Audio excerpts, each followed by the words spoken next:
Hey, yo, it's me, Pops Van Marmalade, and you're watching the Comics-Related Madness Network. Uh-huh. So come get some CRoM Con. CRoM Con.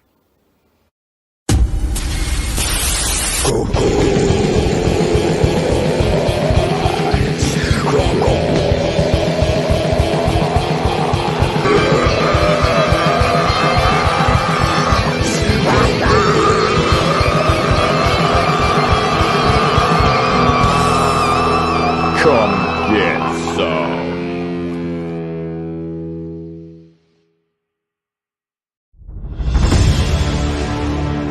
America's southern border has become a war zone. Human traffickers, drug smugglers, and terrorists flow across the Rio Grande with impunity, secure in the knowledge that no one will stop them. A distant federal government lectures Americans on their privilege while punishing overworked Border Patrol agents who were helpless to stem the tidal wave of invaders and determined migrants. Second-generation Cuban-American Marcos Zamora is a military vet, more patriotic than most Americans. No longer able to ignore the chaos at his doorstep, he acts. Joined by his best friend Gus, they hit the border every night, saving lives while stopping violent drug cartels and other opportunists. The government reacts with fury at Marcos' attempts to preserve American sovereignty, deploying the full might of their enforcement agencies. But Marcos understands that the only thing the rich and powerful fear is bad publicity, and he records every encounter. Whoever he is, this private American must be stopped. Illustrated by Richard Bonk and written by Eisner winner Mike Barron, Private American is his version of Captain America, and maybe a little Punisher, taking part in this ongoing, violent, and very real battle of good versus evil in the war for American sovereignty. Grab your copy at theprivateamerican.com. We have a secure border, and that is a priority for our administration. Bringing you sex, sass, and style. Buckle up and unlock your imagination for a fun adventure with these death-dealing dames. They sail the galaxy in search of spoils. The most dangerous acquisition, and the most fruitful, are the legendary Splinters of Yggdrasil. The Splinters are magical artifacts forged from the Tree of Life that wreak havoc on the universe. The missions are perilous, but the bounty is glorious. Enjoy our hyper-fictional wonderland. How is a pirate ship sailing through space? 'Cause magic. How do they heal so quickly after battle? 'Cause magic. How are they able to communicate through jewelry? 'Cause magic. It's all about the characters. Abo, rough, robotic, ready. Mo, carefree, callous, courageous. Mistress Graven, daring, diplomatic, dominating. Betsy, academic, accountable, aristocratic. Nefara, ancient, assured, adrenaline junkie. Bruto, proud, prominent, protective. Fisty, independent, incendiary, invigorating. Roxy, superficial, scarred, secretive. Once you get to know this diverse crew of mythical miscreants, you'll be anxious to find out what trouble they'll get into on the next episode. Go to abogrizzly.com and order both halves of the first episode today.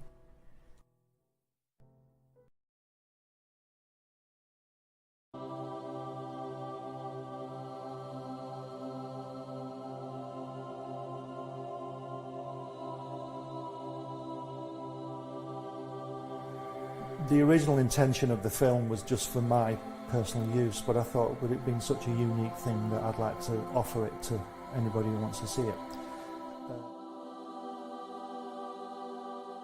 Things like that. And it's just a unique film of him. He says, I beat you. He says, they say we came in under the dead heat. He says, that's not true because I beat you.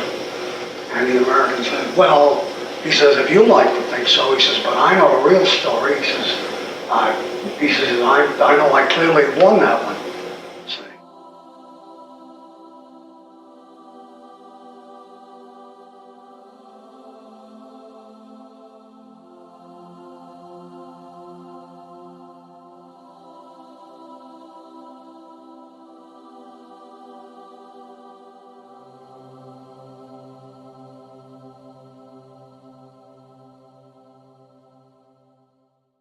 Author Cindy Kep is writing on the edge.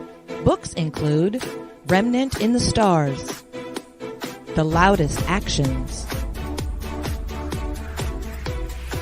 Lines of Succession, Mindstorm,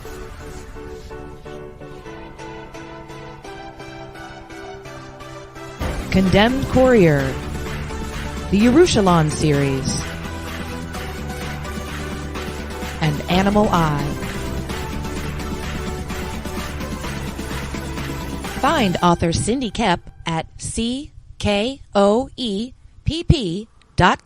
today. Man on a mission, I'ma get it. You know I be on a what? Yeah. You know I be on a what? Man on a mission, I'ma get it. You know I be on a what? Yeah. It's all hard, ain't no fear here. You ain't giving this at all, you steer clear. Never beat, I've been down and I reappear. You got some money on the line, you better put it here. Rolling in and doing that work.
The sun peeks over the horizon. Your excitement builds. The animals in the field start to stir. The forest comes alive with sounds. The sunlight glimmers off the lake, and the mountains start to shed their morning fog. So load up your favorite ammo, grab a few buddies, and head out to make some memories. And tell the rest of the world that you've gone hunting. Gone Hunting is a 1 to 4 player game of family fun where you build a unique hunting ground, scout different animals, buy weapons and gear, and roll dice to hunt. Complete objectives and try not to miss. So let's load up the truck and back Gone Hunting today. See you in the field.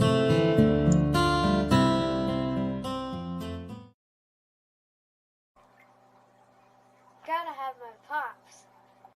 The sun. Hey, yo, it's me, Pops Van Marmalade, and you're watching the Comics-Related Madness Network. Uh-huh.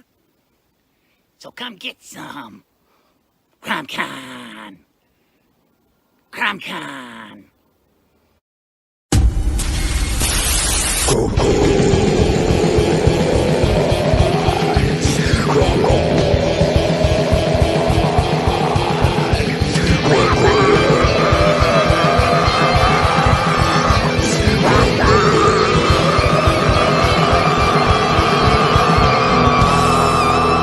Come get some. I'm looking for a man who You have found one.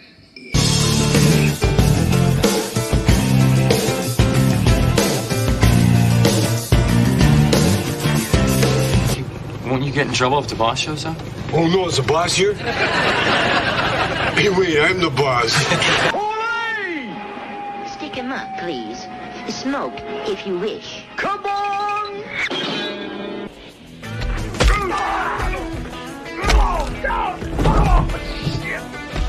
Damn, that hurts, doesn't it?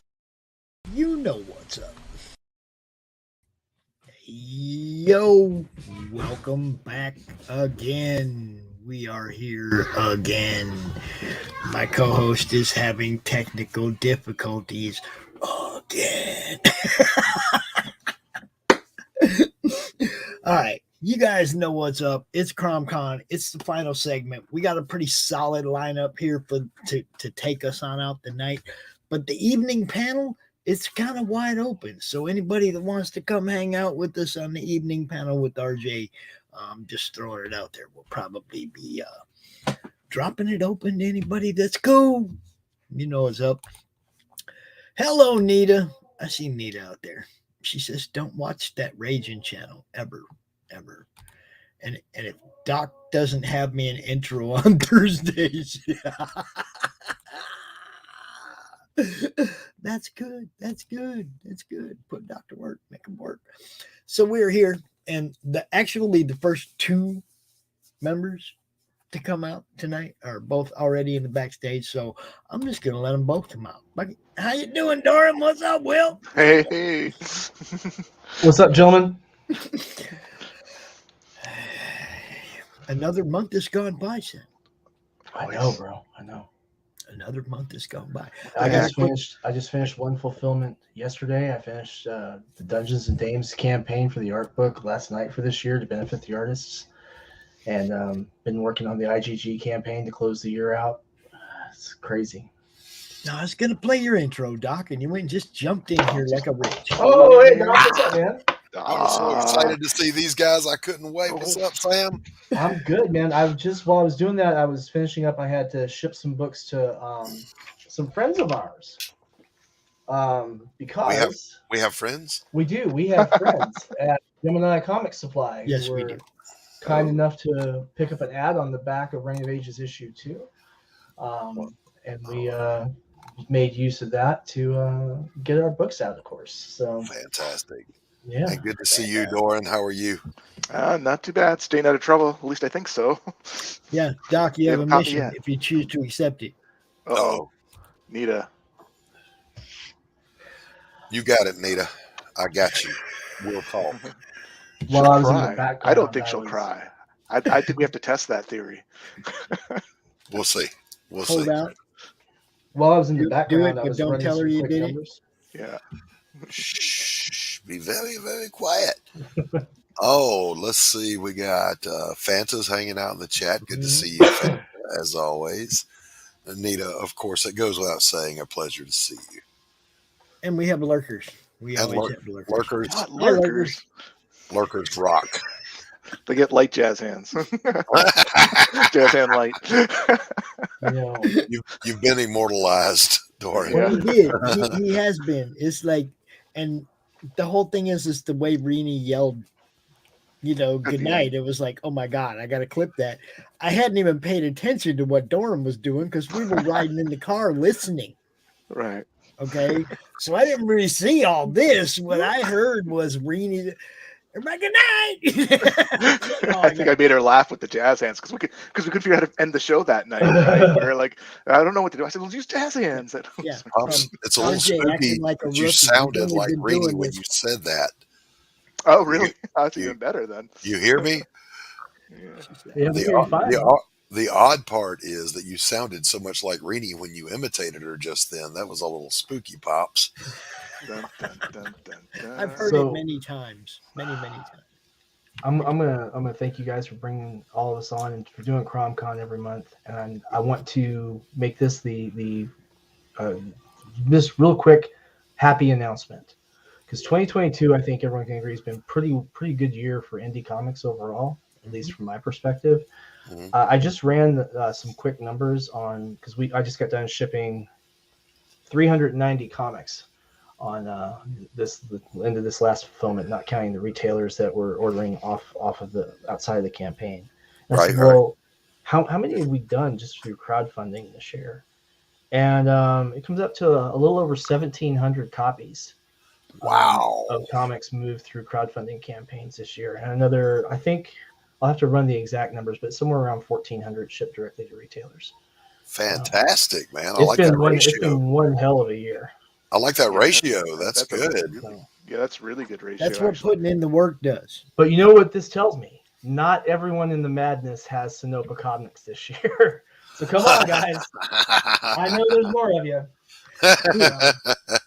Well, we hit 2,500 members. Now, I don't know how many of those are like dead accounts. I don't know how often Facebook clears out the, accounts that people have abandoned or whatever.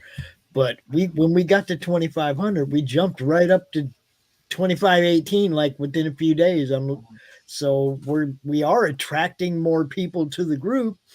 I haven't seen all that many. It's the same way for me, Sam. I look at all the people in the madness that have projects, and not all of them drop their links every day.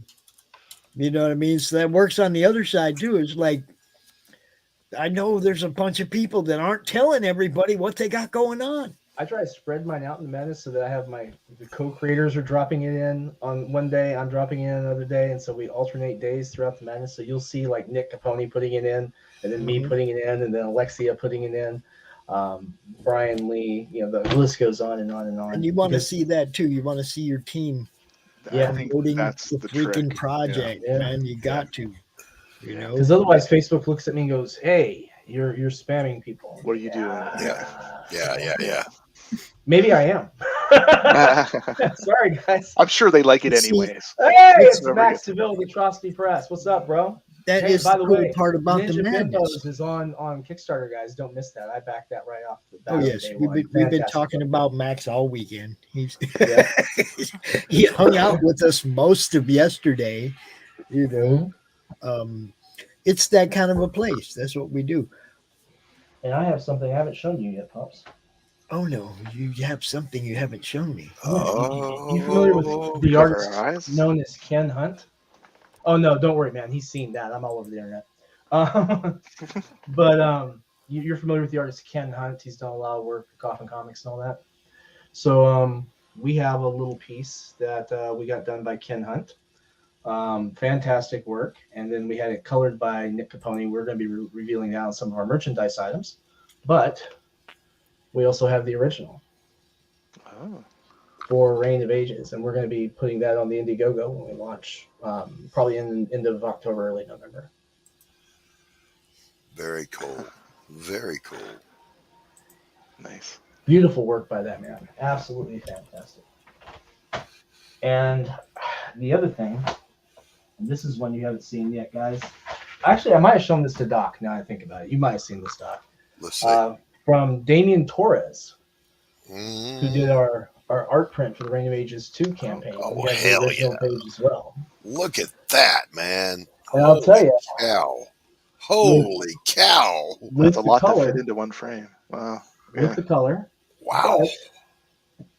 And Doc, I know you know this about me and Pops and everyone who's probably seen this before, but of course we had to go big too. Yeah, man. So that looks amazing, brother. We've been having some fantastic work going in, guys. It's been an amazing year for us. Wow. And more titles next year too. So been crazy. But I'll tell you, packing those books up. Actually, I've got one more box to pack, but it's not from the campaign. It's a promotional package that I got to send out. So, sorry, Pops, I didn't get to it yet. I did the backers first. It can be exhausting doing fulfillment. It can make you pretty tired. Yeah. I got food poisoning this week too, so I was rough all week long. I lost 11 pounds this week. Oh, ouch, man! I'm sorry. Yeah. That sucks. That did. That was terrible. But I'll probably gain it all back by tomorrow. Did you need to lose 11 pounds? My doctor, before he retired, told me I needed to lose 100 pounds to get back down to 5 And then he retired. But my doctor was cool. He would smoke big cigars and drink, and he was like 6'4" old Navy guy. had been a Navy doctor, and he was like, I said, Doc, I'm getting up there. He's like, I'm 20 years older than you. I'm 80 pounds heavier than you. I'm gonna live my life. I'm gonna tell you how to live your life. Don't do what I do. Do what's good for you. I'm like, all right, Doc, whatever. But he was cool, and then he retired, and now I think he's down in Cuba or somewhere else bright and sunny. Yeah, Cuba. Yeah, Of all the places to go. Some people love it there. I know a couple of people who. Well, no, Navy folks have an affinity for Subic Bay. I'm telling you. Yeah. Well, I know he was stationed at the naval facilities there at Gitmo for a while, so I think that's probably why he went back down there. Yeah. So. Yeah, it's a nice island if you get the commies out of it. Yeah, Gitmo. Yeah, Gitmo. Guantanamo Bay. Mm-hmm. The most favorite. What did I say? Subic Bay? That's Philippines. I'm so sorry. The Gitmo. favorite tourist attraction in the Caribbean for all those. Guantanamo is actually a nice duty station if you get stationed down there.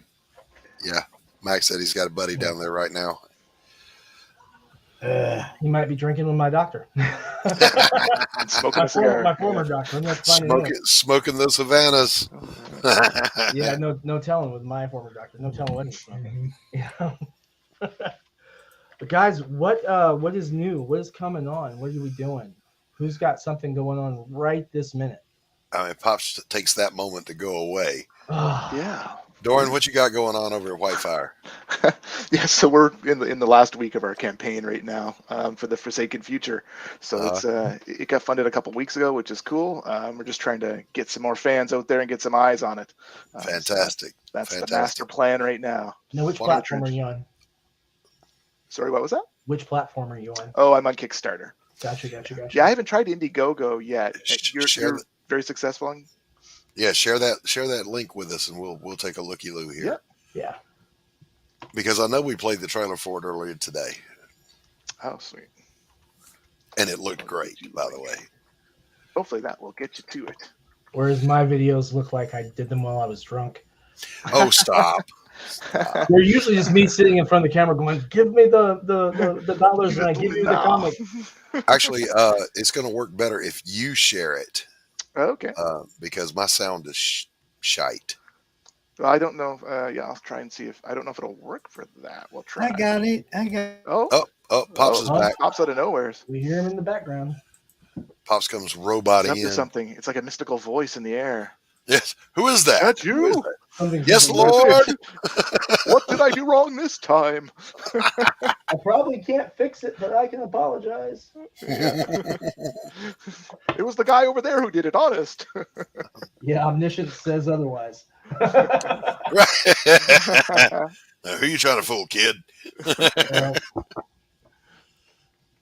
It's like the drones in the sky, and then they record you, and you're like, ah, crap. Yeah, I'm gonna record the drones. Those damn drones. So don't run, you'll just die tired. Gotcha, bitch. Oh no! Dodge. All right, Pops is gonna bring that up. I'm gonna go warm my coffee up, and then I'm gonna come back real quick so I can see all of this. Oh, there we go. And then it magically appears. All right, now my question for you is this trailer longer than the one you sent me? It is. I shortened it right down. I took a minute off it for yours. So I mean, we don't have to play. The trailer is a prelude to the world, so we don't have to go through it if it's going to take up too much time for. I'll just play the short one you sent me. Yeah.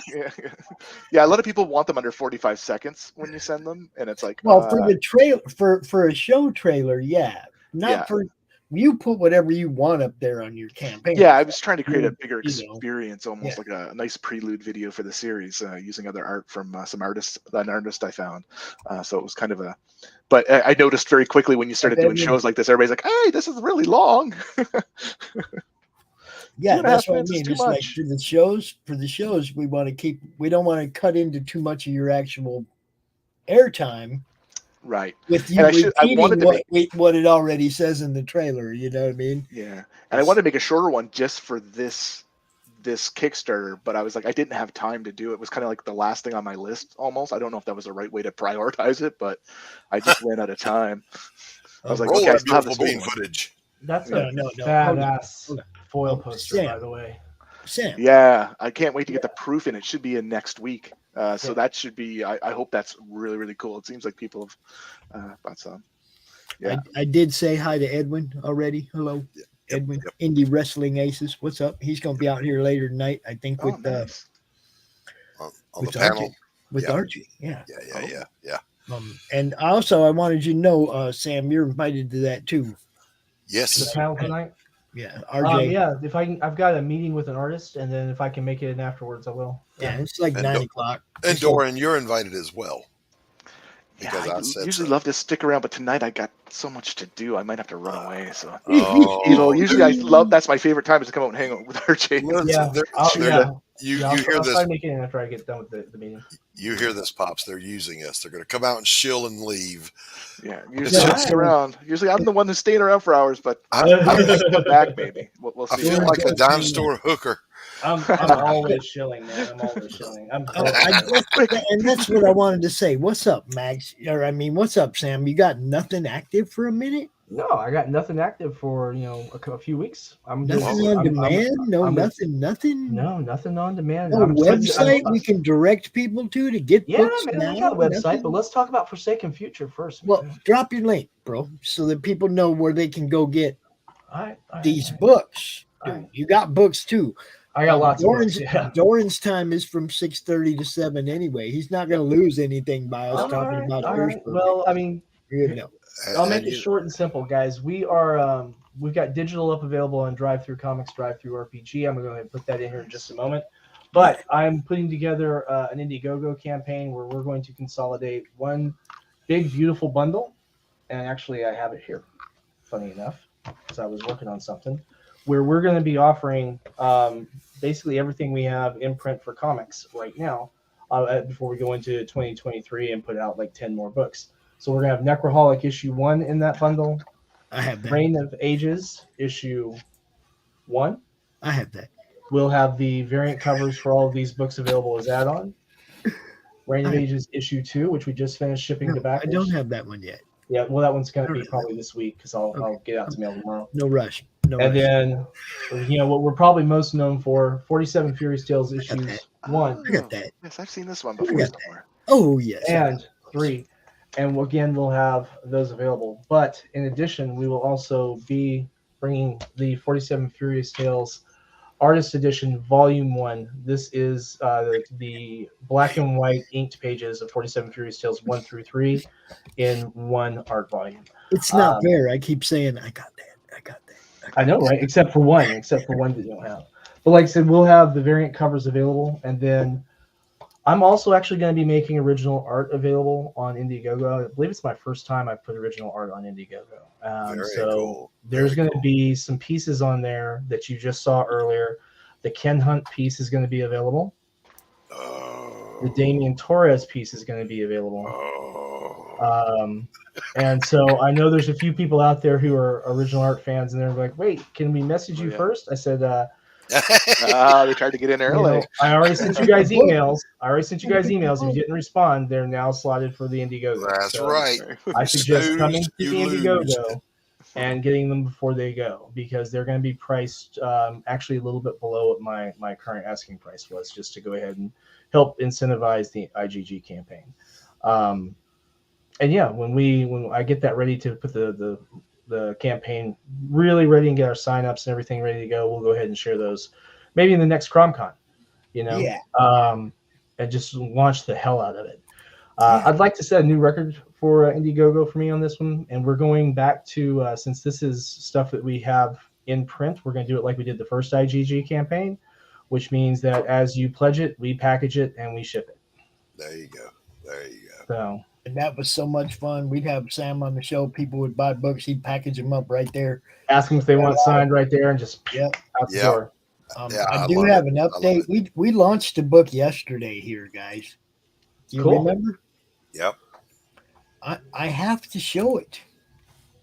I have to. It's like it's outside of my ability not to present this to everybody. And I'm so jacked about this, guys. Is it what I think it is? It might not be. It is. Bam. Oh. Oh, yeah. We There launched it is. this Wow. yesterday 100 backers. during Nice. CRoM Con. Funded in That's 5 hours. Very That's a nice. sign of a good pre-launch. Yeah, yeah. And I gotta say, it's a great looking product. It just about sells itself. All it needed was some eyes on it. Yeah, and those in that first 24 hours was the only way you could get this one cover. Where you at? That one. The red lingerie, right there, first 24 hours. That's the one I got. Obviously, you can see, manage my, my selection. 68 people got that. Wow. You will never see that book available ever again. Holy With cow. that cover on it. Okay, you can get the gray cover. You can get all that other stuff, right? You can get the same cover, but not the red lingerie is limited Gone. to those Gone. people. It's gone. Yeah, it's gone. It's gone, baby. Gone. I love the damaged look of the cover too. Like it's Dude, isn't it beautiful? It Oh, just I love the it. whole thing is beautiful. The man. distressing is awesome. Yeah, send that to get it graded and see what they do.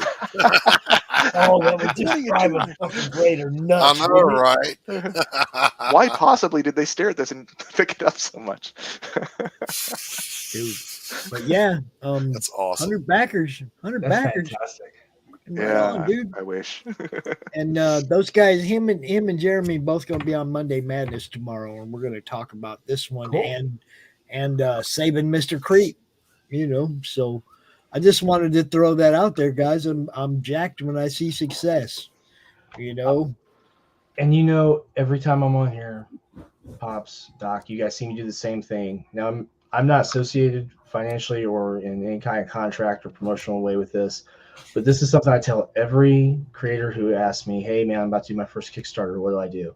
And the first thing I tell them is, you go to Amazon and you buy this book by Madeline Holly Rossing. Okay. And then you read that book. Armand, I'm talking to you. I know you're watching, man. Read the book. Anyway, Kickstarter for the Independent Creator by Madeline Holly Rossing. Yes. Guys, this covers the basics, a lot of nuances. Do yourself a favor, whether you're on your first Kickstarter campaign or your 21st. There's something significant about that. Guys, do yourself a favor and read the book. It talks a lot about your pre-launch, a lot of key things that you need to be aware of. Take advantage of it. That book is the reason I stopped writing my book on Kickstarter, because there was no, she covered everything and then more. So I said, you know what? I don't need to do it. Someone's done a fantastic job. So do yourself a favor, pick up Kickstarter for the Independent Creator by Madeline Holly Rossing. And that actually features illustrations by Christie Shinn. And that should eat up like all the plugs I want to do, except for the ever popular Max DeVille, Ninja Bimbos versus Zombies from Deep Space.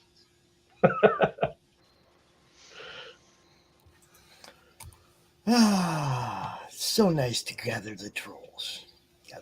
Oh no, you're getting trolled. It's always Give them the boot. Give them Always the prod. The lamest kind of trolls. They got, just. Oh yeah, I've seen that account. Yeah. How's it going, cat food? I don't know where they come from. They ain't friends of mine. They come from the depths of the internet. Damn it, that's a comic title I need to trademark. There you go. It came from the depths of the internet. Yeah. Damn It's it. all- Sounds like a CRoM crossover to me. It's always that. Almost like another layer, like Yeah, It's I all- mean, the It's Chromiverse. It's all the deleted code and JPEGs that festered in the bottom of the internet and found its sentience and It's came all sitting back. there decaying or yeah, whatever I they mean, do. that's- I noticed it doesn't really decay. What would it do? But depixelize Well, I mean, or something. the horrific super ability of infecting all of your electronics while you're walking down the street. Hey, look, we're going to ring all of the people in your contact list and send them this weird-ass text because, hey. Right. Yep. Nothing productive. It can't be like, hey, check me out on CRoM Con. It's going to be something like, hey, buy this, $30 bag of kitty litter. Yeah. Crazy shit like that. Ooh, wait, that sounds like a good deal. Must click link. Now, I'm going to tell y'all something. I'm looking at Forsaken Future, and I really, really like this 11 by 17, guys. This is freaking awesome. This gives me like some really serious Blade Runner vibes. And I know it's the That's color awesome to choice. hear, actually, because that was the whole point of it, was to create a Yeah. retro sci-fi poster. It's really badass. Yeah, that's Derek Stevens' work. I worked with him on that. I kind of did a concept for the again, I wanted a retro style, and then he ran with it and did his thing with it, and it turned out really, really fun. Yeah, we went back and forth. I did some editing on it, of course. That's the way I work. I always have to touch it in some form, but it's awesome. And it's a foil. I hope it's going to be really, really cool. Yeah, where did you find someone to print foils at that size? Comic Springs, believe it or not. I was surprised. This is the first time I've ever done it, and I'm still waiting on the proof. And they also do the holo as well at 11/17, but it would have been delayed another month for me to get a proof of the holo. Apparently, there's a shortage of that material right now, or I would have done it holo. But the foil was available, and really the difference is, I think a lot of it is with the white colors, and there wasn't any white particular in this that stuck out to me that would cause any type of difference. Yeah, it's my first time working with Comic Springs. I thought it was interesting you mentioned Drive-Thru, because I've seen them before and I looked into them for a while. Has that been a good relationship for you? I use them for digital sales. Yeah. I did do print on demand for RPG books from them, but honestly, I get far better quality printing from either Comic Impressions in Florida or Mix'em depending on which print shop they're using, and then also Avenue 4. Avenue 4 did the printing for me for Necroholic issue 1, because at the time all of my other print shop options were out of paper, and then mix them subcontracts, don't they? Yeah, and I've got another printer that they were a smaller print shop out in Oregon, and then they've actually bought a couple other locations. I'll be having a conversation with them this week, order some samples, take a look at their print quality. They were recommended to me by someone I trust, which I know that sounds like pretty flippant, but I don't really trust people that easily, So when someone I actually trust, I hear you. Well, when it comes to printing, it's such a touchy thing, right? It's yeah. And you can see some strange things happen when you go to print sometimes, and so it's important just to get ahead of it and check it out. But just trying to get stuff going on. Let me ask you something. Are you with Forsaken? I'll get back on Forsaken, get back to plugging the book a little bit. When you're printing this, are you printing just for your fulfillment, or are you printing over to, have your merchandise on hand for subsequent sales on appearances or in direct sale to retailers, things like that? Or are you literally just going to fulfill this campaign and then move to issue 2? Yeah, so I always get extra copies for the cons. So I usually do some of the smaller local cons here now, around Ottawa, up in Canada, Gotcha. in the general area. I go all the way to Nova Scotia sometimes too. So I'm hoping to go to New Brunswick to one of their conventions and sell there as well. Cool. But yeah, I always get some extras for sure. I mean, it's always, you always run into somebody at some point you can sell them to, right? Yeah, definitely. Yeah, I mean, I overprint a lot, so I try to keep it like it's a print on. What's amazing about the printing industry, it's a print on demand world now. So if you always need more, it's not that far away. True. But I do try to do what I try to do for people might find this interesting. I might do a little tiny change to the cover, so I know version print number 1 from print number 2, but no one will know but me, kind of thing, if that makes sense. I don't, how Marvel would put inside it back in the day, second print or something like that, or they put some kind of thing that defines it. I don't think as an indie person anybody does that, and just the world's changed, I think, in that sense. But I try to put some little change, like so when I first launched the Forsaken Future years ago, I would put a little cut angle on the one of the logos, so only I would know that the cut angle, that this is the one that's the second print or something along those lines. What I do with mine is I don't reprint covers. So, for example, this is not many people have this one. We only printed 500. This is 47 Fury Sales issue 1, the very first cover. And 1 second there. There we go. So that's the very first one. Mm-hmm. And then we sold out of those pretty quick. Thanks, Pops. We sold like 80 in 1 week through the madness. It was amazing. Wow. That's and then in 2019, I decided to go big.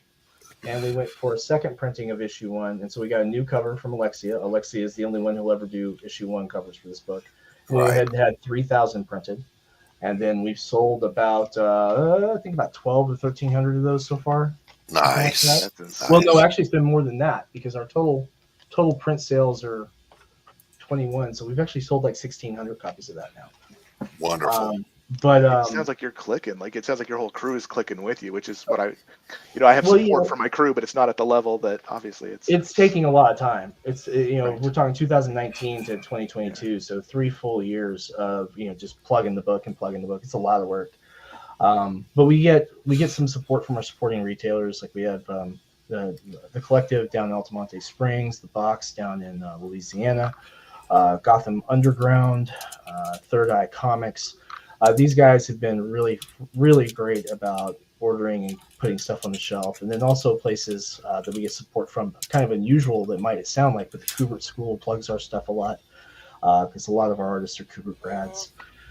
And we get carried in a lot of those shops that are in and around the school because they're different students and such show up in the work and they carry them in their hometown shops. So it's been pretty good. We're directly in 39 different retail locations right now, and then another 8 through Comics Mainstream. Wow. Yeah, it's definitely a very memorable series. You know what I mean? Like I remember looking at it before for sure. I can't remember if I backed that at one point. Was it always on Indiegogo or was it always? We go on Kickstarter first, and then we're going to go to Indiegogo, and we'll have like the whole package together. So when the Indiegogo go lives come in, we're going to do 6 books for $25 plus shipping. Like print books, so people are going to get like literally this stack of comics for 20. Love it. For $25 plus shipping. Right. So, and I think Doc and Pops can probably speak best to my shipping. Oh, 100%. Yeah, 10 out of 10. Thanks, guys. Look, 10 out of 10, baby. We've had you on shows where people got to watch you box the books up. What book else can you do? That reminds me. Doran, how many campaigns have you fulfilled to date, man? Oh, this is my second one now. So I've tried 3. So I originally tried to launch the Forsaken Future 3. So I had 3 parts comics to the series done. I thought it was the logical way to go. And then the number 3. So it's my first Kickstarter, but I did every research I could possibly do, and it still failed. It just barely failed too. Gotcha. So I was like, okay, what do I do? So I had to release my Raquel, which that makes that sound bad, but Raquel was amazing. Everybody's loved it. So Raquel was successful. Great book. Yeah, it's people are really loving Raquel, who's read it and seen it. But I needed to come back to the Forsaken Future because I'd promised people I would. So I came back here and I decided instead of starting the campaign again at 3 and taking it easy, I thought once I really evaluated everything, I realized I did these other 2 issues over a decade ago. It wasn't in a situation that was good. I was really stuck with the artist. He was having anxiety problems. Everything didn't look the way I wanted. And I'll be right back, needed to get guys. this back to where I needed to get to, right? So this is what this is. This is me kind of reimagining everything and getting it in a direction I want it to go. Yeah. One thing I would recommend, if you're looking at like your shipping expenses, particularly for anything where you're gonna have like 2 books or 3 books, depending on what your paperweight is, I would go ahead right now, because you have about a week left in the campaign, and go ahead and pre-order the legal flat rate envelopes, because you can pack your Gemini mailers in those. And this, as a flat rate priority, is cheaper than if you have it just in the Gemini. Let me do that so I'll box who that's going to. I've looked. So the problem is I'm up in Canada, and that's actually been part of that's right. challenge. Canadian Post. I'm sorry, I completely forgot. My bad. No, they have the same sort of options. But that's been a big challenge. Like everybody's come back to me, oh, you're in Canada, you know what I mean? Your shipping's higher, yada yada yada. It's been a big challenge to figure out. Have you thought about pairing up with our good friend who handles a lot of shipping here? Because that so long as it doesn't have to cross the border, you could have stuff ordered and shipped to him, and then stuff shipped to you if you have stuff you need to sign. And he's been doing this for a while, So it's a tricky beast, isn't it? Like especially again, once you get out of the country, like out of the States, and if you're shipping to the States, it's tricky. And I always worry that someone's gonna get duty fees on top of it as well. So I'm very careful in how I do it and how I name it and how I do my duty forms. Because I trust me, guys, I sit there and I'm like, trying to make sure, like, what can I do to make sure that this doesn't get touched, right? That Yeah. it gets through to people okay. Because that was my fear. Actually, I sent Pops Raquel back at the start. I was worried. I'm sending it to him as a surprise. But I'm like, well, I hope he doesn't get some kind of weird duty fee on it. He gets it. He's like, what the heck's this coming out of nowhere? And I mean, I got slapped with an import tariff on the press run from Avenue 4 because somehow the whole thing got messed up on the duty processing on their end. And so I got slapped with like $90-something in import duties. Well, you mentioned Maxim earlier. Like, so I was having them print some of my comic books from the Canadian site. I was told it was in Canada. They shipped it down to the States and then shipped it back over the border to me. And they came after me for duty on it. And I was like, I didn't even know why. I like hour and a half me running around, and then I figured out what was going on. I had to contact Maximum. They had like, it could be a pain, and I understand it's a big pain in the butt if that part gets involved. The fun thing is though is that some of the Mixum print shops in Canada have opened back up. So if you're in Canada, you can usually get it shipped directly from them pretty quick. So that's pretty handy. But the real problem I usually have is it was for a while Australia, but thankfully the Australian postage rates have come back down for the Royal Mail. And then the EU and the difference. If I was Comics Wellspring, I would do something like offer Canadians, we'll drive it across the border. Right. How close are you to the border? I think they will handle fulfillment though, won't they? They will. Well, I mean, Comics Wellspring is up, middle of the state of Michigan. It's not that far from Canada. Well, I mean, no one's perfect, Pops. You don't have to call them out like that, man. I'm just saying, I'm offering them a new avenue of, hey, man, you can That's get a Michigan joke. I used to live in Michigan. You could get all these Canadians printing at your house if you just drive them across the border, so they don't got to pay that. Yeah, and I think I was talking to somebody about that before. Like, I'm within an hour and a half of the border. I was almost tempted on Raquel, like, will this save any type of money? But then I realized you get in trouble if you go across the border for business, and it just gets so messy. It's just like, so it's just, I've just been shipping them out, and again, and then it gets more costly than if you have another service do it. They're going to give you some kind of fee on top of it. So where I'm such a small dog in this thing, right, in this fight, it's just not, to me at this point, I don't think it is. If I could get over 100 fans, or backers, I would probably start to be the level where I would think, I don't like doing the shipping part. I'm not the biggest fan of doing it, even though it's a quality thing for me too. So I'm very, I spend way too much time looking at it, making sure it's good. And maybe that's not a bad thing, right? But it takes up a lot of time, where if someone else was doing it, they probably would do it a little faster. Well, I mean, this campaign's doing well than some of my RPG campaigns have done. So, I mean, I think you're doing really well. Yeah, it's done all right. And what's big about this one compared to Raquel is that I've got some more fans, but it's a little less money. But I decided not to do the card sets that I did with AJ, the artist. And the reason I did that is because I didn't want this to become selling sketch cards.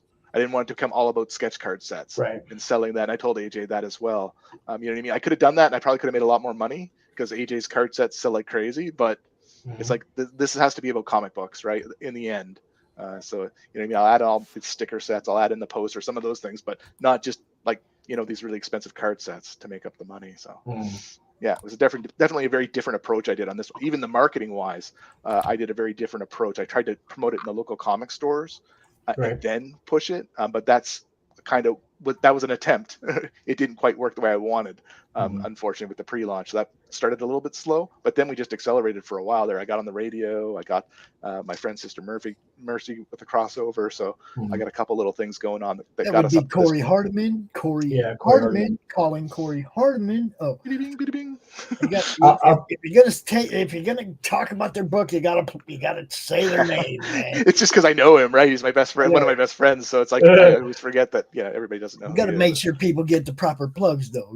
I'll tell you one thing I've got going on too, as far as promotion. We've got the cover for Tibby and the Time Traveling Psychedelic Mushrooms is coming in soon, and that's actually gonna be on display in an art gallery at a weed dispensary in Oregon. So we're gonna use that as part of our promotional campaign to start firing on all 4 cylinders on that one until we can get revved up to a full V8. You got any cons or anything planned up here soon, Sam? I am kind of not sure. I was thinking about maybe doing the Cincinnati con, but I am having trouble getting a hold of those guys to see if there's any seats available. Basically, I kind of dropped the ball on my con schedule a little bit. I missed out on the one I wanted to do too. I was going to do Grand Rapids, but they're out of tables, so now I'm looking for something else to launch the road show. I would check the Cincinnati one, and then the Louisville Con in November. I think still has some open ones. I'm probably going to do that one. I think it's in November. It's in November or December. Louisville, Kentucky. Yeah, Louisville, Kentucky. It's a 1-day gig, and I'm probably going to be there. Depending on that's a long way to drive for 1 day, though. From Grand Rapids, it's 7 hours. Yeah, it's a long way to drive for 1 day. Yeah. I would if I were you, I'd drive down the night before and just do an Airbnb or something. I'd just go hang out. We got the RV, man. There ain't no Airbnbs no more, bro. That's ready to rock, is it? There's no more Airbnbs, bud. Okay. We're rolling. The machine they're trying to get rolling. We got the road show. I got you. We got the road show. We're good to go, man. It's just where are we going to go first? That's what I'm trying to figure out. Where we're going to go first. I wanted to keep it semi-close so that I could bring the investor. I'd say if you want a bigger one, I would say probably do the Cincinnati one. When is that? I want to say it's the end of October. Yeah, it's pushing it. I don't know if we can pull that off. I don't know if we can pull that off. That's only a month of planning. Sorry, I'm back in the campaign. Hold on a second. How many's in your crew, Pops, that they're going? You'll have with you? Like how many people are going to be in the? Well, we had Chris and Big Sexy coming from Pennsylvania. The sponsor, Laughing Rogue, and his partner Ben from Big Sexy Outdoors. They were going to come meet my investor, go hunting, go up to, and then we were all going to jump in the RV and roll up to Grand Rapids, which is only like an hour and a half away or whatever. But we are just going to get in the RV, have a little meeting, get to know each other, go hunting together, and because the guy with the money's right here down the road. Okay, the guy with the RV, he's right here down the road. It's like I need to introduce him to my crew and vice versa, and it's hard getting everybody together. And if I had advice on doing anything kind of pilot, like just from my professional career and stuff like that, it's always good to do something close at first, just to get, to get the feel for what you're dealing with before you go far, right? Exactly. That was so you have what everything ready to go. I wanted to take the investor along, show him what a con, show him what con life is. He's a money guy. He might see some complete other possibilities in this that I'm overlooking. I want to bring him along. I want him to always good to get a fresh perspective. Always good to, because you don't want to fall into the same habits all over again, because change is disruptive, but change can be incredibly beneficial to you financially. Dude, you know what I'm saying? I'm just looking at this like we take CRoM Con on the road. We do this show for a weekend once a month at a con. Mm-hmm. And that's, so it's like, that's the main thing. Secondary is to snatch somebody like Sam up and drag him to a con he probably wouldn't have been able to go to, and supply him with the table and document the whole thing. I was about to say trip, the RV, document that is also for part of the network. Content. Yeah, I think you should. When you pick somebody up, you should have lots of fun with it. Like act like you're mugging them or something. Dude, put a big bag on them, kind of grab them, put duct tape on them. Yeah, you definitely want to talk about that first, because that Yeah. In my neyborhood, my neighborhood, my neighbors and I don't try this at home. Don't try that. Don't do that in this neighborhood. I'm not trying to startle anybody's kids or anything like that. It would be like a YouTube blow up. Come on. But it would be fun to just, once a month, grab somebody, take them to a con they weren't planning on going to or couldn't go to, and hang out with them, for the whole weekend. That's the plan. We're going to see what happens, but There's my pledge, man. There you go. Oh, I saw that. Thanks. That's awesome. And it's been shared out on the Snowpa Publishing Twitter account. So there's a little over 1,000 folks following that now. I think we've cleared out all the bots. Gee, looks like I backed that one too. Yeah, I always try to pledge back for sure. So I'll watch for your next ones to get in there too. Well, you'll see it on Indiegogo. You'll be able to get the 47 books, the Necroholic. I honestly, it's like going to be. I love that title, by the way. Which Necroholic. Necroholic, yeah, that's actually by Brian Lee. He's the first guy who I am publishing a book that I didn't write. So he's the canary in the coal mine. It's a pretty good book too. It is, and we've been sending and shipping, and it has a cocktail recipe in it, and it's which makes it a little hard to get on some shelves in some states. Really? Yeah, in some states it actually can't be on the shelf at all. It has to be behind the counter because of the cocktail recipe, and that's a problem. So what? Yeah. So Alcohol. Yep. Oh, that's an interesting rule. Those drinks are really good though. I wouldn't touch the one in the first one because tequila is not my friend. I love tequila. Yeah. And then it became not my friend. I was like, no, I have to stop. I'm going to tell you something. I ended up on the wrong side of the United States once because I drank too much tequila. Now that's an adventure and a half. This is a true story. I was on a job, and me and my buddies we decided to stop and have a drink. I was supposed to fly to Kentucky and ended up getting my tickets crossed with one of my buds. This was back in like '93, so that was not so much of a big a deal. They weren't really checking that much. But I went and got on the plane and ended up in Seattle, Washington, instead of in Lexington, Kentucky. So that was an adventure. There you go. Oh yeah. There you go. When I went down to, we were visiting Mexico. They have their little plants where you go on your tequila tours. They try to abduct you to go on these, right? So they can get some tourist money out of you. But it was fun. It's crazy. They got tequila for everything. They were talking about tequila wine. I've got tequila upstairs that was supposed to go into pancakes for your breakfast. I was like, they weren't messing around. Yeah. I tried tequila pancakes. I tried that. Yeah, they were even for your coffee. One of them was some kind of cream. Well, I think it was. I definitely would do yeah, that. Yeah, that's one of the things that goes into the cocktail in the Necroholic book. It's this coffee tequila, and it's just, man, whew, there's a lot of tequila in that drink. I ain't messing with that. I'm not messing with that. So you think we should maybe play this trailer now? Yeah, I'm just scrolling through, looking at the whole campaign layout. I like the graphic quality they use with the circuit board background. That's pretty sweet. Thanks. Because this is definitely the thing I've been working on, is moving more towards one large graphic throughout the whole thing, so that you can put it together in InDesign or whatever, and then basically precisely craft out how you want the thing to look. Yeah, I'm a graphic designer by trade and all that stuff originally. So yeah, I'm pretty good with graphics and that, but they're all sliced together, which was hard to do, but they have little tiny separations you'll see in them, and some of them when I don't do it right. Now, did you get an ad from Gemini as well? No, I just put it on there just to let people know that it was there. Okay. Yeah. Okay. Yeah. Here we go.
In your face, it's loud.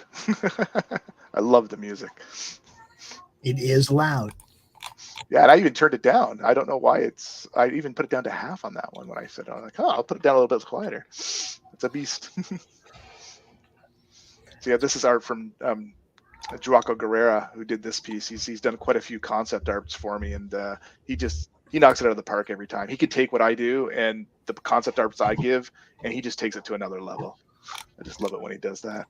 Of course, we have the main. I have something that might be useful for you, since you've got the 11 by 17, right? So, how are you shipping those? It's in stave flats. So from a U-line, is it called? I don't know if U-line's in the States, but there are people who do a lot of shipping. Yeah, okay. So one of the things I've been using to help protect them pretty thoroughly is I use a 11 by 17 bag and board. Oh, yes. Okay. And I decided not to use the U-line flats, because what I did instead was I picked up and custom designed a shipping box. Oh. Through Packlane. And then what I can do is I can get my 11 by 17s in here, bagged and boarded, and then make sure that it's packed plenty deep, and I can stick my other rewards comics in there as well. Right, exactly. And so that box is about what would that be? About 660 Canadian, and that's at small volume. That's like 50 or so. But order a couple of hundred, and you'll get it down to like 3. Okay, so yeah. Check out Packlane on that, because that's fantastic. I'm gonna have to order more of them soon. They've been really useful. Oh, okay, yeah, that's kind of cool. That's very different. I was thinking of shipping them separate, but I was wondering if we're shipping them together. I think it'll save you money shipping them together. We have this weird rule. It's called oversized letter mail. And as long as it fits an oversized letter mail, it's okay. So it's almost like if you shipped it twice, it's less than if it goes over a certain weight. It's crazy.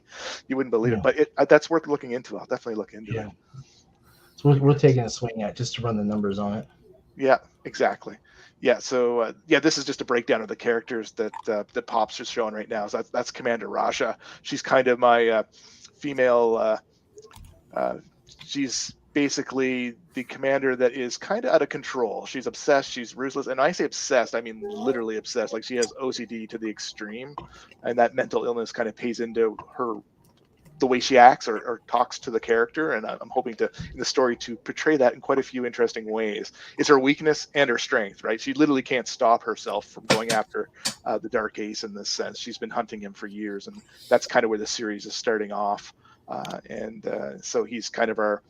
So what happened is the apocalyptic event happened, as in most things, and then we're about 100 years after that, and the last remaining shelter, Lucky 13 of the Americans and Canadians and etc. is now at risk. So it's the last of our American ways or Canadian ways, whichever way you want to look at it, melded together, and they're having some problems because there's these things called terra dredges that are running across the surface, which are like giant sand crawlers, and they're just racking up minerals. So what happened was after the apocalypse, nobody came to save us, right? No one came to save the North American continent. And 100 years passed, and corporations moved into it, and they just are taking the resources. They don't really care, and they don't want an America / a North American way of life anymore to even exist, because humanity's moved past the Earth as well. So there's a lot of little social conflicts there, and that's Caliber there. That's John Liger's kind of sidekick, not really sidekick, but they're kind of a combat team. And then there's the Drone Hive, which is part of the Euro Union, which are kind of controlling the planet. Like there's planetary peace stations, I call them, which, using the word peace in air quotes, you can take that whichever way you want. But they're kind of, they run those drones. Like if you scroll up just a little bit, you'll see one of those drones. So how they protect the planet, the planetary peace stations out there, but there's also these drones that go in and kind of keep the peace. So there's a lot of technology, a lot of geek sci-fi in here for sure. That's Jessica Caliber. That's Kristen Caliber's sister. She's kind of my female Iron Man almost. She's not Iron Man, but you know what I mean? Like she's very mechanical. She's very highly intelligent when it comes to fixing and doing things and creating things. So she's a big part of the story as well. If you scroll down just a little bit more, you'll actually get a picture of the Lucky 13 Fallout shelter and kind of the group, the main group of the story. that will be taking place.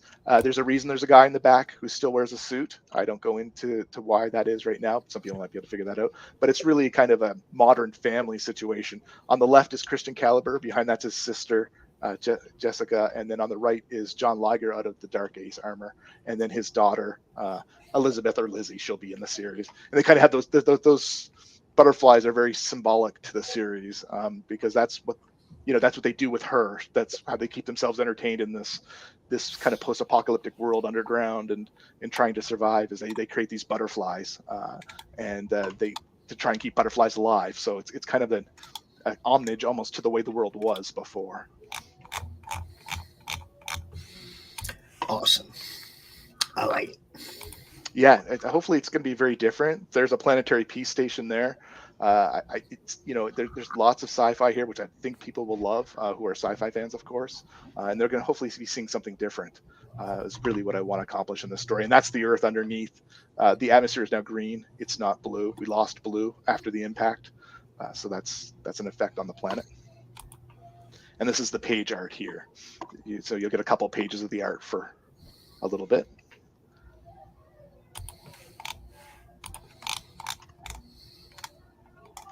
And it's David Dion does the art, and David Ocampa, who worked for Marvel, Image, Heavy Metal Magazine, Top Cow. He's worked for a lot of Xenoscope. Really talented colorist and artist. He also did the Obsession cover. So now we're going to get into the covers here. So this is David Dion's work again with David Ocampa's coloring. It's kind of the picture of the team together. I always pictured them like a Punisher Wolverine style of characters, but there's much more to them than that, way more. That's just a very light foundation. This is the Obsession color, all by David Ocampa. Extremely beautiful cover. It's totally cool. I love what he did in the hand there. You'll see in her hand is a little thing with a wanted, with a picture of the Dark Ace kind of on it. So he did that very, very well. Talented fella. This is Ricardo Silva's art, and it is colored by Iwan. So Ricardo Silva did Sister Mercy, Corey Hardiman's, and Ricardo. So they together helped launch Sister Mercy, and I helped them with their first couple issues when that happened. So that's his art there, and that's my End of Days cover that's exclusive to the Kickstarter. So that's the one of the exclusive things, as well as the posters that Sam was talking about later on, a little bit later on down. Those are the two exclusive items for sure to this, and that's the back cover art there. And that's the poster. Yeah, so I'm really excited to see that when it gets here as foil. I hope it turns out well. And I just want to say, everything about this looks amazing. Yep. Thank you. It's so much work. It's so much. This is a lifetime, honestly. Like I've been doing this particular story has been twisted and turned since I was a teenager. When I started. You know what I mean? So it's interesting to see it. And it's what's really happened for me in the last 2 years that I have to say is I've started to find the right talent to work with. I had problems where I got ripped off. I don't know how many times I could count. You know what I mean? Like where people took off with money and did a couple pages and they just want to, and I found people I can count on, right? Who have a creative investment in it. And that's so important. If you don't have that on and I know artists get ripped off all the time. You hear the reverse story all the time. Where artists get ripped off their art. And I hate that as an artist as well, right? That's where I kind of think I'm lucky. I can sit in the middle and I can edit their artwork. I do my own art, you know what I mean? So I'm very fortunate to work with some of these, to find the crew that now can support me so I can actually start building. Yeah. Right. Well, remember, George Lucas had a nightmare of a time trying to get Star Wars going, and he said, fine, I'll do it myself. Yeah, I watched some of that, and that was crazy. Like, the crew would leave. Like, they were taking the money and running. And he sat there and reshot things himself. In some of the documentaries you saw, he believed in it, right? You know what I mean? He wasn't going to give up. Yeah, even before that, though, trying to deal with studios and whatever. So they were trying to buy it, He could never find the connection with the right people, the right talent. So that's what it takes, man, is that chemistry with a creative team. That's right. Yeah, but he bring a dream to life. He wasn't willing to cut that corner. He spent the hours doing it, right? And I spent tons of hours on this stuff too. Yeah. Mr. Michael Gonzalez is here. Reporting for duty, sir. Reporting for duty, sir. Look, he's ready for Doc. He came to see Doc. I'm gonna get out the way. He did. We have entered the madness. I am prepared. The madness ready to be shell shocked. Dude, how you doing, Michael? What's up, man? I'm all right. How you guys doing? We're It's rocking been, and it's been a pretty wild year, man. It's been a pretty wild year.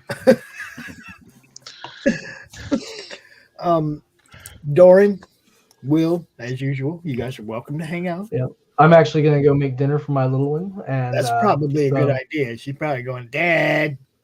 Well, no, but I can hear her in the next room, and she's playing, and I can hear her starting to slow down. So she's running out of juice.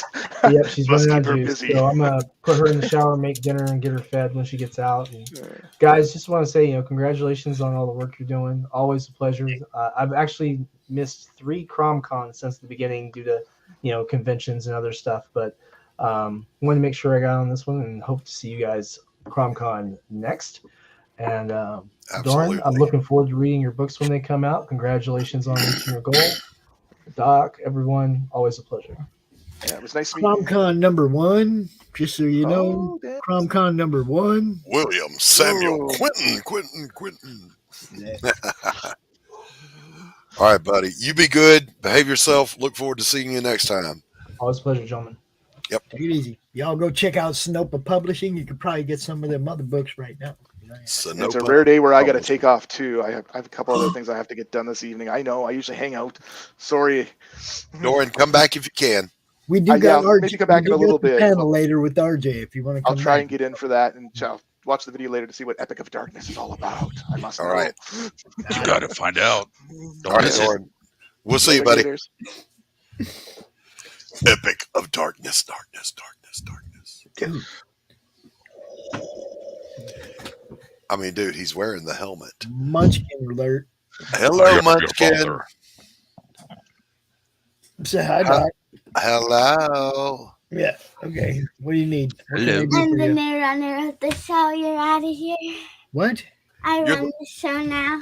She runs the show now. Get out, Pops. She's got this. Go ahead. Ask him what he does. What kind of comic he's got. What? What kind of comic you got? Who you talking to? You, man. Oh yeah.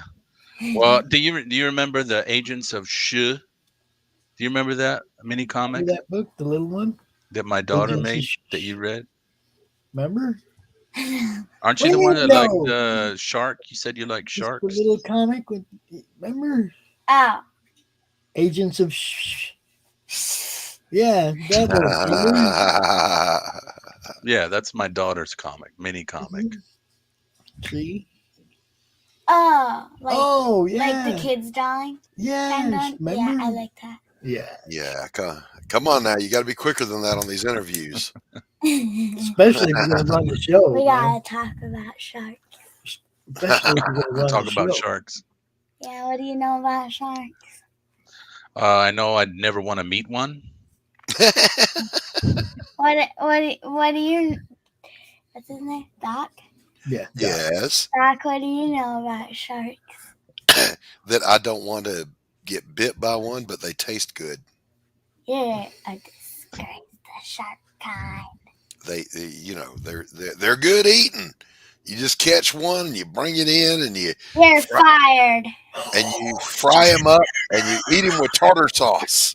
Nom, nom, nom, nom, nom, nom. You're fired. Okay. Fired. Put them on All the right, grill. bye. Why are you firing my co-host? Did he actually leave? I don't know. Did he actually leave? Doc, did you actually leave? I'm still here. I was just hiding. You're not actually fired. Okay, thank He you. can only fire you. He can only fire me. Well, I'm still. He hadn't paid me in months, man. I'm still waiting on my paycheck. Oh, look at that look. We're not making any money. Now look at him and give him that look. We're not making any money. He said, "Did you fill out your form?" We ain't got no money. Now she's like, wait a minute, you're doing all this work and you ain't making no money? That's what you're thinking, huh? Do you have another job? I know this is your business. This is my business. Do I have another job? Learn to code. Learn to code. That's it. All right. What are you gonna be when you grow up? What? Hurry up, I don't know quick. yet. All right. Well, if you don't have it, There's two different things that I might want to be: a vet right. or a marine biologist. A vet or marine biologist. Okay, but you have my daughter talks to my daughter. You have to eat sharks if you're a marine biologist. No, you don't. Yes, you do. It's a requirement. Nuh-uh. Cook 'em on the grill. You have to say wildlife. You get to study it. Okay. All right. I've actually got to step out for a minute again, Pops. I'll be right back. Okay. You got to go too. I got to get this man covered. We got a job to do here. Say bye, everybody. I'm a part of the business. You could be. You could also get in trouble if you're not where you're supposed to be. Go, go, go.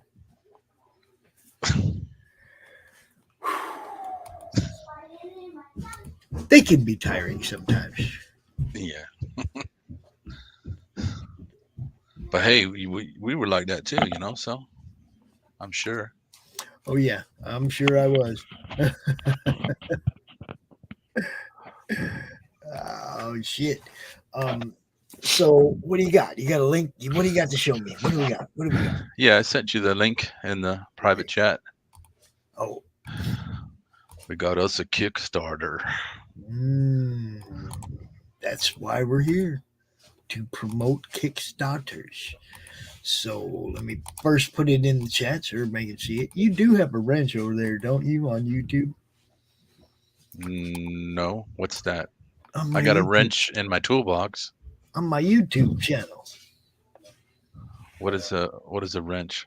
A wrench is a moderator thing where it just makes it so you can drop your own links in all the shows we do. If you see us live on YouTube, just go in there and drop your link. Hey, Bob, it's part of the promotion. Just like you see all these links dropped over here on YouTube channels. Okay. That's all the different channels we're broadcasting to right now. We're on Rich's channel, we're on my channel, we're on Doc's channel, we're on Twitch, we're all over the freaking place, man. Yeah, I don't have YouTube open. I'm just opening the StreamYard. All right, no worries. So I can only see I got it up there. Okay, cool. Cool beans, man. Let's just see what you got going on. Epic of Darkness. Oh, yeah. Well, we couldn't have showed this while the Munchkin was here anyway, could we? Yeah, no, this is not for little ones. All righty then. It's good to know. Y'all Munchkins, stay upstairs for a minute. This is Adult Swim right now. Yeah. All right. Talk to me, my friend. What do we got here? All right, so we are funded. We at least got to the the minimum goal, so that's good. And we haven't flatlined, which I saw on on my previous campaigns. Like second, third week, when you flatline.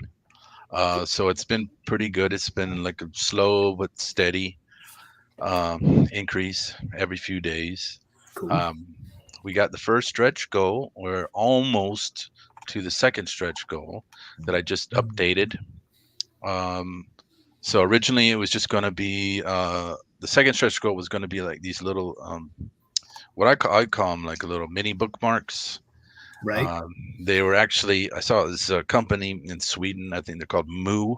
They were on Facebook and they advertised these as like mini business cards. Hold on, let me put you up there. Gosh, so there's 4 of them. And when I saw it, I was like, oh man, maybe that would make like a cool like little bookmark instead of like a business card. All right. Stupid camera. Yeah, we can see him. Yeah. So, but since I've actually got a lot of digital backers, more than I thought I would have, what I decided to do was also make those 4 designs as like phone wallpapers. Right. You could put on like a lock screen or whatever what you wanted. And so I updated it. So now if we get to this stretch goal, which is only about like $20 away or something, or $30 away, Then the physical backers will get the little bookmarks, and the digital backers will get it as a JPEG. So constant trying to think of things, like update things or add extra things if we get to, because there's more stuff I can add too later on if we get past these original 4 stretch goals. Nice. Yeah.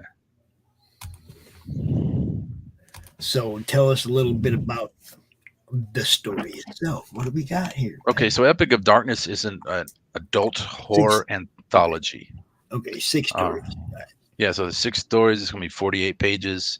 There's a preview right there. That's the cover of it. That's going to be the main cover. If you click on that, you can see a preview that has a couple pages from each story. The book is already finished. It's done. It's ready to go. Once the campaign, completes and we're funded, I got everything, all the lettering, everything's done. So it's an adult horror anthology, and it's basically like emulating 2000 AD, the way that they usually feature like a story with Judge Dredd, and then there'll be like some backup stories, some shorts and different things, black and white, color, all this kind of thing. So the main character in this book is this, what I call right now is called Lady X. That's not her real name, but we're going to go into that as the more stories find out, there's some mystery around who this character is. So it'll feature stories with her, and she's a fallen angel who lives in this like post-apocalyptic Earth, and she wanders around, and it's kind of like a Clint Eastwood's sort of Man with No Name, old westerns kind of thing, has kind of feel to it like that, and it's also like the tone is kind of similar to The Evil Dead, so it's a little bit of kind of tongue-in-cheek, over the top, and that kind of stuff like Vampirella or what's her name, Elvira, that kind of thing. So she's a character in that same kind of mold. Right. So it's basically kind of like if you think, what was her name? Now I'm drawing a blank, but I can't remember her name. It's old Mae West. I don't know if people remember Mae West. Yes. If Mae West was in The Evil Dead, she's like that kind of a character, the burlesque sort of saucy sort of character like that. And so she's got supernatural powers, like you see in here in the very first part. You'll see that she's a shapeshifter, so that's one of her abilities. And the first adventure will show all the different abilities, reveal all the different abilities that she has. And so there's other stories like that one right there is just a short story, black and white, about 4 pages. The next one is another serialized story. It's a character called Grave. He's sort of he's similar to it's like a World of Warcraft kind of a setting. So it's like a dark fantasy, and he's kind of like a Jason or Freddy from Nightmare on Elm Street.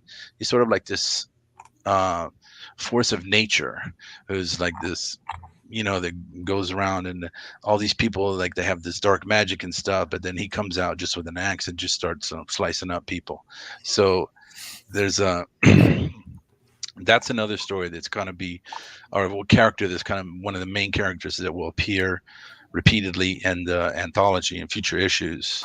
Then the next one we got, this is a self-contained story. It's also black and white. It's called The King Dead Jed. That one's a zombie story. It's also kind of a comedy as well. There's some dark humor in there.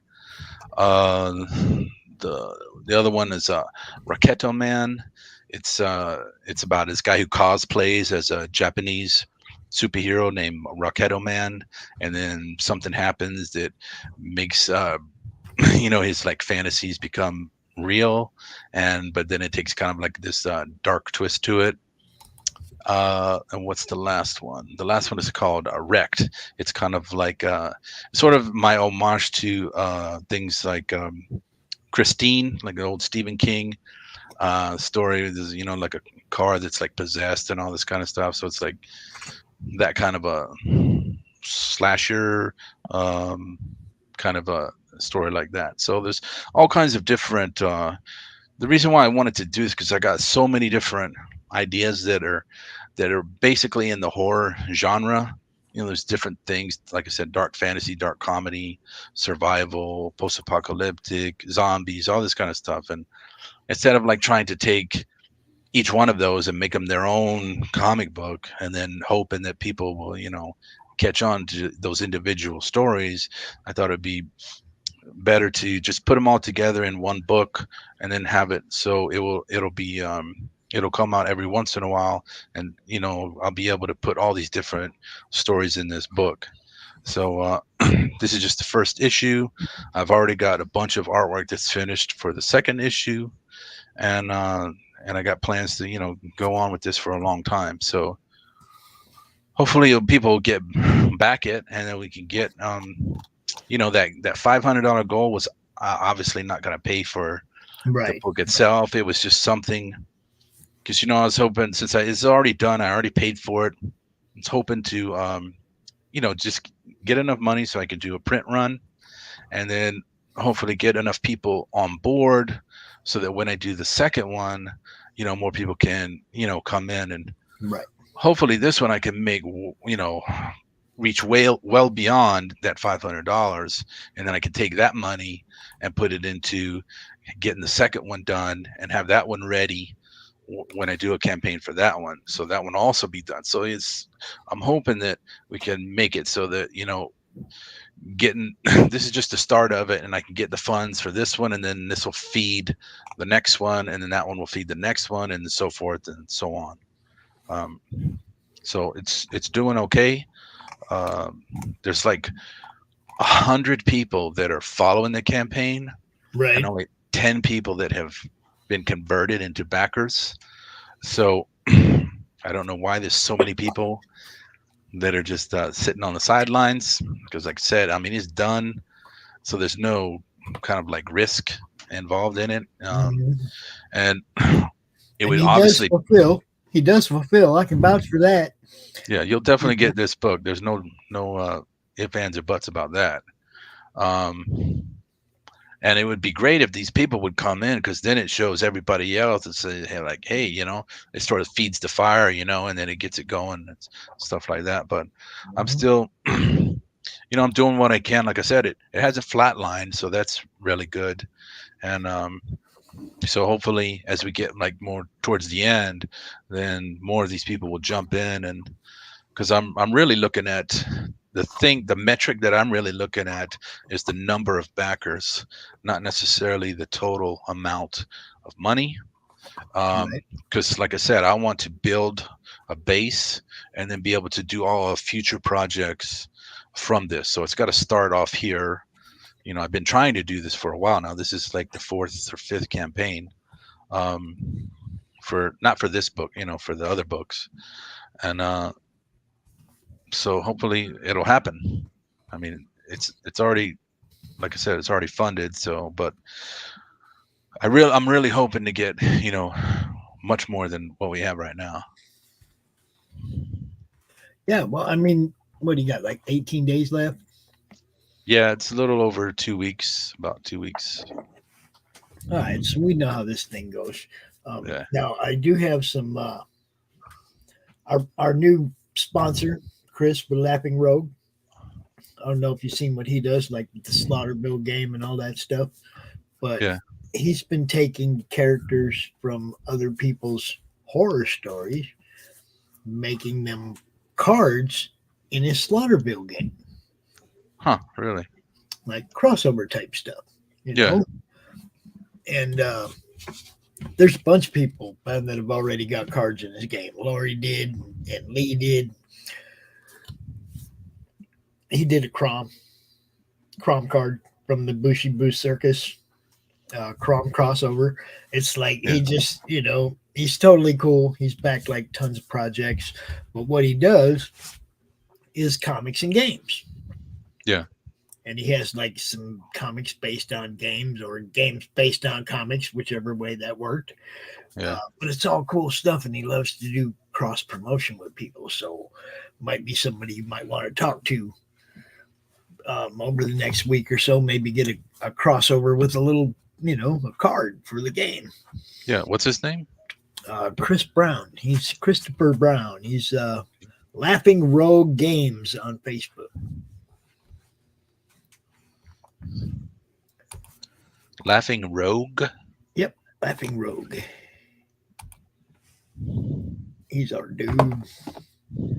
Yeah, I was like coming in and out, all this weekend. So, I got so much other crap I got to do, but, I was trying to, see it, coming in and see what other people are doing. And I saw part of what he was talking about last night with the hunting game. Yeah. The Gone Hunting game was great. Yeah. Dude. But Slaughterville, I went and messed him up. I went and messed him up and said, well, wouldn't it be cool if we could go hunting, but go hunt the monsters in the Slaughterville game? Oh, hell. Now he has to combine the two. He has to make an expansion that works for both games, right? Yeah. He needs a Slaughterville expansion that goes to Gone Hunting, and he needs a Gone Hunting expansion that goes to Slaughterville. Yeah. Are these games that kids can play? The Gone Hunting one, yeah, no problem. Yeah. I mean, they're all, they're dice card games. It's not like, Gone Hunting is totally fun, man. I'd play with my grandkids anytime. Yeah, because I've been like, since I don't know, maybe about a year ago, we started like trying to find things to do with, family night, things like start doing board games and, stuff like that. So I'm looking for something that, that's what we used to do. I used to do when I was a kid, we used to play board games all the time or play Uno or whatever, and nobody really does that anymore. So we're trying to make a point of like doing that with my kids, doing stuff where we're like actually together, face to face and, interacting with each other, and instead of just like, sitting watching the TV or whatever. I hear you. Yeah. So let's run through all this stuff. Digipack. What's in the Digipack? Just the So basically, I'm trying to create two kind of sort of tracks. So one is digital, one is physical, and then at the end they'll meet together for people that want everything. So it's a combination. So you got basic, mega, and ultra. So I want to have a tier for people like myself who are kind of poor and don't have that much money, but want to, help and do stuff. So it's just a basic thing. You just get the comic and maybe one little extra. But you'll also be, you'll also have whatever stretch goals that we get. So you'll be able to get those too. So it's just a basic thing. And then the mega is, the comic with some extra, a bunch of extra stuff. There's like the making of PDF that made that goes through, because some of these characters, like that girl character, she's been something I came up with 30 years ago. And even that grave character also is about the same time. So there's stuff in there like artwork and things that I've never shown anywhere else. So it's just exclusive to that. So it's just a little bit extra things to make the experience kind of like, just about more stuff. And then the ultra is like, for the digital, the ultra is also the other books that I have, the 6-8, Book of Legend, and Neotheric. If someone was interested in having all that, maybe like they're new to me and this whole thing is like, hey, those other things look interesting, I'll just get everything. So I just made the pack, and so I made the pack so it makes it easy for, just one click you get everything. And then the physical as well, it's just there's a basic physical that has the book and like one extra thing, and also the price for physical includes shipping. So the price you see is the price you're going to pay. There's no extra, when you go to click on it, there's extra whatever for shipping. The price you see is the price. So then there's also a basic. There's a basic, then there's a mega physical, and then an ultra physical. And then and then also, like I said, I have the combo. So if people were interested in all the digital and all the physical stuff, you can get those as well. Lots of good stuff there. Yeah. Look, those ones, like he was just talking about, 6-8, Book of Legend, Neotheric, that's all good stuff, you guys. Yeah. And I got some good news for you. I talked to Joaquin, who did he did a bunch of like pinups and stuff for me for Gun Engine Zero. He did the story in there, the Rocketo Man story. He's the line artist for them. I've been talking to him, and we're gonna work together on Neotheric issue number 5. Ooh, So yes, and I think he'll be perfect for the project. He's really excited about it. He really wants to do it. He really wants to work together on it. So he's already shown me some sketches he's done. So that's going to be something coming up pretty soon. Dude, that makes me happy. Yeah, makes me happy too. You know I like that book, man. I like that book a lot. And I think the next issue is going to be really crazy because if you remember how it ended in the graphic novel, there's a asteroid headed towards Earth, so we're gonna show how do they get out of that situation. So, dude, look, this you guys, if you weren't in the know about Neotheric, it is like really good. It's really good. I loved it. There you go, right there. The Return of the King, and you see the big dinosaur paw or dinosaur print there, so give me a little idea what's happening, but you're not even close. Yeah, so and all those books you can get them individually as an add-on if you want to, each one, but I also made the packs where you can get all of them, just make it kind of easy, but they are very limited. I didn't print that many of them, so there's not much left, but they're there, and so people can catch up on some of the other stuff if they haven't seen it before. Cool. And the good thing is, one thing I've seen is that there's been several people that have come back to this campaign and upped their pledge like significantly, like from the basic. Just the other day, someone went from the basic $8 to $60. So that's really great. I mean, that's an awesome thing, and that's happened a couple of times. So that's really great. But yeah, and we got and the variant covers there. There's 3 variant covers. That one is like a retro cover. Gilherme, he does like these sort of like retro covers all the time, and when I saw it, I was like, oh man, that would be perfect for it, because that story is really inspired by like a lot of the Stephen King stuff, like Christine and Maximum Overdrive, all that kind of stuff. And I saw his, and he had some he had done for Misery and The Shining, and I was like, man, that'd be perfect. So he did that cover for me. I think it looks awesome, and the variants will only be however many are needed. So if there's only 10 people, want the variant, only 10. I mean, I'll have to print a little bit over just in case, some get damaged in shipping or something. But that's basically going to be it. So they'll be very, very rare. And I'm not going to use these covers again, for another cover for a book. So it's a one-time thing. So, and the other cover, no, I can't even remember. What is the other cover? If you scroll down for it. I'll show you. That's the Anim No Effect cover. He also did one for Gun Engine Zero. This is really good. He's really amazing. He does it in like 2 days. It's incredible. So got that cover, and then the last one is the Jordan Michael Johnson cover of the Grave character. And I think he did an awesome job too, and so hopefully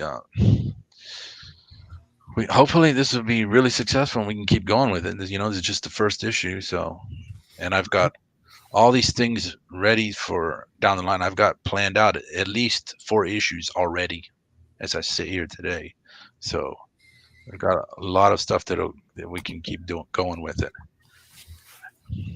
Cool. I'm looking forward to everything you do, man. You know that. You're one of the people that I met like right away, and I was like, man, I love what this guy does. Everything this guy does. Everything. Now, stretch goals, like you said, got the Raketa Man JPEG mini print. Got the mini bookmarks, are almost to those. They were almost at that. Come on, we should be able to knock that off. Another $31. Come on, people. You know what's up. Oh man, went too far. Hold up. Yeah, stop right here. Okay. And then get the $12.50. Got the metal trading card. $1,500. Another JPEG print. Yeah, that would be that one. This thing.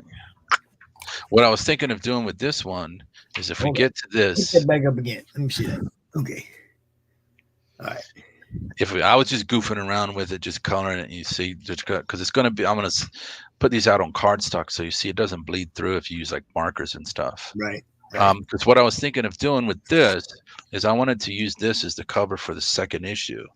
And now for this one, if we get to this and this campaign, when if I send this out to people, I'll offer this as like, hey, if you want to try coloring this, and then send it to me, and then we can pick out which one you think is the best, and then we'll use your coloring for the cover, and then we'll give you something in return. I don't know, maybe a free couple copies of the issue or something like that.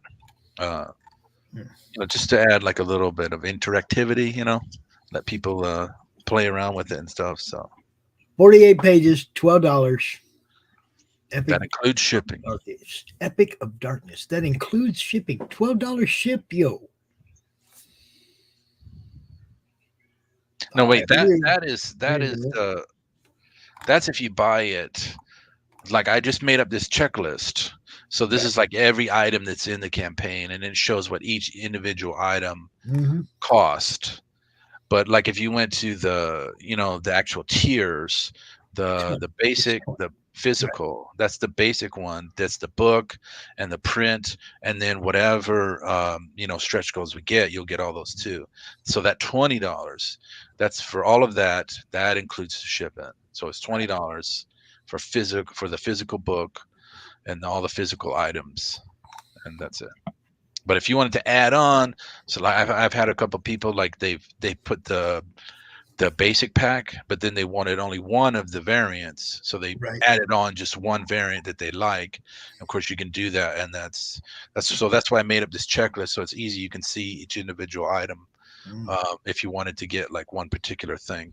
Yeah, it's a great idea. Make sure everybody knows these are all your available add-ons. That'll get all that good stuff. Now look, I'm just saying, you got a Lady X, a Fern Cord. Max, we know about Fern Cord, baby. This is the stuff, though, right here. Me up there, $20. Book of Legend, $10. I got them right here in my box. And 6/8. And 6/8. I have that one in my box, too. Yes, I have them all in my box. And again, another person that doesn't skimp on fulfillment. His books came in Mylars. Yep, Mylars and Gemini mailers and bubble wrap. And this time I'll also be putting everything inside of one of those mailer envelope things to help seal it and keep it, make sure it doesn't get wet and all that kind of stuff. Yes. So it'll be super protected. And like I said, look, a lot of these people, they throw them in a bagging board, and it's like, that's cool and everything. That's sweet. At least we get it bagged and board. But then when you see the people that go above and beyond, and it's really... Is Ice Cream Man coming by? Who doesn't know I'm online right now doing my show? Oh, I'll bet you that's my mom. Anyway, I was going to go ahead and take a break anyway, go get me something to eat, because two of our guests have both said that they cannot make it tonight. One's having a family issue, and the other one just said, man, I scheduled wrong. I'm sorry. So Morgan and Ben are rescheduling, and we'll get them back out here at another time for sure, but what can you do, right? So I'm going to go get something to eat. Why not? All right. Yeah, go get you some. I thought I made a banner for this. Hold on.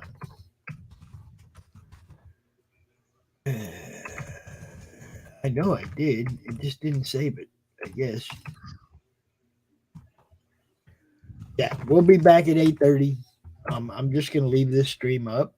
I'm not gonna make a whole new stream for it. I'm just gonna go eat and then I'll be back. Cool, everybody. I hope. All right, man. Enjoy your food. I appreciate everything you do for the indie community and for me too. So, dude, if you wanted, like, look, everything for October now. The scheduling's open for October. I don't know when your campaign ends. If you want to do a countdown, whatever, get with me tomorrow morning or later in the week, and we'll set up at least 2 more appearances with you before it's over. 18 days left, right? yeah, it should end on October 13th. All right, yeah. Let's get you out here at least 2 more times before then. So, all right, I appreciate that. And if you want to do a count, what time of day did you launch the thing? Oh man, it was at night. I think it was like around 9 or 10 o'clock at night. Okay, because I got a lot of people from California for whatever reason. Right. So I try to do it later so that they've been able to get home and that kind of stuff. Good. Then we can do a countdown for you. No problem. Well, I appreciate that. That's awesome. What day is the 13th? I better check, make sure I'm not stepping on my own feet over here. The 13th is a Thursday. Yeah, no problem. No problem. Thursday night countdown, the 13th. Awesome. Mark it on your calendar. Yeah, I will. I got one right over there. I'll write it down. Countdown. It's the final countdown.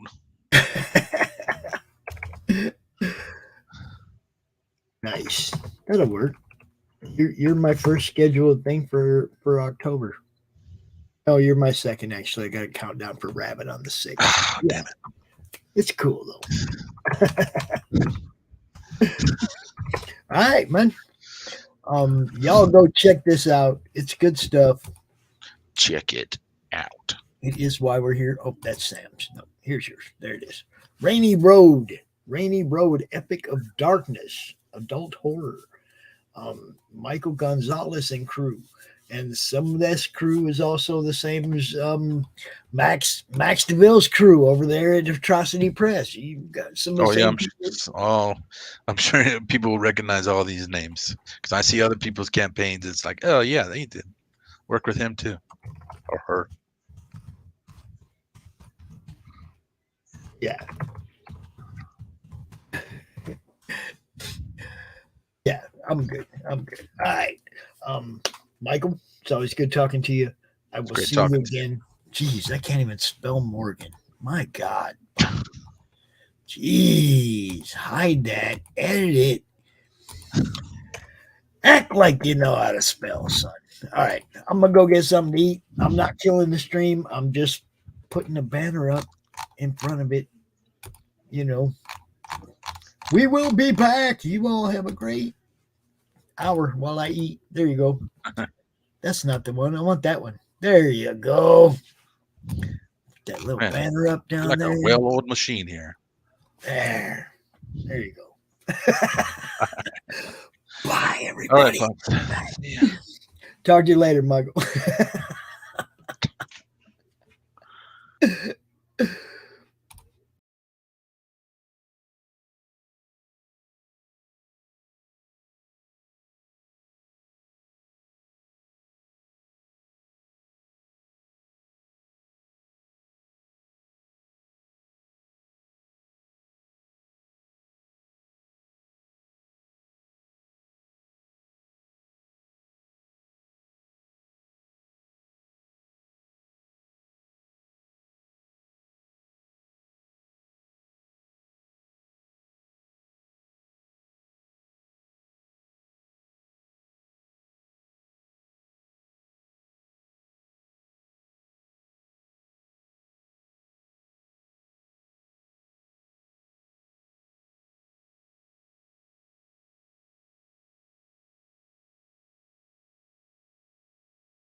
Bringing you sex, sass, and style. Buckle up and unlock your imagination for a fun adventure with these death-dealing dames. They sail the galaxy in search of spoils. The most dangerous acquisition, and the most fruitful, are the legendary Splinters of Yggdrasil. The Splinters are magical artifacts forged from the Tree of Life that wreak havoc on the universe. The missions are perilous, but the bounty is glorious. Enjoy our hyper-fictional wonderland. How is a pirate ship sailing through space? 'Cause magic. How do they heal so quickly after battle? 'Cause magic. How are they able to communicate through jewelry? 'Cause magic. It's all about the characters. Abo, rough, robotic, ready. Mo, carefree, callous, courageous. Mistress Graven, daring, diplomatic, dominating. Betsy, academic, accountable, aristocratic. Nefara, ancient, assured, adrenaline junkie. Bruto, proud, prominent, protective. Fisty, independent, incendiary, invigorating. Roxy, superficial, scarred, secretive. Once you get to know this diverse crew of mythical miscreants, you'll be anxious to find out what trouble they'll get into on the next episode. Go to abogrizzly.com and order both halves of the first episode today.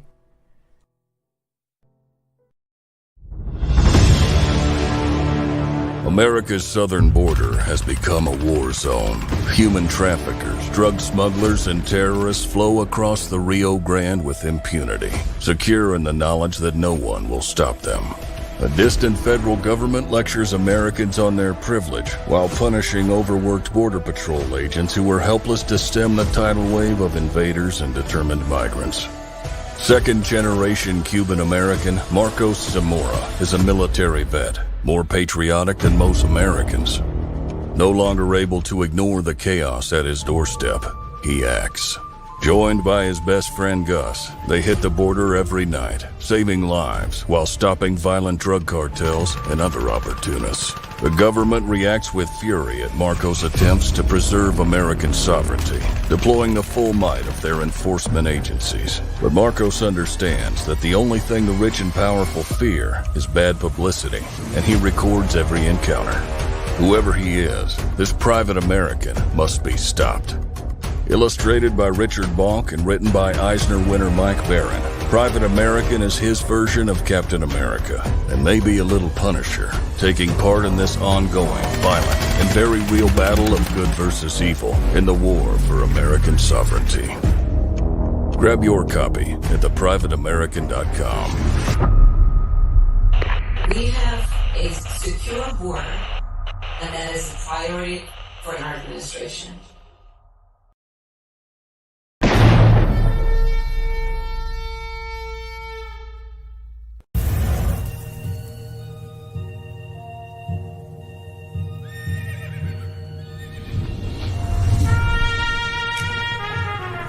We've all heard the stories.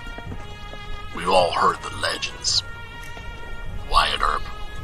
Doc Holliday, Billy the Kid.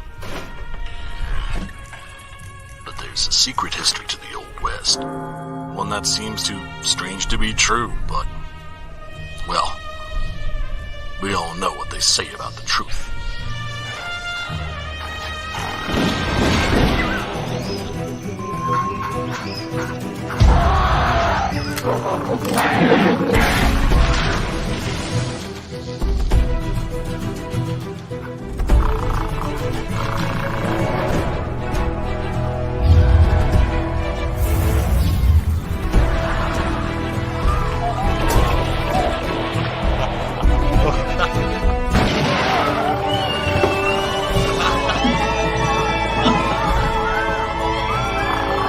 Very big ape, very big guns, blowing very big holes,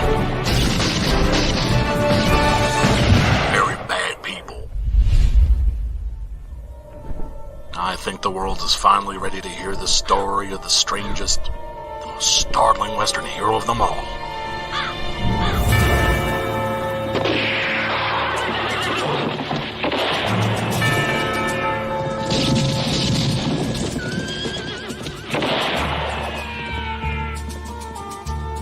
Six-gun gorilla, long days of vengeance.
The original intention of the film was just for my personal use, but I thought with it being such a unique thing that I'd like to offer it to anybody who wants to see it. Things like that. And it's just a unique film of him. He says, I beat you. He says, they say we came in under the dead of heat. He says, that's not true because I beat you. And the American said, well, he says, if you like to think so, he says, but I know the real story. He says, I know I clearly won that one.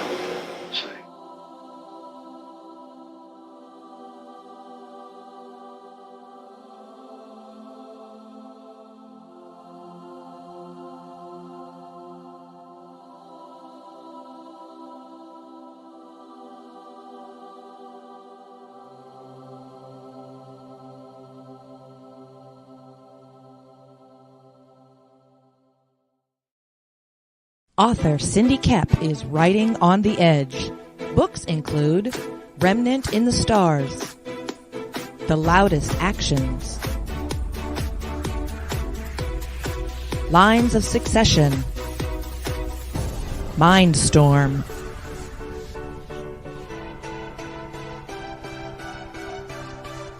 Condemned Courier, the Yerushalayim series,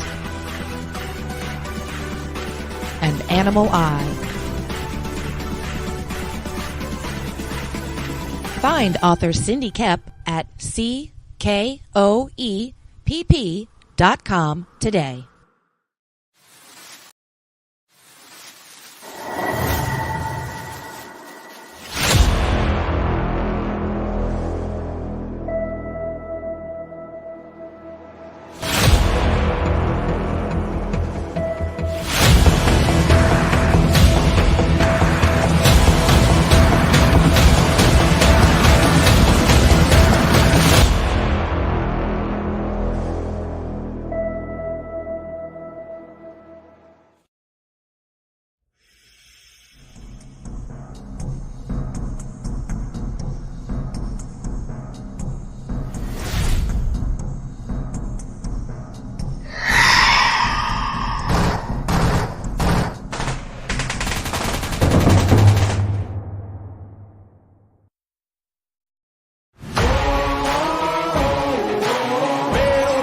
I'ma get it, you know I be on the way. Yeah. You know I be on the way. Man on a mission, I'ma get it, you know I be on the way. Yeah, it's all hard, ain't no fear here. You ain't giving this to all, you steer clear. Never beat, I've been down and I reappear. You got some money on the line, you better put it here. Rolling in and doing that work. Hey, yo, it's me, Pops Van Marmalade, and you're watching the Comics-Related Madness Network. Uh-huh. So come get some. CRoM Con. CRoM Con. CRoM Con. What's up? We're back. Sorry about the delay. We will definitely get Morgan and Ben out here at another time. They both had different things pop up or whatever. I don't know. I don't pry. Just whatever. You know. We are here though at 8:30 like we're supposed to be. Ooh, with the Prodigy. Why, hello. How's everyone doing today? What's happening, my friend? How you doing? I am doing great. It's been one heck of a busy week. I know it has. I've been there. I've lived that. Yeah. But you're having fun, aren't you? Oh yeah, yeah.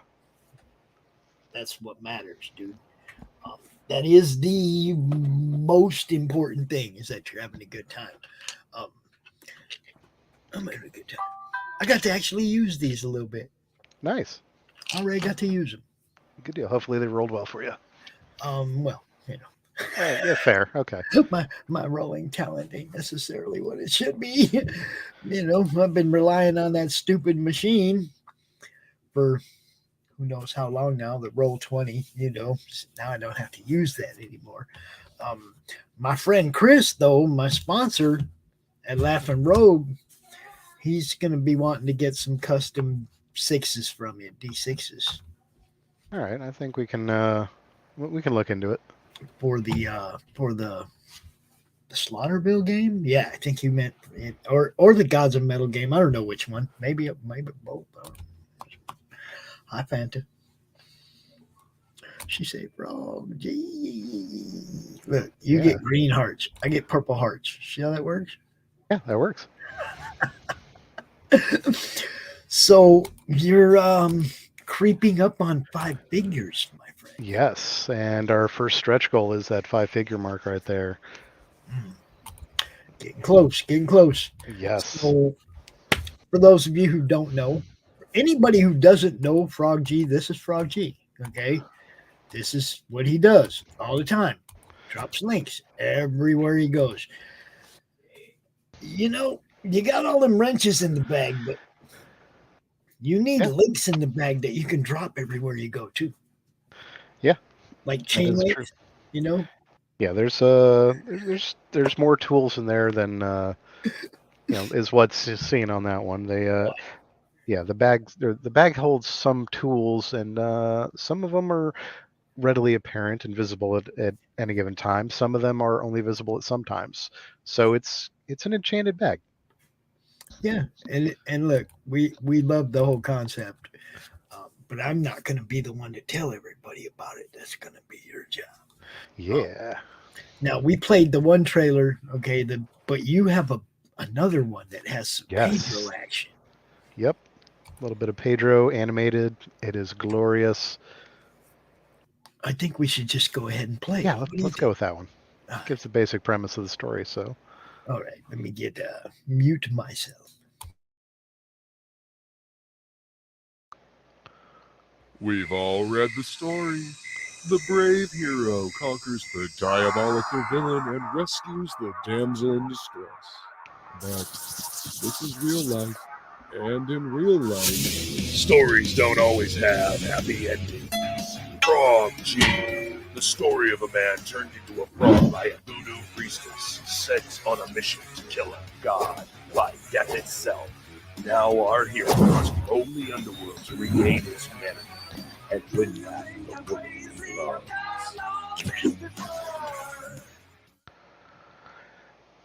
That is so beautiful. yeah, so smooth, great animation. Pedro does a phenomenal job. Highly recommend if anyone needs an animation or an animated trailer, hit up Pedro. And that voice acting, the soothing sounds of a death metal hero. Gotta love those. Luke and Pedro, yes. Yeah, it's a good combo. Well, I mean, like when we had Pedro do ours, Doc did the voice for CRoM. Yep. And it was hilarious. You know, I was just like, yeah, that works. Go with that. I really did, through my whole campaign, try to stay hands off as far as what was going on internally and just be the promoter, because that was what I was supposed to do. You know, I wasn't supposed to get all caught up in everything. And man, now it's like I look back and it's like, yeah, I wish I'd have just been able to just promote it. That would have been fine. You know, but this one, man, you got a team, bro.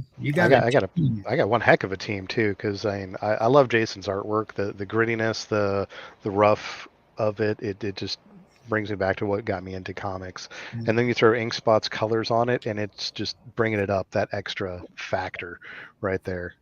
And if you want to know more about Jason Bascom, you go check out Unhinged on YouTube or on Twitter, or you can just go check out the book Absolute 1 and 2, right? Yeah, 1 and 2. Absolute 2 is actually what led to this whole thing. Yeah. So for those that don't know, the Frog G book actually came about because of a trading card tier on Absolute Book 2. Jason had that. He only had 2 of those available. You get that tier. He's going to work with you to create a trading card, a character for trading card. Mm-hmm. And everyone who backed Absolute Book 2 is going to get that trading card. And I said, that's a winner for me right there. I get not only Jason original art, but everyone gets to see this as well. Yeah. I like it. Sign me up on that one. I work with Jason on it. Jason said, I want to work with Inkspots. Send it over to Inkspots for color. It came out so well, everyone just assumed it wasn't a trading card, but it was a cover for another book. And it probably should be, right? And it probably should. It definitely could be. Yeah. But everyone was asking where the book was, and we all got together, and it was like, cool. We're making this book now.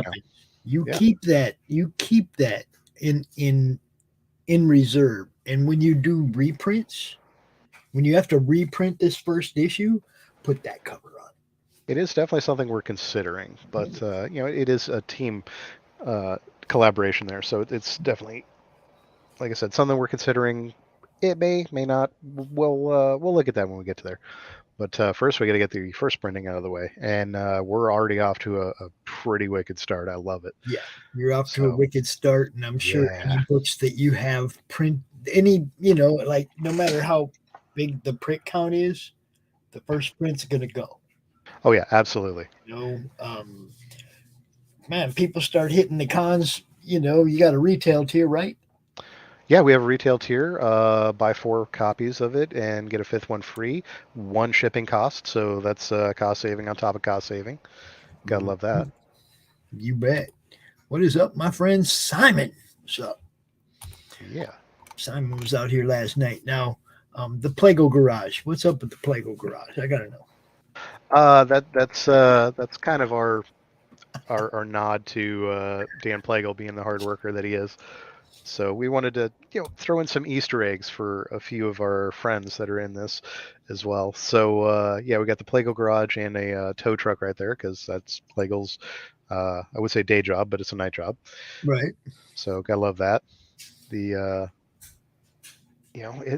it's just wherever we can sneak an Easter egg in. There's even some Easter eggs that are only pertinent to Jason. Like we had to have them explained to us. Lillian's shirt, for example, is it says hashtag fresh pots. Right.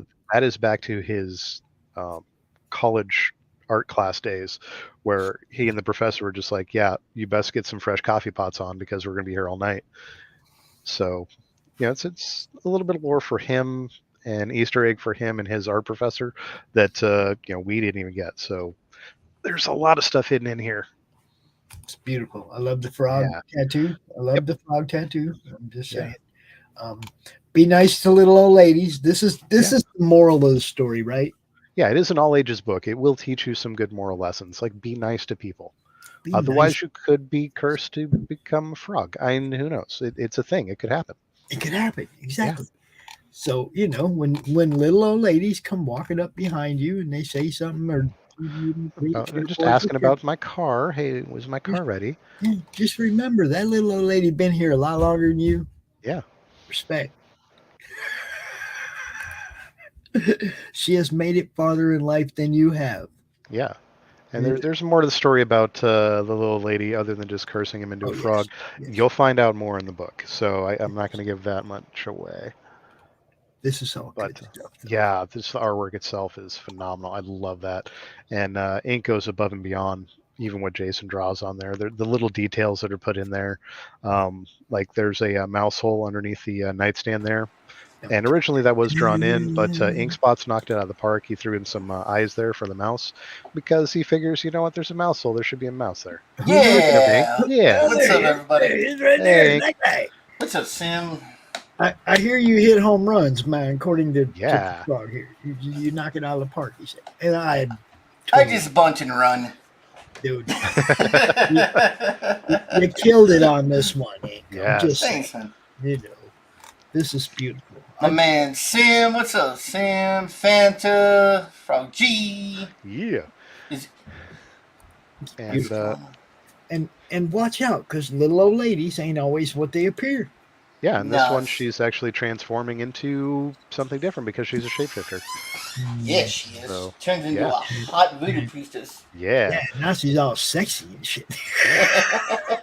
Asking the very important moral question, would you have treated me different had I looked like this? Yeah. And look at him. He's like, turn me back into a human.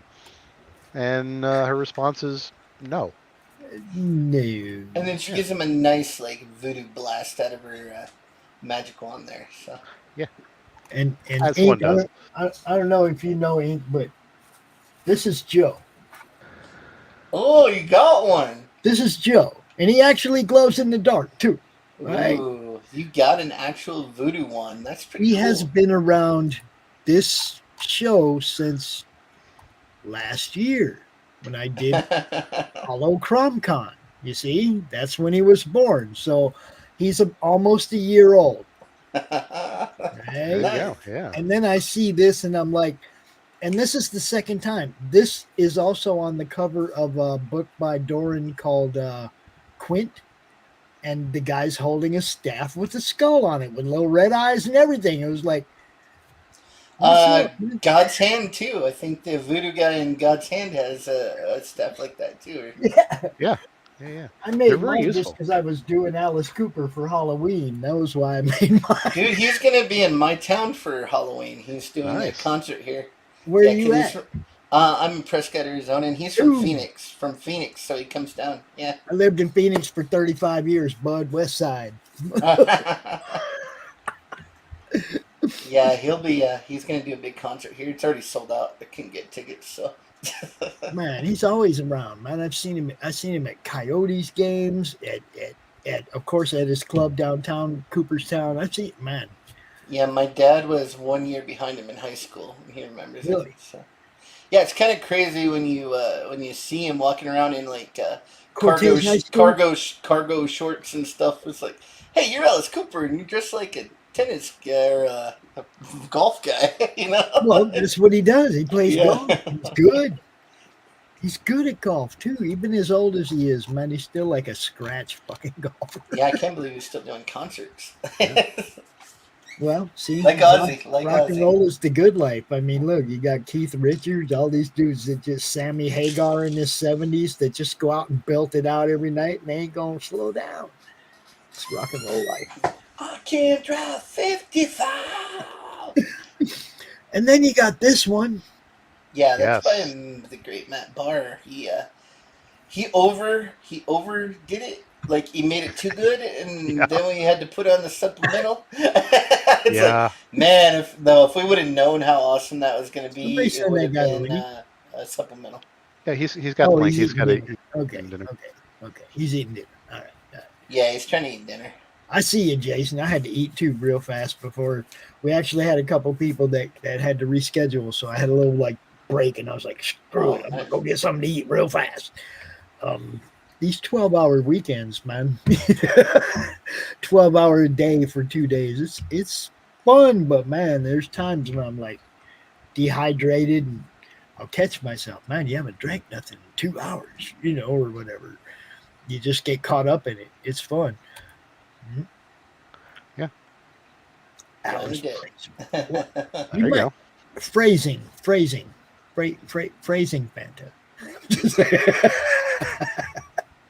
Jams with. Yeah. Oh, Jams good. with. You seen Matt today? Awesome. Yeah. Yeah. So he didn't want to do tentacles because everyone else was doing tentacles. So he did all those cool fingers, bending over and stuff. And he did Sarnunos, the King of Monsters, and came out pretty cool. Matt Yaki colored it. Did a great job on that. And then you guys did it like a roll switch, you and Jason? Yep. Yeah, I did the pencils on that, and then Jason comes in and does the finishes over the top, ties it all together, and gives it that Jason flavor. So, yeah, it was working out real good. It's real fun. We wanted to also have like one of those black and white books that really looks underground, like his absolute book 1 and 2, because he had a lot of people that like the way those look. So the supplemental will be black and white with a full color cover. So, yeah, it's real fun.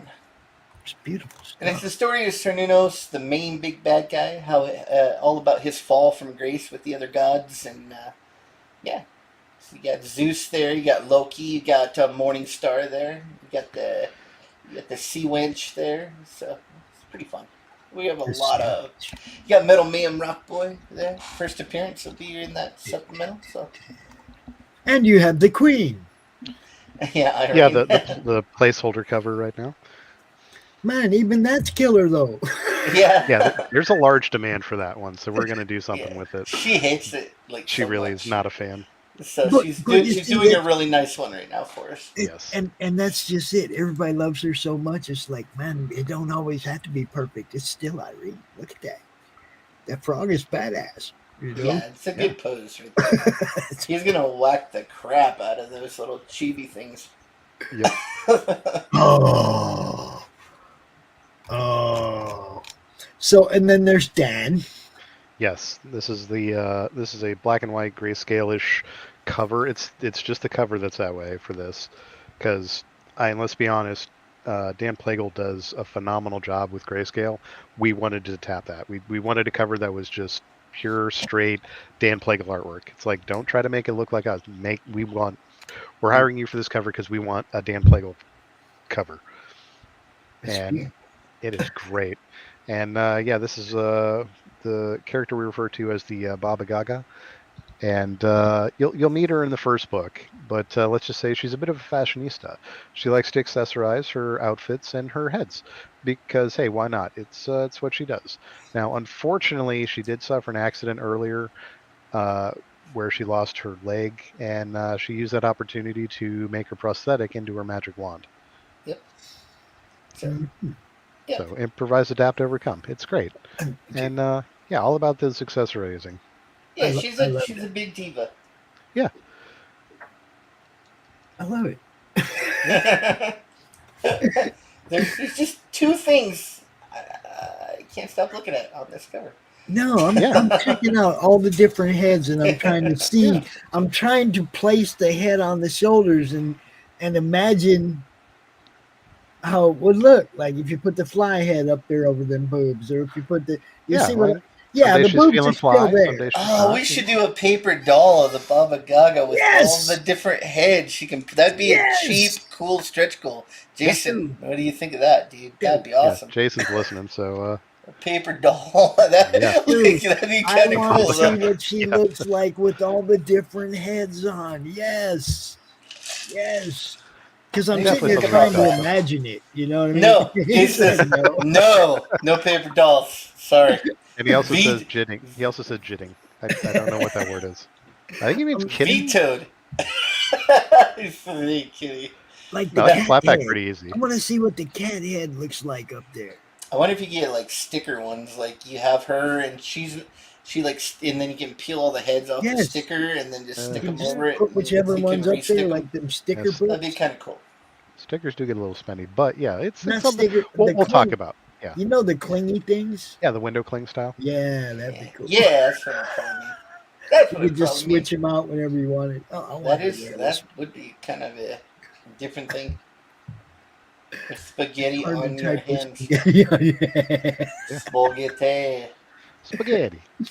Keep the spaghetti away from the keyboard, bro. Spaghetti away from the keyboard. I'm just saying. Yeah, Dan knocked it out of the park on this. It's really what we wanted. We wanted his nice grayscale, and so got that nice variant. Such a great one. Then there's more. There just keeps being more. Yeah, we worked with top talent, which we are blessedly these are our friends, so we wanted to get as much of this good stuff as we could afford, and so we also had an art auction before launch of this so we could afford what they're worth, because they're our friends, but they're phenomenal artists in their own right. Mm-hmm. So we also wanted to make it accessible, and a lot of people love original art. We want to make that affordable for people. Yeah, so you get a piece of original art with both books for like $80. So yeah, plus shipping. That was a pretty good. Plus shipping. But yeah, we thought that was a pretty good tier. Yeah. And then you can even get an original acrylic painting of Frog Jeep, and it'll be painted live on stream, signed and numbered. And these will be the only Frog Jeep paintings by me on this, or on any time ever, really. So next campaign we'll do a different character. So. Doc, paintings, Doc, where are you? Yeah. Where are you? This is your department, Doc. This is why we have you on the staff, dude. You're our fine art guy. Where are you? No. Yeah, and that art is pretty fine. Oh, and that particular drawing is already sold, or painting is already sold. It went to a good home. Yeah. By Flying Feline. No, Flying Feline. Fanta got some of the other art. Yeah. Feline got that one? Yeah, she bought that one. She has very good taste. Very good. She does. And then all them original pages. Yes. Not all, but a bunch of original pages. Yes. Yep. Yeah, there's going to be like 20 of those, I think. And first come, first served, you'll get sent a PDF. And you can pick which page you want of Jason's original line work, which is really That's awesome. What Rich did with the first Incantessi. He sent a bunch of us. He said, just pick whatever page you want. I was like, oh, shit. Okay, I want this one. It's right there on my wall. Yeah. And this. The original covers. Original cover. Don't forget the stretch goals. Yes. Don't forget this piece of art, because you. Yes, little chibi style. Not to worry. Cards. Definitely doing something with it. Yep. Or something. Wonder if we could do a standee with him. We haven't even thought about that. We can discuss. Okay. I'm just throwing spitballing. Yeah. It's good ideas. There's a lot of good ideas. So, yeah. I guess some of these stretch goals work in progress. We just have so much good art that we need to start hitting these stretch goals just so we can release them. But yeah, we're so close to our first stretch goal, which is a 2 trading cards, one from Hockey and one from Dan Plagle, and they're both going to be colored. They're being worked on right now, and I got to tell you, they're looking really good. Dude, all this stuff is amazing. Yeah, I love that Plagle piece that he did for that. That was actually, he did that live on the art stream, and then we liked it so much, we're like, oh yeah, that needs to be on the campaign. It's going to be a card. So. Yeah. No, I did want to let you know, Frog, I am trying to acquire this for you. Okay, cool. I am trying to acquire this for you because appreciate that. This is early Frog G. Yeah. You know, I mean, before I knew you guys had plans of doing any of this, I think, man, one of the early draw streams that Rich drew that on. Yeah, I want to say it was Incantessi 2. Yeah, I think it was. Yeah. And it was at the same time the CRoMniverse was out, which is why it's got CRoM Cantessi. Oh my God, I can't believe I said that out loud. CRoM Cantessi handing Frog G the wrench of power. And the reason it was a crescent wrench, a pipe wrench like that, is because it fits every channel. Yep. What do you think of that? Yeah. We had it all explained out and everything. It was fun. And Hockey's is good too, man. Yes. Hockey is getting better and better every time you see him draw.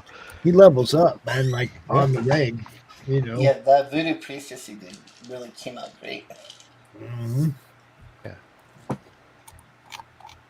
Oh, and that's okay. Let's go back up this side then. Let's go down this side. What do we got? Just the book, $25, everybody, right there. Yep, just the book, and you can add on additional ones if you want a different cover, or you can just get those covers as well and add on the original. And above that, you have the featured tier where you can get all the covers and the supplemental for $85 and save $5. Yeah, cool. Because there's so many good covers. Why choose? Yeah, we'll get you hooked up. Yeah, we'll even get you a discount on that one. It is beautiful. Beautiful. Yeah. Then the standard, you got the Plagle variant. Yep. We already discussed that. And then now this is not the Irene cover, but it will be that pose, right? Is that what you said? Yeah. We don't even know. She's doing a whole different one. Oh. We think it might be, but we're not sure. She promised us it would be amazing and that we wouldn't have any trouble with selling it. And it's Irene, so we know it's going to be amazing. You guys know RJ, right? Yeah. Hey, RJ. Who doesn't? Yeah. I'm like Chicken Man. I'm everywhere. Chicken Man. RJ is doing the final panel for us, and it's kind of a wide open panel, so you can keep talking about this for a little while longer as people trickle in if you'd like. RJ, did you want to put just put the link in the chat? What'd you want to do? What link am I putting in the chat? What? You asked me if I want to put a link in the chat? I don't know. No, I said, do you want me to just put the StreamYard link in the chat and just invite people in that way? Okay. Why not? Yeah. Who knows what trouble we'll stir up doing that? I know we do have indie wrestling. He's indie ace. Edwin. He's coming. Yeah. He's coming by. And anybody else that wants to come hang out with RJ tonight, there's the link right there all over the place. And dude, you guys, this is fucking badass. I'm just saying. Yeah. This is crazy. I'm looking at the top of the bar here from the admin level of StreamYard. It's like you're broadcasting everywhere except CNN. Thank you. Thank you very much. Thank you. They'd have to pay me a whole hell of a lot to get me to put a show on their network. I'm just saying. I don't think they can afford me at CNN, bro. Yes, the ace. There you go. That guy. He's going to be out here in a little bit. Yeah. I'm probably talking about his next one, Bloodbone. Yes. Yeah, Bloodbone looks good. It does. Good. Yeah. I've been seeing a lot of this Frog G around on Twitter lately. Man, we're working. Yeah, we're working hard. We're getting the word out. Yeah, we wanted to also include, if you just want the book and supplemental, we got that hooked up with one click. Because you can get whatever cover you want, you can add on the supplemental. But if you just want standard in that, we got it hooked up for you there. Now, remember, we did mention affordable art. If you want some original, we'll get you an original we'll also throw in the book and the supplemental, $80, because original art, while great, we want to make it affordable so anyone can get it. Cool. Yeah, so you got some Jason work, you got some Inkspot's panels that he's done up. Yeah. And, you don't have to type anymore. The link's right there. You can just come out. True. Yeah, and with all the original art on there, we wanted to include the book and the supplemental because you're getting art from the book. Why are you not also getting the book? That didn't make any sense to us. So we said, you know what, we're gonna throw the book and the supplemental in there. We know that was one of the things that I always tell people is like when you sell somebody, a different tier, always include a book in the tier. Yeah, always. We're really trying to sell the book, right? I mean, all the extras are great, but the book is really what we're trying to get in people's hands. So always add it. Always add a book to the tier, whatever it is, original art, whatever. Get the art and the book. Yeah, I think all of our tiers have the books in them. So, what's up, Edwin? Hello. Hey, Edwin, how you doing? Good. It's Fanta. You can join us. Yes, come on out. Pops. Yes. I'm on vacation. I know. All week long. What are we gonna do? Promote Frog G. That was my plan for my week-long vacation. We're just still gonna, RJ, you're still gonna work. Don't lie. This is true. This is true. I've got 2 packages coming in from the Netherlands that I can't wait to open up. And I'm going to do two streams on Monday. There you go. And guess who's? I'm pretty sure handling the fulfillment for Fiendish 2. Who's that? I'm watching those backer numbers go up and up and up, and I'm like, I'll be taking another vacation when that thing comes around. Fortunately, it's not till next noon.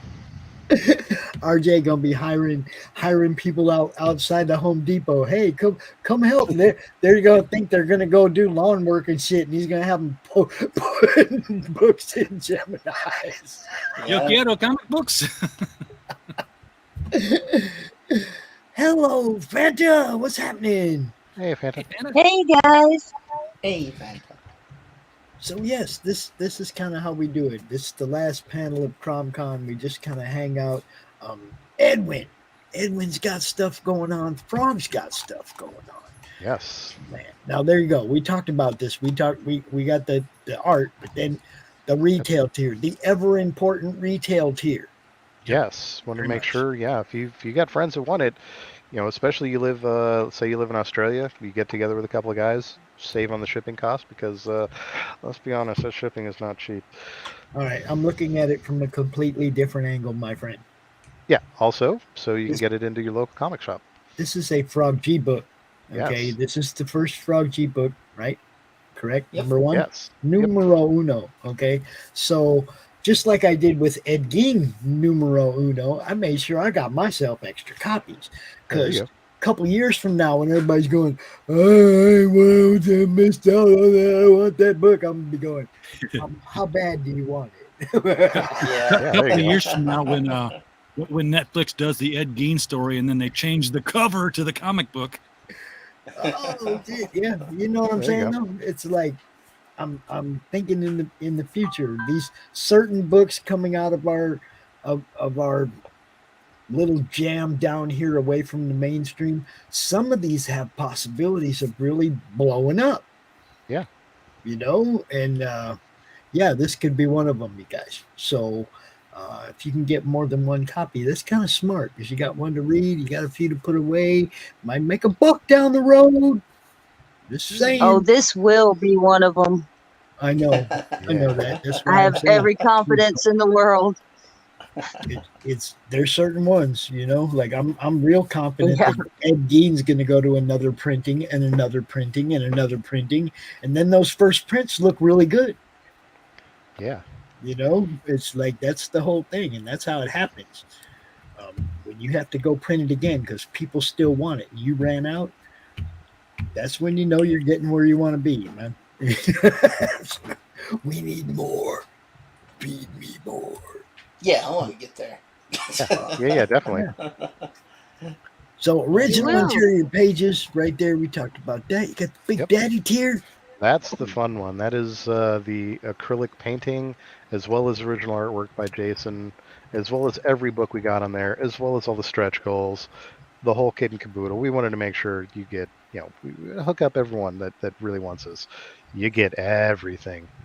Yeah, any extra perks That's you the add one I- to the campaign, you get those as well. So Play-Go cover Yeah. art. Yes. Play-Go cover art. So nice. Nobody's got it yet. Nobody's got it yet. Nope. Not yet. Is it cover Yeah. art? Nobody got all that money. Where are you getting the money from? lots of secret tiers. There's secret tiers that ain't on there. That Oh, I people know. already I backed. know. Yeah. I know. And, I'm getting my emails. I know what's going on. And then Me too. we will have the Irene cover up for sale as soon as she finishes it. So Where are you at where you can't share it on Facebook? I'm lost on that. Somebody said they can't share it on Facebook. Where are you watching it? In the madness? Oh, sometimes lately there's been a lot of posts where there's no share button. That's In the madness? And yeah, and I think it's a matter of whether or not you're joined as a No, group or you're joined as a unique There's person. a share button in the madness. Where else are we doing? Where else Yeah, are we but they on might Facebook? not see it when they're logged into their account. Oh, on Rich Perotta's. That's where it is. It's on Rich's Facebook. Yeah. Okay, let's go see who we're talking to. No, it's not over there either. There's nobody over there. I see Travis liked it over there, but there's no comments. I don't know what to tell you. In the madness, I see a share button. Looking right at it. That's because your account sees it, but other people log in the way that, depending on how they're logged in, they may or may not see a share button. Yeah, it was. I can see it's been shared 3 times. Once by me, once by Chris Brown, and once by Seth Stevens. So, somebody's able to share it. But who are you? Who are you? That's what I want to know. Yeah. Who? Oh, you. Hi, RJ. Hey, Fanta, how you doing? I'm good. How about yourself? I am working on the side here, trying to make up the thumbnail for tomorrow night's interview with Mike the Red Baron. When he kicks off Private American. He's gonna launch on the Kings, and then he's gonna jump over to our show. Oh, cool. Awesome. Hi, Cindy. How you doing? Y'all know Cindy. We play her ad all the time. Cindy Kemp, author. Hey, Cindy. Hi, Cindy. Yes. And man, she's another one, huh, Frog? Dropping links all the time. Oh, yeah. Over there on the Rising Tide Network and whatnot. Always dropping links. Yep. So many people that get it. I love it. But yeah, so you guys are killing it. You've only sold one of the $500 tier, and you haven't dropped either of those yet. Technically, we've sold 2. There's one that was sold on the secret tiers from signups. One sold on this. There's a third one that was part of our pre-launch giveaway. So we sent it out. If you'd signed up for the pre-launch, that launch day, someone was getting their tier upgraded to the Big Daddy tier, as well as getting the custom Frog G dice. So that's 3 of those. So far, Ink's only got to do 3 acrylic paintings. yeah, and this is the only campaign with Frog G. So That is true. I know what it's like to have Frog G dice. See, this is the brilliance of Frog G. This is where the brilliance of Frog G comes in, because he's been like in everybody's stream for 20 years now. He's ingratiated himself with everyone who runs a show. He's been throwing out people's links, so they're all like, "Frog, we love you, we love you." And then he launches a comic book, and he ain't got time to be on all the streams that want him on there. It's true. It's true. Because I'll tell you what, he's got a wrench on our show. Yep. And I look through my calendar here. Let's see, Robert Creasy, Lesser Known Comics, Archon, Tony James, Jersey Devil, David Howard, LCS guys, Mike Grunt. I'm not running in any Frog G in my schedule here, and I don't know why that is. Pixel of Sin. Yeah. You've been called out, Frog. Hey, this week has been pretty crowded. I can send you a screenshot of all the schedule, but even looking at it right now, it's just like, how the heck did we do that? And still sleep. Just turn your ringtone into Rod Stewart's "Everybody Wants You." Yeah. Yeah, we're gonna do it again next week. Hopefully, we're gonna Yes. try to be on streams every single day and up until the end of the campaign. Hopefully, so yeah, that's what we're shooting for. You can revisit mine if you want, for sure. Right. Yeah, no problem. We're gonna get on everybody. No. Almost everybody. No, I gotta ask. I gotta ask, Edwin. Are we talking about in demands or what's coming, or both? A little bit of both. Bloodbone's about to launch in a couple of weeks, and then Ace is still chugging along there. So whatever you want to start with, I'm good. Bloodbone looks fantastic, man. Everything Yes, I've seen thank on it. That's gonna be cool book, man. Super happy about it. That I've been holding on to this for a while, so might as well just start sharing it out to people. Cool. I must hop out to Frog G's campaign soon. You don't have to hop out. Just hit the link. You can stay in the show and it'll open in another window. Yeah, see, just like that. You don't got to go On a phone, it won't. Yeah, okay. I'm used to YouTube. Yeah. I do everything on my phone. It's hit or miss. As you can ask Frog and Ink. Yeah, for sure. I used to run my show off my phone for several months when it first started. I had to do this. That's what I do. I had to do my show once, or do an interview once from my phone because I was somewhere else, and that was interesting. But yeah, I had to buy a splitter to go into this lightning port here so that I could have power and headphones at the same time. Nice. Because otherwise, it's just draining the phone. Cool. What? Yep. Okay. On a real computer. Okay. So, the Ace Volume 2, Mr. Edwin, in demand at $7,418. 158 Bacchus, and we want more. That's right. Trying to drive up the. Look at that. Yeah, It's beautiful. Fantastic cover by Pat Maxton, aka Doodle Bags. Really kind of captured what I wanted for the tone of the book and everything. So he did a fantastic job. Most excellent.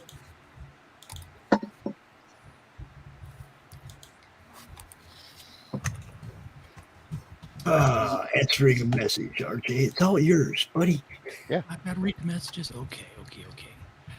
Oh, this is what I get for trying to multitask here because I'm trying to come up with this cool graphic, and it's funny. It's funny, Pops, because you know Mike Barron's story is all about the border crisis, and when I say border crisis, everybody knows instantly what you're talking about. Border crisis. Mm-hmm. If I Google newspaper headlines border crisis, all I get is Europe. It's like Google's like, we don't have one here. It's all over there. But that's not about comics. So that will sit in the back burner for a while. Damn, I love that angel. I know it's not an angel, but it's a woman with wings will always be an angel, right? Yeah, she is. That's why her name's Angelique. You got to play on all those themes. She's part angel, part devil in many ways. So it's kind of like I said, the great visual of like the red hair, the wings, all that kind of look. She's very tempting, but she's also super dangerous and lethal. So I was gonna say those wings look like they could shred a block of cheese with one flap. They can do tons of damage. She's slices, definitely dices, juliennes. Yeah. While Akula was a threat in his own right, and he is, Angelique is kind of taking a step above him as far as like she's just like a lot more dangerous, and she's not here to play around. And she's got like a great introduction in the book, and like I said, I'm just I've been having some printer issues. I got like a whole stack of comics here that I can't ship out to people, so it's super frustrating. But trying to get I that hear that straightened a out. lot. Yeah, sadly. But we're Yeah, and working our way through it. And it's with every printer. It's like they all get a screw up. And the more that you guys are out there making independent comics, I mean, they're not used to this influx of comic book creators. They're used to, like, a couple of indie people out there, local, using them, and now all of a sudden, everybody's making a comic. They bypassed the system. They've broken out of the game, and you guys are. I was gonna say you guys are killing it, but I'm gonna be a little more blunt. You guys are scaring them. Yeah, there you go. I mean, the kind of books that I'm seeing put out now, it's just like, this is some incredible stuff, man. It just gets me hyped, makes me want to do even better for Volume 3. And just like we keep pushing each other, so Yeah. it's great to be a part of this. So how's the second campaign tracking against the first campaign? It just passed the first campaign. That's what you want to hear. About like 2 months earlier. I think like I ran the first one for about like 6 months or so. 6-7 months. This one's been about 4. So yeah, it's People just picking up a catch-up tier on it. Yep, moved a lot of the second printing. It's got an amazing Joe Bulk cover. If anybody hasn't picked it up, even if you got Volume 1, you'll want that Joe Bulk cover. That's absolutely some of his best work. He actually colored it himself, which is super rare to have that on any campaign. So it's like a great, we make it nice and easy. You can get both copies. You can get the print and just kind of be all cut up and get ready for Volume 3 coming probably summer, fall next year. So yeah, it's that's the one drawback to crowdfunding, isn't it? Is the long wait between finishing one and starting the other. And also, don't want to just get too ahead, especially like I said with the printing issues and all this stuff. I want to make sure everything is right. I'm able to get everything shipped out to everybody again, and then once that's done, we can move on to really focusing full bore on Volume 3. So from your perspective, as you're a guy doing it all yourself here. You're hiring a couple people to do other parts of the book, of course. But what are you missing that you need to be able to do this every 3 months? Right now it's just a matter of funds. Okay. The campaign can get to a certain level, I can get a couple of these out a year. It's just I don't want to overextend myself. So because that's the thing that people always talk about. Yeah, that's the thing people always talk about. The crowdfunding campaigns, like, yeah, they're great, but you got to wait a year and a half between books, and you lose the momentum. I talked with Carl Kiesel about this when he was on my show, and he's a pro. He's been with DC. His artist has been with DC, and I'm like, you guys did this every 30 days for a while. What's the problem now? Why can't you do the routine? Come on. But it's a matter of them doing everything themselves now.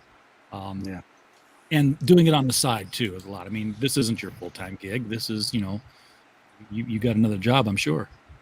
Yep.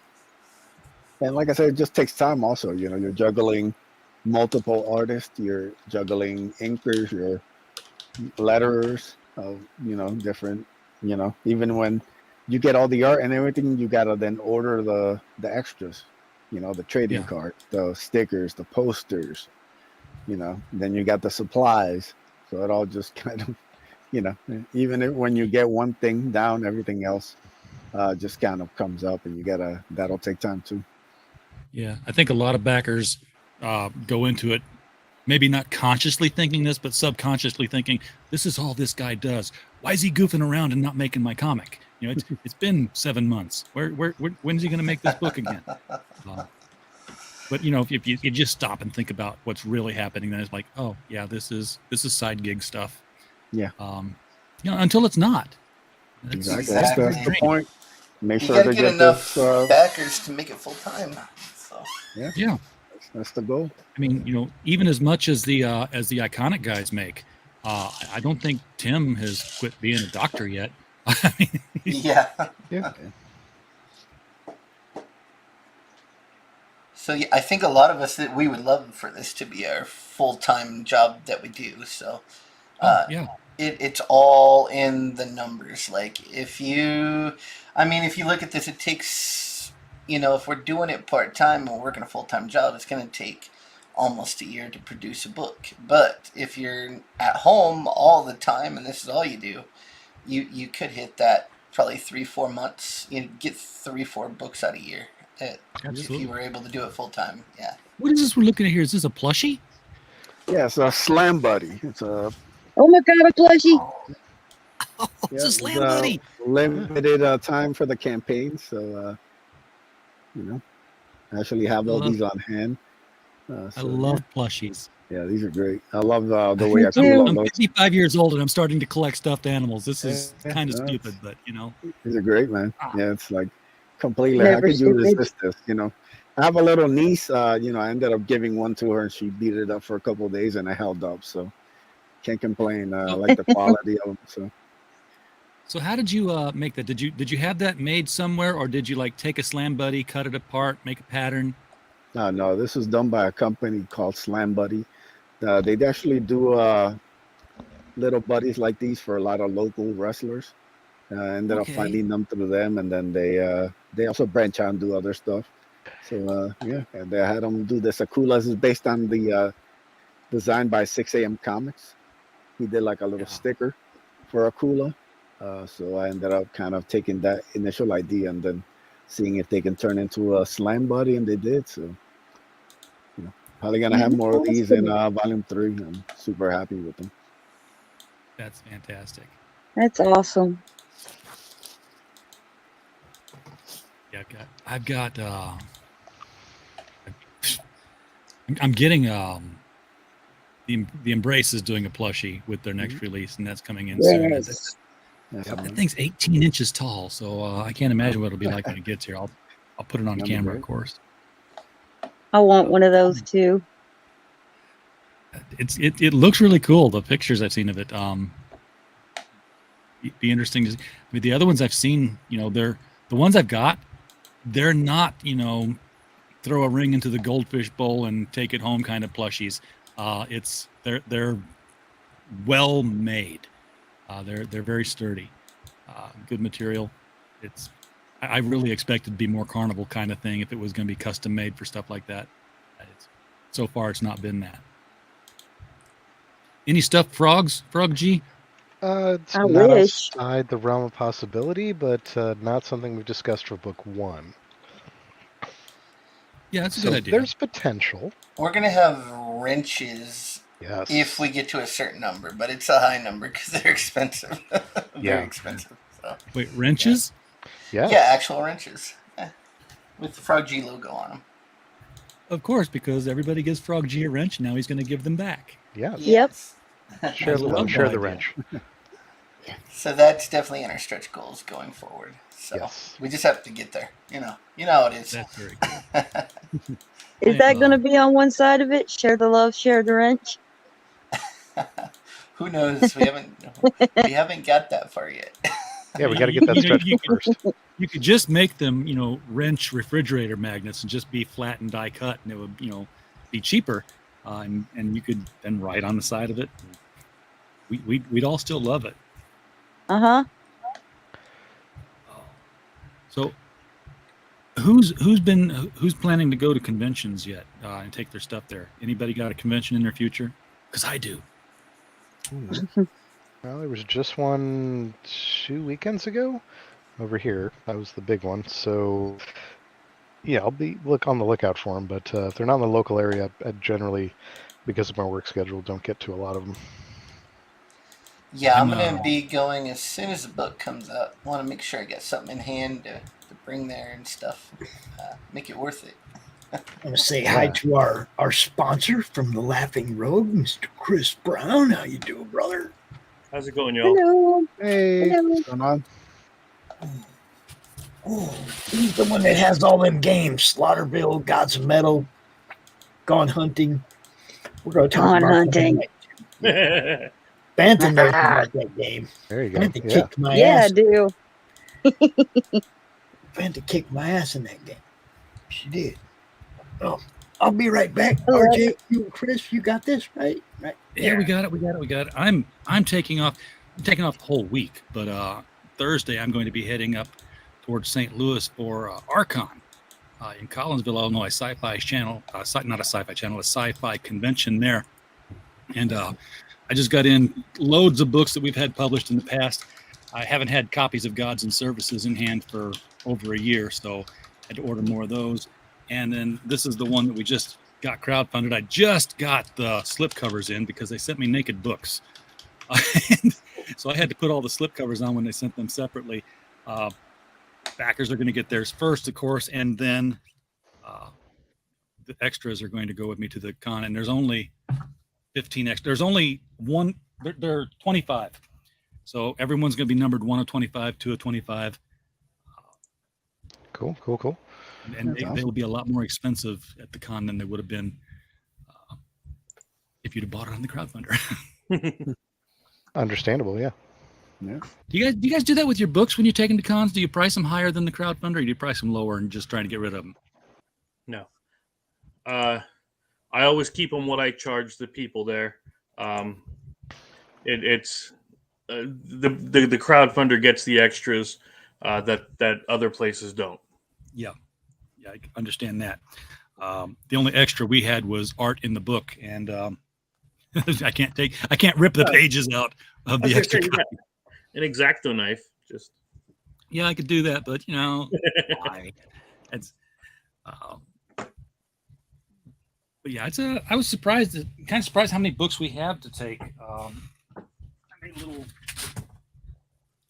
little stand. I said, I'm just gonna print all the books on a piece of paper and put them in a little 8x10 frame. And I was like, oh, dang, I'm running out of page. We got the all three of the versions of The Devil You Know and The Devil You Know Better, Alice's Journey Beyond the Moon, where's my finger at? The Gods and Services, all the Destroyer books that I got. So that's if I have time to even sell. I don't have a table. They've invited me as speaking guests to be on panels. My first panel is Friday at 1:00, right after lunch, on diversity in pop culture. Alrighty, I'm gonna have fun. RJ, you're close to me, aren't you? I live in Alabama. I'm closer to you. Yeah, I'm in northwest Arkansas. I wish we could get together some little meet and greet or a little bitty con with like you and Tug and people from around our area, so that we could get to them. You know what I mean? Yeah, we need Redneck Con. Yeah, sure. We can call it that, but.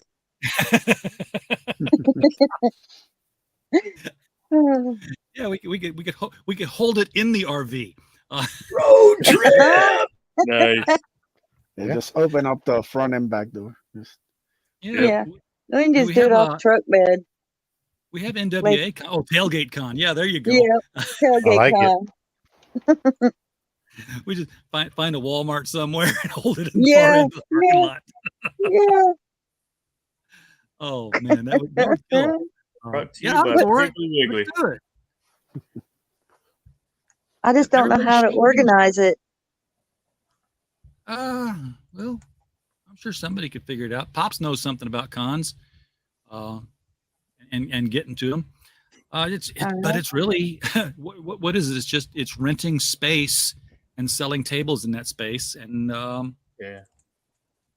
opening the door for people to show up. I'm sure it's a little bit more complicated than that. Probably some insurance things you got to have. Insurance, security, medical coverage. Yeah. Oh, you're taking all the fun out of it now. Logistics thing. How do you feel about campgrounds? Campgrounds are good. We roast marshmallows. I do know a guy who runs Kitchener Con up in Canada. Canada might be a little bit different, but if anything, it would be more strict. So I can ask Mr. Hop how he ran Kitchener Con and what things he had to get. Okay. Maybe I'll put a tweet out asking for help. Maybe somebody will give me some advice, because I would love that. A lot of tiny cons are actually held in library conference rooms. Oh, And now you're but just dealing with. we just have to get Ink and Jason and Frog to it. Yeah. Yeah. Find a big enough library and say, hey, can we hold a comic book show in your at your library? And library be happy to promote books, and they would actually advertise the thing for us. Now, you wouldn't be able to have like your Zenoscope covers out there because it's public library. Yeah. You could do it at a rec center. We have a geek something or other, and we hold it in our local recreation center. There you go. Lions Club, all that stuff. Yeah. That's all right. Cool. We're on our way now. We Yeah. were born here, folks. You heard it here. Yep. We do have NWA Con in Rogers, Arkansas, and I think they just had one in Little Rock that I missed. Rock Con. But it can't be that hard, right? Just expensive. Right. Yeah. What are we looking at here, Aces? This is the cover for an Ashcan I'm launching in October 5th. It's going to be available from pre-order. I'm taking a page from Joe Sontag's when he did the Reaper Destroyer. So I'm doing a 12-page black and white Ashcan for his character called Bloodbone. And this is the cover by Ricardo Jaime. Very cool. Can we make that a little bit bigger? I could do this. There's a little bit bigger. Yeah, he looks like I'm going to do the horrible thing of comparing him to other comic characters, just to get an idea across. He looks like Grifter hulking out. Yeah, you could say that. I compare him a bit of a cross section between Bane and Arrow. This guy who ends up becoming a vigilante to clean up his city from criminals who've taken over. Just kind of bloody, kind of action-packed, really kind of violent, over the top, but with some humor and stuff. Donald DeLay does the art, like I said, I've had the project for a little while now, kind of sitting in my hard drive, and I thought, like, you know what, I don't want to do a whole nother campaign, especially while the Ace is going on. Let's just make this a little Ashcan and just like give people a sneak peek to it, and then if people like it, we can do like the full thing. Do like a full campaign for it. But yeah, it does kind of tell a little kind of adventure, Bloodbone kind of going on a mission and kind of tearing shit up. And I think some of Donald's best work. See if I can get some pages.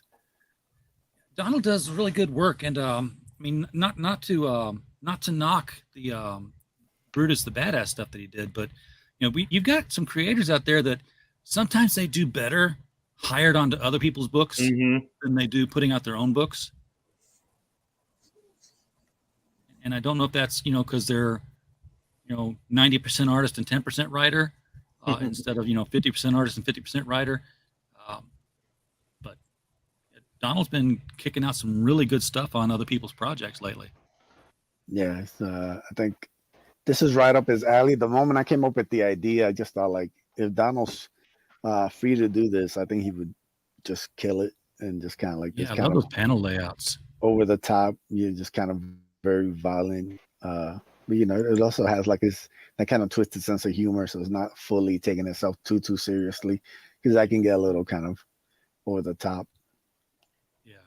Oh, geez. Can you imagine Donald and Bisley getting together on something? Oh yeah, it'd be insanity. Yeah, but I'm really pumped about this. I'll be taking pre-orders starting October 5th through PayPal. So just trying to spread the word right now, and I'll probably have it open for I think 30 days. I'm shooting for right now. It's going to be October 5th to November 5th, and I'll be doing a lot of streams and stuff where we're kind of give out more information, how people can order and everything. But yeah, I'm super. Are you going to sell direct? Yep, it's gonna be taking orders, direct to the customer. There's a lot of people starting to do that now. I mean, everybody's doing crowdfund for a while, but Eric July obviously is getting the most attention, but there's a good number of people now who just said, you know what, forget the crowdfunding. I'm just going to promote my own site and sell it direct. Yeah. With varying degrees of success. I think Eric's sort of an outlier because he had this huge audience already in place. Yeah, well, like I said, I've kind of taken a page from more like the Joe Sontags, the Sean Onreds of the world. They've kind of used the Ashcan as like a teaser to kind of gauge interest and create buzz for like the full project. Even though this is a little different, like this is basically the full project because it's 12 pages and it kind of tells this specific story. So anything else would be kind of starting from scratch for like so if you had you jump into issue 1, it won't be this story. This story only exists as an Ashcan. It only exists. Sort of like what Wizard used to do with the 1/2 issues. Yep, exactly. Yeah, it's Special a big fan of Wizard. The 0 issues that you could never get anywhere else. It was like an exclusive for that. If you missed it out, you had to like go track it down. So I want to give something. People are gonna support it. I want them to get like something special. That's gonna be like a little collector's issue. Gonna have like some sort of foil cover, maybe like some sort of printed foil. I'm talking to this printer about it. So yeah, it's gonna be fun. I'm really super excited about it, and hopefully I'll be able to get the copies and everything in pretty quickly. I'm working with a new printer that's not the Ace one, so hopefully this will be go a little quicker and a little smoother. So, I mean, so without naming your printer, what kind of issues were you having with the product? A lot of damaged copies, which is I've had that in the first campaign. They kind of took care of it, but now the last issue was misprinted comics, which is just really kind of almost unforgivable. Especially when the damaged ones were printed perfectly. Man. Now you're just like, now you're adding salt to the wound there. So yeah, now I'm talking to this other printer, which is doing the Ashcan, and I'm gonna get the Joe Ball cover printed by them to see how they do with that order. And then I might have to switch out and then order the main Ace books from them too, depending how things go. Yeah, I mean, there's the printers that I work with. I don't order from; they ship to me. I see things come in various stages of shipping. Like one of them's just getting into comics, and they ship them like they ship hardcover books. Like, oh, this is never going to work, guys. Yeah. I emailed them. I'm like, you need to do what some of these other guys are doing, and like, there's damages. We'll replace them. I'm like, nobody wants to screw with calling you and telling you that there's damages. Yeah. And then I had damages with my next shipment of books. So I was like, see, told you. But there's, other printers are like just super good at knowing that they're dealing with a collectible market. So they'll take 20 books and they'll stack them 10 and then flip the other 10 and stack them so they don't get a curl to them, so they stay flat. And then they brick them in shrink wrap so they're a solid brick of book. And they put that on top of bubble wrap, wrapped in brown paper, and then put the next stacks on top of it. And and they seal that box up and they put that box in another box surrounded by paper and sealed up. So like, even if the box gets a hole in it, the books are fine. They're like floating in this stasis cube of protection. I love that until they're all packed up and I've got all these extra I got twice as many cardboard boxes as normal. I'm like, what am I doing with these? Where'd I put them? Yeah, the apartment's starting to look like a fulfillment center. How many boxes and stuff? Oh yeah. I have. And I'm a pack rat, so it's like I can't throw away a cardboard box. I may need that someday. If for nothing else, storing my comics in. Okay. I have about 15 empty Geminis right behind me. I don't know why I'm saving them, but I am. Oh, Geminis that you opened up? Yeah, from other creators. Yeah. I was going to say I've got about 150 Geminis empty above me right here. But yeah, I don't reuse Geminis. I can't. I get a lot of Geminis where that is the outer packaging. It's like they just put 15 yards of tape all the way around everything on it. And you got to cut it open. It just tears up. Like, when I pack a Gemini, it's like I put a little bit of tape over the one side, a little bit of tape over the other edge. I'm like, that's enough to hold together. And then we put it in a poly bag and seal that. It's like, it's not going to pop open because the bag's holding it together. Plus, the bag is keeping the rain off of it. So in case your postman puts it on your doorstep in the middle of a thunderstorm, which has happened. Yeah, More than once. happens a lot. Yeah. Yeah. So, but I hate dealing with all that tape.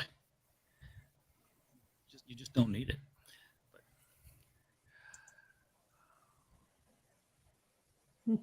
I'm looking for somebody who's supposed to be popping up here, and he hasn't come in yet. We're going to be talking a little bit later, I think, with Don Chin. The great unless Don Chin. something's come up.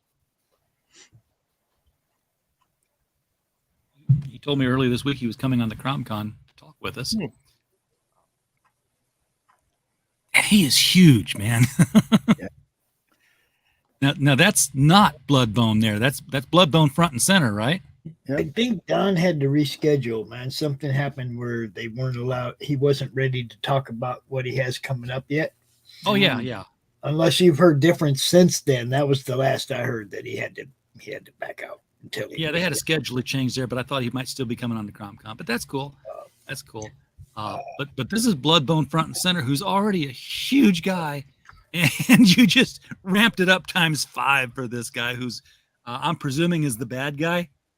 Yeah, he's the main kind of villain in this little Afghan. So yeah, he's you gotta have fun with you gotta have fun with the rogues. So this Bloodbone can't just there's always somebody bigger, as they say.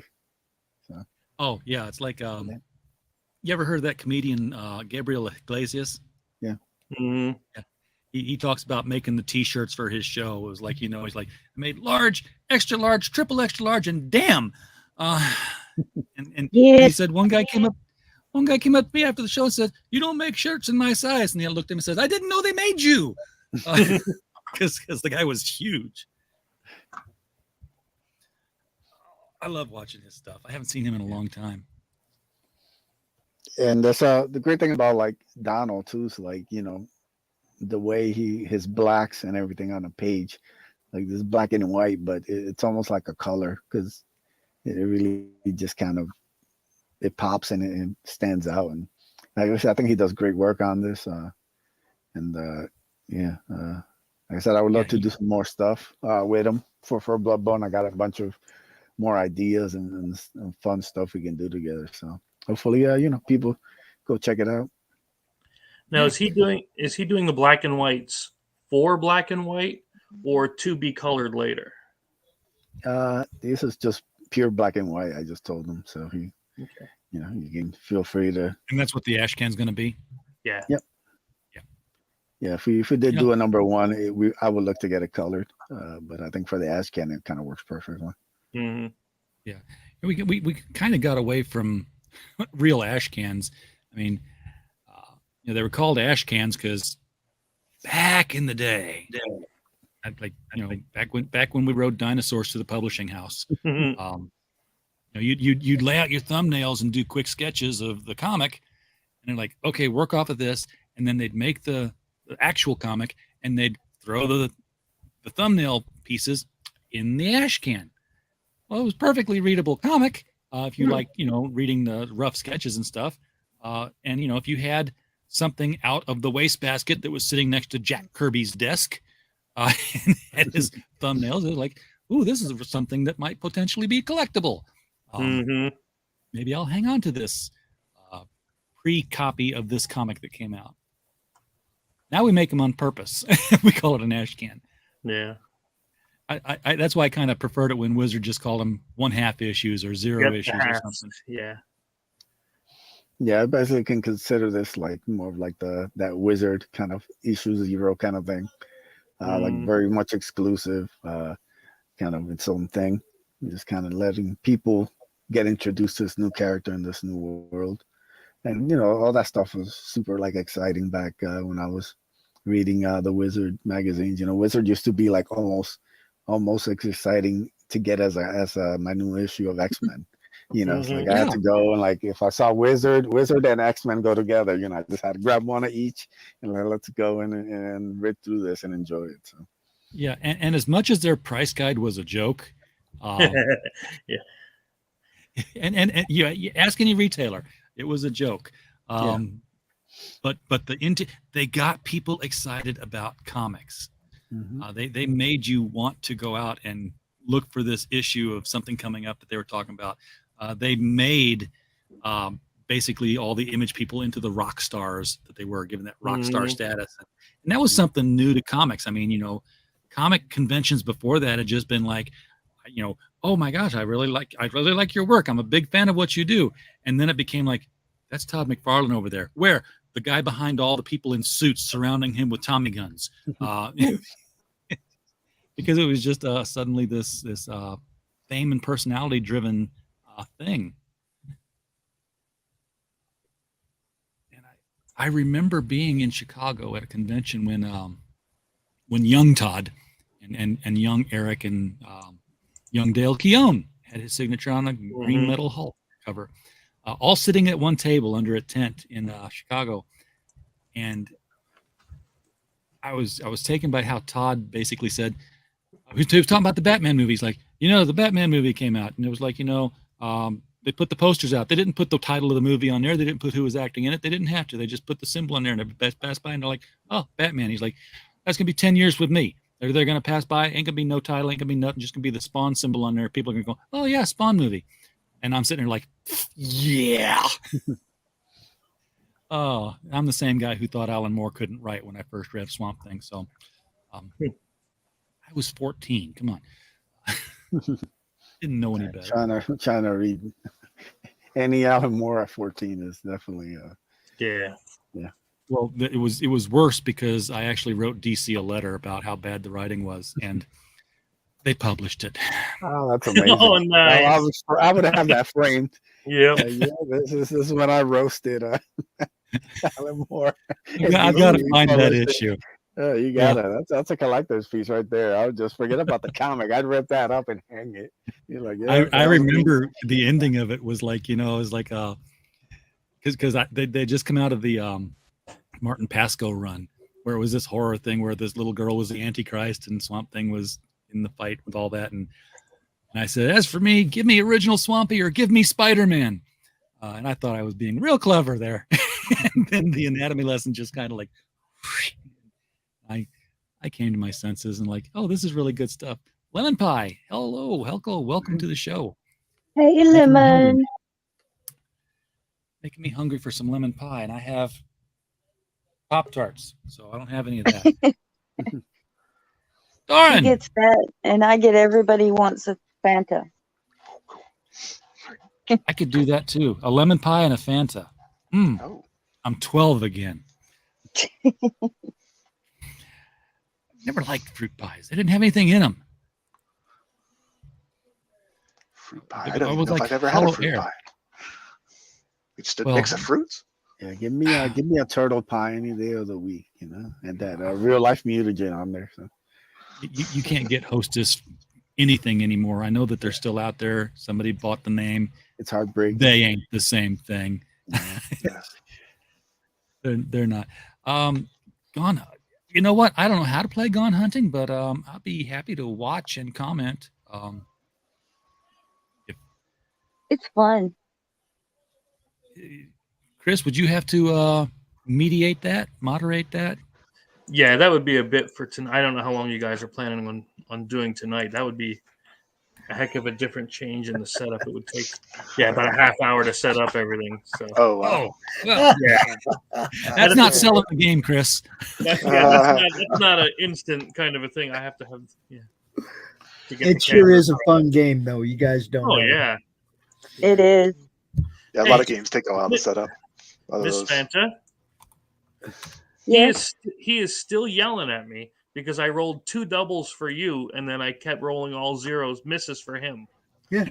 Oh, someone thought there was some favoritism going on, did they? Look. His rolls for Fanta were just beautiful. You know, double tap. His rolls for me with the best dice he has Miss. That's nice. Look, Pops. But hate I to was break it very to you, brother, diplomatic. but you I know had what? two missed The dice cards. don't lie. You know. I could have played 2 missed cards on them to mess them all kinds of up, but I figured Oh, the there's dice were missed doing a good enough cards. That's job. mean. Yeah, she didn't even have to play the miss cards because dude wasn't letting us hit anything any fucking way. Oh, it was awesome. Thank It you for is a that. great That's so game, much man. fun. It is a great game. I dropped the link right there. You guys can go check it out. It's, man, look, it kind of revived my love of tabletops. Because then he had me wanting to play Gone Hunting, or he had me wanting to play Gods of Metal. Which then we we did. went and played Slaughterville. Yes, and we now, did. now I've tried out all of his tabletop games, and every one of them something that you could play over the internet live streaming. You know, I mean, yeah, it takes a little setup and the camera in the right place, but Yeah. you can play these games all streaming live. And Chris is bringing his Laughing Rogue gaming show Friday nights to the channel, so we're gonna start playing games Friday nights. Do you roll dice in this, or is it you play cards? Like it's There's dice. Both, Some are there's dice games and card games. They're both in there, all in everything. The cool thing about Chris is I have vision issues, and he's very good at helping you out if you have issues like that. You know, it's like, okay, what does that? Really What easy is, to you know? work. How do you know he's telling the truth? All of a sudden, he wins the game. Yes, great game, everyone. That's what I just said. I a mod, can sit though. out of it, and I'm just the he's mover. just a mod. Oh, yeah, okay. Yeah. He's, all right. It's the He's like a tabletop referee on the version of side Calvin type Ball. thing. I see. But like I said, it's like all three of the games are really fun. You know, I mean, it brought back my love of playing tabletop games. And when you're in a situation where, okay, the kids aren't quite old enough yet for them all to sit around a table and play a game without, you know, childhood conflict. Madness. You know, Mhm. Someone hitting the table and everything goes flying type thing. yeah, All right. childhood conflict. You know. Oh, that's me in Monopoly. I still do that with the table. I can't. I'll never forget that as a kid. All those hours setting up and playing Monopoly, and all of a sudden someone hits it. Oops. Especially with someone who didn't like the game and they wanted just out. You could tell, you just accidentally. I just give all my stuff away. I'm like, here, I'm done. I can't do it. I need something faster paced. Yeah. And then there's come on, just play, just keep playing, and then you're down to nothing, and okay, can I quit now? I got nothing left. Oh, come on, man! Just My worst tabletop game experience ever was with well, I don't know if it counts as tabletop. Axis and Allies. Does anyone know that one back in the day? Yeah. I went over to a friend's house and his older brother wanted to play it. Set everything up, got ready to play. He wanted to control everything. I wasn't allowed to do nothing, and I was. You know, you're supposed to be fighting against him, and it's like he controlled everything. I just left. I just walked out the house. I gotta go. See you later. Solitaire Axis and Allies. Yeah.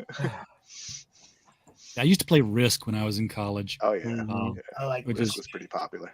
That was so straightforward in a lot of ways, but I guess some people didn't understand it. But it was pretty straightforward. And that could go on for hours too. Yes. Yeah. Yep. Yeah. It's like we had to open up We other had- Risk games to get more pieces. Yep. Oh.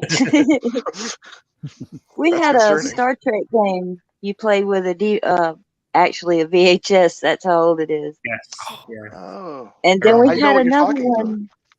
Yeah. And to my fast friend forward gave to us certain all the little communicators. So we all had little communicators, and we had to hit those before we said anything. It was really neat. I still have mine, but the battery's done. It doesn't do the dee-dee-dee-dee. It goes blah, blah, blah, blah now. my sound effects anymore, man. I gotta have sound effects. Chris, you ought to work on getting something out there for tantrum-proof games, like just metal boards Magnets? with tokens that have magnets on the bottom. Yeah, Ooh, imagine a Frog G game. We have a Yep. Oh. that'd be cool. There we go. Yeah. I mean, you could probably come up with a tabletop idea for just about every Chris has ideas for everything. for every crowdfunder out there. We even took one of his games and figured out how to mash it up with another one. Yeah. That's how He's the messed evil up. genius behind the curtain. I sent a whole design document for a Cyberfrog game out But I never heard back. So He probably stole it. yeah, there's no come such out next thing as year. short talisman.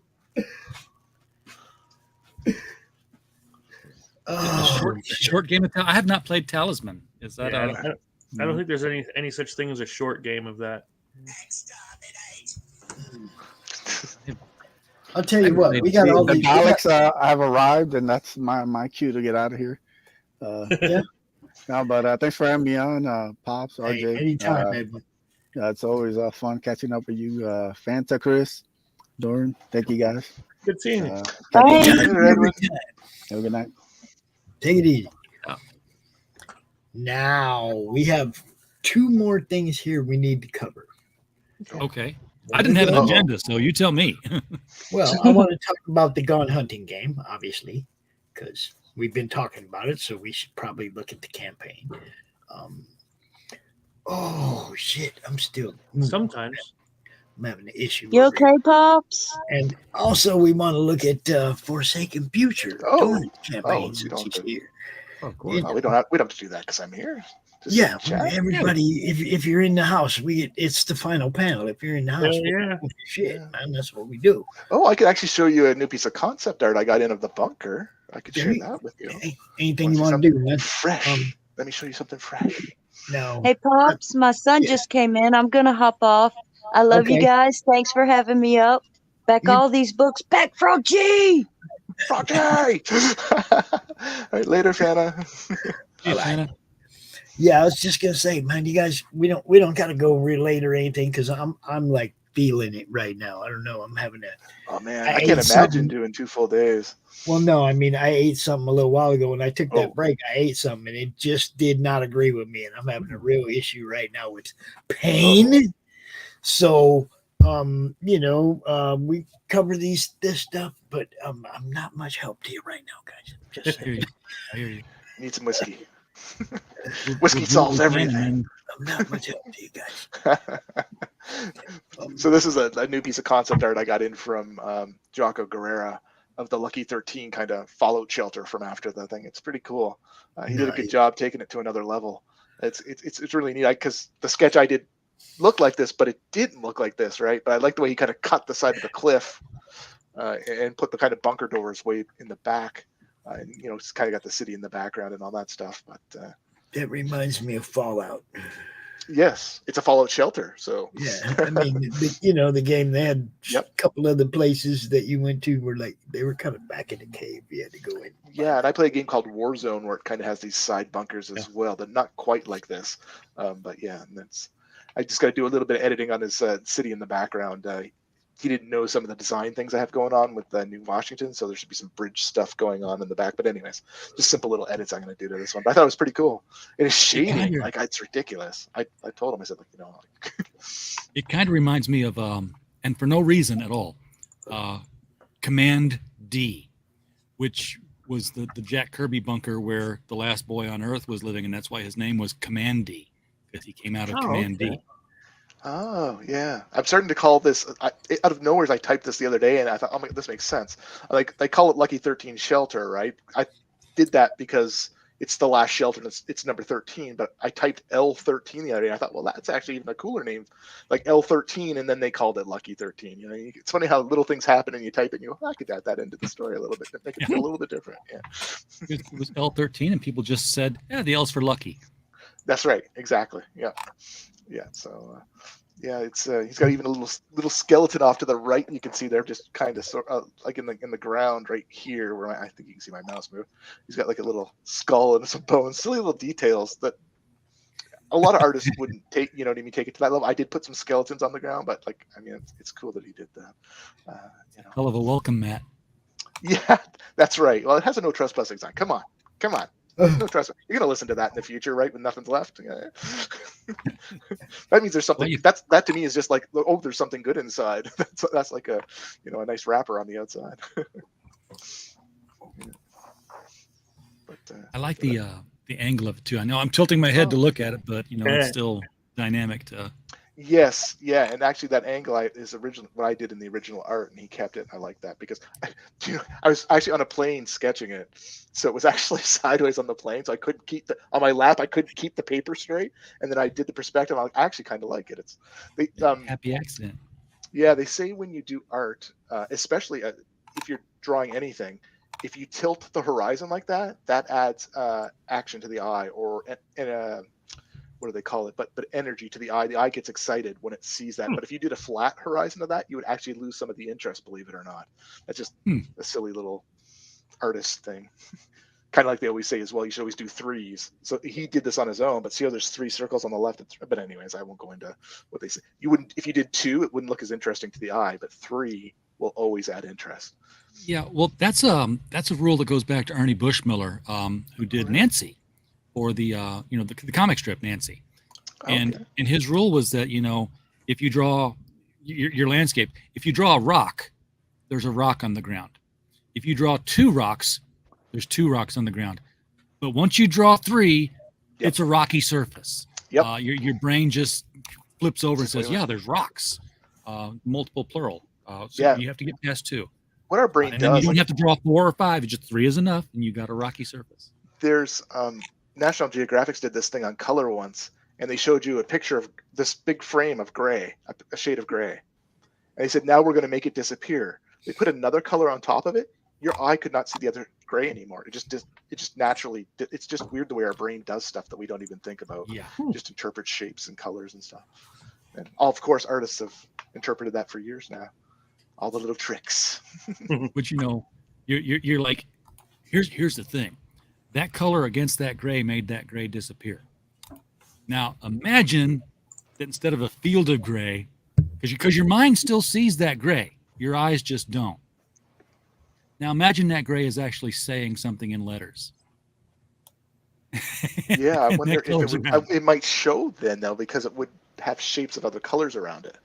Yeah, I don't know. With the word either that or you don't see it, but your mind registers it. Right. Oh, subliminal. You're going back to I remember back in the 80s, they were saying that McDonald's commercials were subliminal, that they were whispering things in low tones in the back. Oh, well, someone told me. I don't know if that's probably BS, but an interesting thought. Some of it was real, and then it got like it's sort of like 2 bands did backward masking on their albums, and now you're playing all of them backwards to hear what's going on. Oh, yeah. Yeah. but yeah, there was a whole book called The Clam Plate Orgy, and it was based on this restaurant that was selling seafood, and the guy ordered the clams. He's like, I don't really like clams. Why did I order the clams on the menu? And they started looking at the picture, and there was like hidden things in there that the mind was like attracted to, like, oh, this is sex, this is sex, I like sex is the thing I want, so I'm ordering this. Crazy. Yeah, it's funny the way the brain works and how you can perceive even prices and stuff like that. I remember them talking about pricing something, like why is it $1.99 for something or $5.99? Because the brain will automatically think $1 down, not $1 up. Like that's what they taught us in the retail world earlier on, right? Yep. If you have a chance, put a cent off of it, and all of a sudden, magically, the mind thinks it's a little bit cheaper, right? And apparently, that works much better for $1.97 than it does $1.99. Yeah, I don't know why they do that. Because that's how Walmart does their stuff. Yeah, it must. You'll see it's always a 7 instead of a 9 at the end. It makes sense. Yeah. Literally. That much lower. Only 2 cents, but yeah. Big difference. Did you want me to just, I don't know if I didn't have we don't do it with crowdfunders. We're crowdfunding everything for $10, $15. No one's doing $14.99. Oh, that's a good. I wonder if you can put it in. I don't think you can. Can you put in? I don't think you can. I think they make you do it to $1. That's probably what. I would have to check that. I just did a crowdfunder, and I don't know because I knew exactly what I was going to charge. I never thought about it. Yeah. I don't. It would be an interesting experiment to see if if you could do a second crowdfunder for like a second issue of a book, and if you did it for $15, make it $14.97, just to see if you'd have like a bigger spike. See if you get the same people in there. Now I've got to make something so I can do this. I don't think that's the reason to create a Kickstarter. I don't think that's no. There's only one way to find out. Yeah. Yeah. That's the absolutely. Let's making hire a comic marketing book firm, some big marketing firm, and then we can that's spend the lots of next money niche. figuring out. Oh no, it does work. Okay. That's the next niche for crowdfunding, is somebody to handle marketing and psychology. Oh, I wish if they had somebody who Hey, would. here we are going hunting. Oh, going hunting time. Yeah, we could use a bit of a help there. This is a board game, not a video game. Yes, board game. Yep. Yeah. And it starts off, it shows the layout, how you're going to be playing it. But we did just unlock what we call the ammo crate for the week. And that gets you a couple extra free things each week just for the giggles of it. Of course, you can get the rule book. Chris, you should link us playing that night. Me, you, Max, Fanta. You should link that to the campaign so people can watch us actually playing it. Yeah. We have a bunch of those I should just put in there. And they're already up on YouTube. So, I mean, it's not like we have to do anything special. No, but I mean, if you just got to put them on the top. Put them there where people can actually see them. And you could say, here's some demos. You can watch people play the game, right? And they say 70% more people, if you have a video, that's their number they claim. If you have a video with 70% more interaction with people. Yeah. Because we already have videos. But we have one. It's just we should put more up here. Yeah. But did you have it put in the top part? Like at the very, very top of the campaign? Oh, yeah. Oh, okay. Yeah, there you are. Yeah, okay. I didn't see it. Sorry. That's all right. Yeah, you can't just be a game or comic book creator anymore. You have to be a television producer. A videographer, yeah. Oh, it's crazy. Yeah, I never thought it would be this much work to do Kickstarters. So what was the first ammo crate? I didn't see. What was it? The first ammo crate, let's go to the update because I did that too. First thing you get is a boat. And that lets you move from wherever you are to any lake for one move.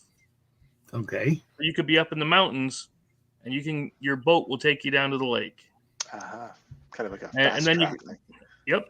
And a new miss card, Neighbor's Land, where you had the animal run after you shot. It ran over onto the neighbor's property, just out of your reach. Then, you can't get the body. You get your meat. Just took off on you. So yeah, we got a new miss card and a new card for the store. There's actually going to be 2 boats in the game, so I mean technically it's three cards that were unlocked, but no big deal. Cool. Yeah, that's pretty fun. I have a ton of cards ready to unlock. We just got to get there, baby. Okay, so Chris, this is fully produced. You're trying to basically get the crowdfunding to put it together, and actually print it. Once it's printed, are you marketing this to places like Bass Pro? Yes, I actually was in there. I went down to because I live near Cabela's, like 10 minutes away. Yeah, and I went in there and I said, hey, can we do our launch party live stream from inside Cabela's? They said, sorry, we can't because you're not nonprofit. Only nonprofits are allowed to come in and set up. I'm like, all right, cool. But they told me where to go and contact corporate to get the game into the stores once it's produced. But yeah, everything I do, whether it's comics or whether it's games, is always 100% done before we go to crowdfunding because I don't want to have to worry about that. Oh, yeah. I have it. It's all done. It's all paid for. It's just now we need the funds to get it produced. So the art and everything's done. It's all taken care of. It's just, well, now we need to get it made. And a curiosity question: where do you get something like this done? Like, where do you get a board game created?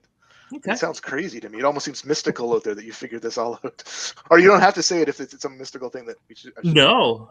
See, that was the kind of thing that got me upset. I was asking people the same kind of thing. Like, how do you get miniatures made? How do you get this done? Well, you have to figure it out. Well, screw you guys in the face with a hose. Oh, really? You know what I mean? Yeah, no. I have a guy that, honestly, when you start doing a crowdfunding project for board games, you're going to get requests from different manufacturers over in China and say, hey, come with us. To say it's China. Okay. Yeah, it has to be. Honest to God, it does. I paid a cost. I have a demo copy, $150 it cost me for the demo copy. And I couldn't charge people $150 for the game. I mean, I could, but I don't think anybody pay it. Sell any. Yeah. So we had. And then you still wouldn't be making money off it, right? You'd still be just breaking even. Exactly. Yeah. If you want to make money, it'd be $200. Yeah. So yeah, no, I mean, I know a guy who's working on a game right now that's based off his comic book, and it's a cool looking Stratego kind of game. If you're familiar with that idea there, and at first they were like, they were piecemealing it out. They're like, okay, well, where can we get the tokens printed? Where can we get the boards printed? Where can we get the boxes printed? And they finally did find one of these places like, hey, we're a one-stop shop. You want to make a game, we print cards, we cast dice, we sell tokens, and the tokens were, they're the printed cardboard tokens that you fold over double, flip once, and then put into the little pincher. Oh, okay. So it's not like you have to have 3D representations like a Monopoly token. Yeah. Yeah, they're not. I mean, I would like to get miniatures for the Gone Hunting game if we get far enough. But first, before we ever get it to anything like that, I want to get all of the in-game content before the let's make it super pretty content. Yeah. So I could, because in the game right now we have about 43-ish store cards. I have over 89 store cards designed, things that you can buy. We have 200 animals to start with. And we have 100 animals to start with, and I have about 300 of them in the folder designed and ready to go. So, I mean, it's all done. We just got to unlock it. We just got to get there. Yeah. Okay, so this isn't just a deer hunting game. No. I mean, we have pheasants, we have rabbits, we have goats, bighorn sheep, wolves, coyotes, groundhogs, ducks, geese, all kinds of stuff. Yeah, you can't shoot the turkeys, can you? And they're all still alive. They are. I saw a sign on the turkey saying "eat ham" or pork or something like that on a video before, and I was laughing. Yeah. So how does the game dynamic change? Say, okay, well, last time we hunted deer, this time we're hunting duck. What changes other than the fact that the card says duck? Okay, well, here's what happens is you get a card called what you're trying to do is have the most trophy points by the end of the game. And each animal has different amounts of trophy points. They also have a dollar value, so you can sell those animals at the store to buy better gear, better guns, boots, the boat in this case. But you also get trophy cards. Now, trophy cards, if you complete the objective on the trophy card, give you a bigger bonus. You should have just played the game. I know. There was a voice on it somewhere. Well, you can tell that I'm like, asking you all the questions that you've already had to go over with people before, and I apologize for that. But, no, it's what I do. I'm already thinking ahead now on this because I'm like, Gone Hunting is a success. People are buying it. People are playing it. And Chris is sitting back there saying, hey, have you thought about Gone Hunting Big Game Edition? Well, like I said, I mean, yeah, we could do African Safari Edition. Exactly. We could do add in the Arctic, hunting polar bears. Slaughterville Edition. Yeah, we already talked about the Slaughterville Edition. Go fishing. I was actually talking to somebody down at the Savannah Comic-Con, and I was talking to a vegan, and even she liked the game. But the one guy said, I like fishing. I don't like hunting. I said, well, we can easily do a Gone Fishing, where instead of going to these, you're pulling out different aspects of a lake. Where, deeper water, some of the swampy parts, where the bass would be or whatever. Gone whaling. The ocean, Yep. Yeah, we could do it. We could do a deep sea expansion for it. We could do all the bay. We could do all kinds of stuff. Yep. It's just we got to get step 1 done before we can jump into step 15. Do an Australian edition where the animals might kill you. No doubt. That's why we'll there's never been video go to games on Australia. that, or where the. That's the Slaughterville Edition. Yeah, there you go. We're gonna do worry about being killed by the baddie too. You see, where deers hunt you with the shotguns. Wait till you hear this one. I just got a message from somebody for you remember the Slaughterville director's cut? They just said, where can I get Slaughterville 2? I didn't add it to this pledge because I didn't know how we would like it. Turns out it's a lot of fun. So now they want to get my other stuff too. There you go. That's what you want to hear. Exactly. Yeah. And that's what we're going to do here. We have on Gone Hunting, we do have all of our stuff there as add-ons. But yeah, we're going to be doing the Cryptid or the Slaughterville expansion for Gone Hunting. and it's going to have like the mythical creatures, zombies. It's going to have undead deer, all kinds of good stuff. Bigfoot, Oh, chupacabra. Thunderbird, the native Thunderbird. That would be on. Oh man, there is a headline story in my local paper, Belleville, my old local paper where I used to live, Belleville, Illinois, and I verified it. This was in the paper that some kid years ago was lifted up from his yard by a giant bird and carried off, and then dropped somewhere else, and his hair turned white. Huh. And I was like, shit, that was in the newspaper. That's real. I'm looking at it. It's right there. Pterodactyls, maybe. Thunderbird. It was actually near there. They were talking. It was either Thunderbird or Piasaw bird. Oh yeah. Because it was right near Alton, Illinois, where the Piasaw bird is a bang. Yeah, go after Bigfoot. Yeah, and we're gonna have we're. Did you ever see like in 99.9% of the horror movies where they go into the woods or something? There's always that crazy guy at the gas station or somewhere that tells you don't go in there, right? We're gonna put Pops in as that guy. One of the funnest hunting stories I was ever told. Well, it wasn't funny for my friends. Two of my friends went out in Jasper. If I was you, youngsters, yeah, nothing good at the end of that road.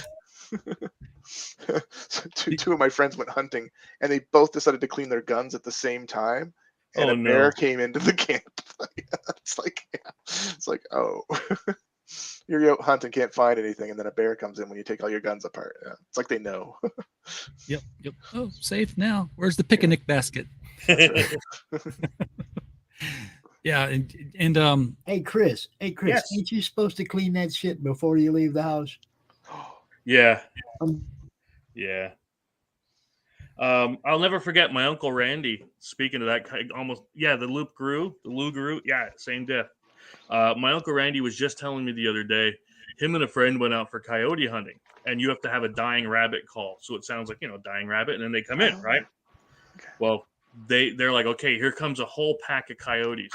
Coyotes is, and they put the gun up, and none of them had ammo, which is the inspiration for the card, forgot to load the ammo in the miss section of the okay. Yeah, so we took everything from there but yeah, so they had to run back to the truck being chased by a pack of coyotes. It was pretty funny. I mean, not for them. Right. That's funny to think about. That we're supposed to be hunting them, right? We're supposed to be the smart guys coming in. We got this. Let's go get us some food. It's funny looking back on it, and that it wasn't us. Yeah. Is there an age limit on these games? I mean, do you have like a Scooby-Doo Slaughterville edition or something? Or no, not yet. I've tried to reach out for those kind of licenses, and because there's so many other games out there with them, it's difficult to get in the timing because it's like as one ends, somebody's already picked it up. So I've tried for Supernatural though. That one I would have loved to have done. Sam and Dean Winchester and all that. And sure, that would have been great. Sliders. I want to do a Sliders game, and again, if not, then I will do Legally Distinct from yet similar to. Now, hold up. Sliders is doable because Jerry O'Connell is a comic guy. Look at that. Yeah. He's a comic guy. That's doable. But it's not him. It's the owners of it. Owners, yeah. You have to go through their licensing department. It's kind of like, who owns Star Trek? Yeah, it's supposed to be the most craziest you got to go to him and tell him, hey, man, you need to talk to your people and let us fucking do this because we're comic people too. Yeah. You want a product that nobody is paying attention to anymore? Yeah. Dark Skies. Went one season, should have gone 5. It was prepared to go 5. Pops, you ever seen this one? Ever seen Dark Skies? Yes. Yeah, 96. It was all done in the 60s. And it was like all the history that of the 60s was hiding the fact that, Majestic 12 was hiding the UFOs and that the aliens were actually among us. And then the 97 season was supposed to be the 70s. And then, and 98 be the 80s. It was going to catch up in 2000 with current time. And it didn't make it past the first season. I thought it was a brilliant concept. I loved it. Yeah, I'm pretty sure I saw those. It was a while ago, though, right? It wasn't like this isn't something recent. Yeah. Yeah, it was those. God, 96. almost 20 years. Almost. I wasn't alive 20 years ago. How could I possibly watch No, we're all youngins here. What are we talking about? I was in grade school 20 years ago. I just dated my first girl the other day. What are you talking about? Y'all should cover that one too before you end it. You should look at that campaign too. Let's look at the Forsaken Future. Show us the Forsaken Future, Doran. Gonna make me find links. You still now. got your other screen. You see how they do it to you? It's like, yeah, I'm right. It's here somewhere. Meanwhile, Honest. If you all ordered Mr. Beaver from Mr. Ben Slayback, who does these great books, it's on its way. You'll get it this week. So I got to get Ben on my show some more because he just sends me books to distribute. And I'm like, when did this come out? He's like, yeah, it was our last campaign here in Australia. I'm like, dude, this is a freaking awesome looking book. All right. Knew I had these links here for a reason. All right, so I don't know if you can see my screen. I got 50 other things in the way. I've got the grayscale thing still. Commander looking up at us all auspiciously. I'm gonna reshare. Let's see what happens here. Too many buttons. Well, let me remove your picture here until you reshare in case you accidentally click on porn. What? We don't want you to Kurt Eichenwald yourself. Yeah, we don't want you to Kurt Eichenwald yourself. Okay. Yep. That's the background of your desktop. No, let's not look at that. Okay. Boom. Are you seeing something now? Ha-ha. There we go. Look at that. I've never had to do this way. All right, cool. So, yep, this is the Forsaken Future. We got less than 7 days left now. 6 days. Wow. This thing's flown by. It's just crazy. So we're funded. Which is fantastic, and thank you to everybody involved in that. That's awesome. Actually, Chris won the first foil poster, I believe. Was it the foil poster? You were the first week winner. Yeah, that was awesome. I was like, yeah, usually don't win. I was like, so that's cool. So I won't play the video or anything, but this is the series here. We got some great art in here. Worked with tons of fun artists, and I've enjoyed the whole process. Who do some great work. But this is a picture of John Caliber in the back with the guns, and John Liger in the Dark Ace armor in the series. And my whole motto for it is forsake the future, right? So we're not happy with the future. It's a post-apocalyptic event. 100 years after that, the last bunker fallout shelter is kicking around, and they've got some problems, right? The surface has been taken over by corporations and the Euro Union, and they know they'll eventually be found, and they're pretty concerned about that because they know nobody wants them to exist. They want them to be long gone. So these are kind of the main characters here. I got Commander Rasha. She's just, I keep using the word unstable or obsessed when I talk about it. And I've drawn some art I'm drawing some art to hand off to the artist where she's going to, a couple of the frames would be like her kind of holding her hand, right? You know what I mean? Kind of clenching her fist because she's mad, and just with blood coming out of it from her nails digging into her hand. Like she's just unstable. So that's what's going to make her so cool. I think anyways, I want her to be like a real badass, villain type character. Of course we have the Dark Ace, John Liger here. He's a very gray character. I want to create a very gray world. So that's the whole plan there. So he's kind of he's trying to save the bunker, but he will do anything to save the bunker. Like he's at all costs. We got to do something. All chips in on the table, right? It's go time. This is his partner in crime, Christian Caliber. I don't want to go too much into everything, but this is kind of the hive. So when you see this little Euro Union emblem here, that means they're obviously on that team. So these guys run the drones, like these drones here. These drones they control the surface of the planet. So if there's a problem on the planet, you're going to get intercepted by these drones basically. And then there's this planetary peace station, like this thing here, that's up watching our planet. And I just love the idea of calling it the peace station when, it's a branding thing more than anything else. They control the earth, right? Nobody wants to mess with them type thing. And here's the art of David Dion and David Ocampa. The first, not the first 4 pages, but some of the pages together. And of course we got the covers. So this is our standard issue cover. And this is our first variant here by David Ocampa. It's really beautiful. I really love what he does. And just the little flare he does on the planet in the background is phenomenal. But our Commander Rasha piece. Yeah, I love that. And here is this. I made this the End of Days. I made this the exclusive cover just because it speaks to so many different things to me at once. It has Caliber in the front. It's got the Dark Ace armor of John Liger in the back. It's got the planetary peace station and kind of this initial event of the that happened that caused the not the extinction event, but the extinction of basically of North America. 94% of everybody getting wiped out. So I just, as a piece, I just thought that's the perfect piece for it. For the series. And this is the back cover here, which is a lot of people really like this back cover. It could have been a front cover. I had the logo up there where the Whitefire Comics was, but this one went so well with the other three that I was like, you know, I got to use this on the back. And I love to have wrap art on my comics. I want them to seem more feel more premium. Some people will put ads on the back, or they'll put a nothing on the back, or they'll put like a logo for their company. I put the logo there, but I wanted art for sure. And this is the one that's probably got the most interest so far, is this foil poster that I've done with Derek Stevens, which is my kind of my retro sci-fi poster. It seems to be pretty popular so far. So they're exclusive to this Kickstarter. There won't be, you know, I bet you there will be less than, probably by the end of this, less than 20 of these ever in anybody's hands, which is fairly exclusive, which is cool. That poster just screams Blade Runner to me. I love that. You said that, the guy earlier said that, someone else said it, and that was the whole purpose of it, was retro sci-fi feel. So that's, to me, is just fantastic to hear. That's awesome feedback. Of course, I always do a sticker set that's vinyl. You can restick wherever you want.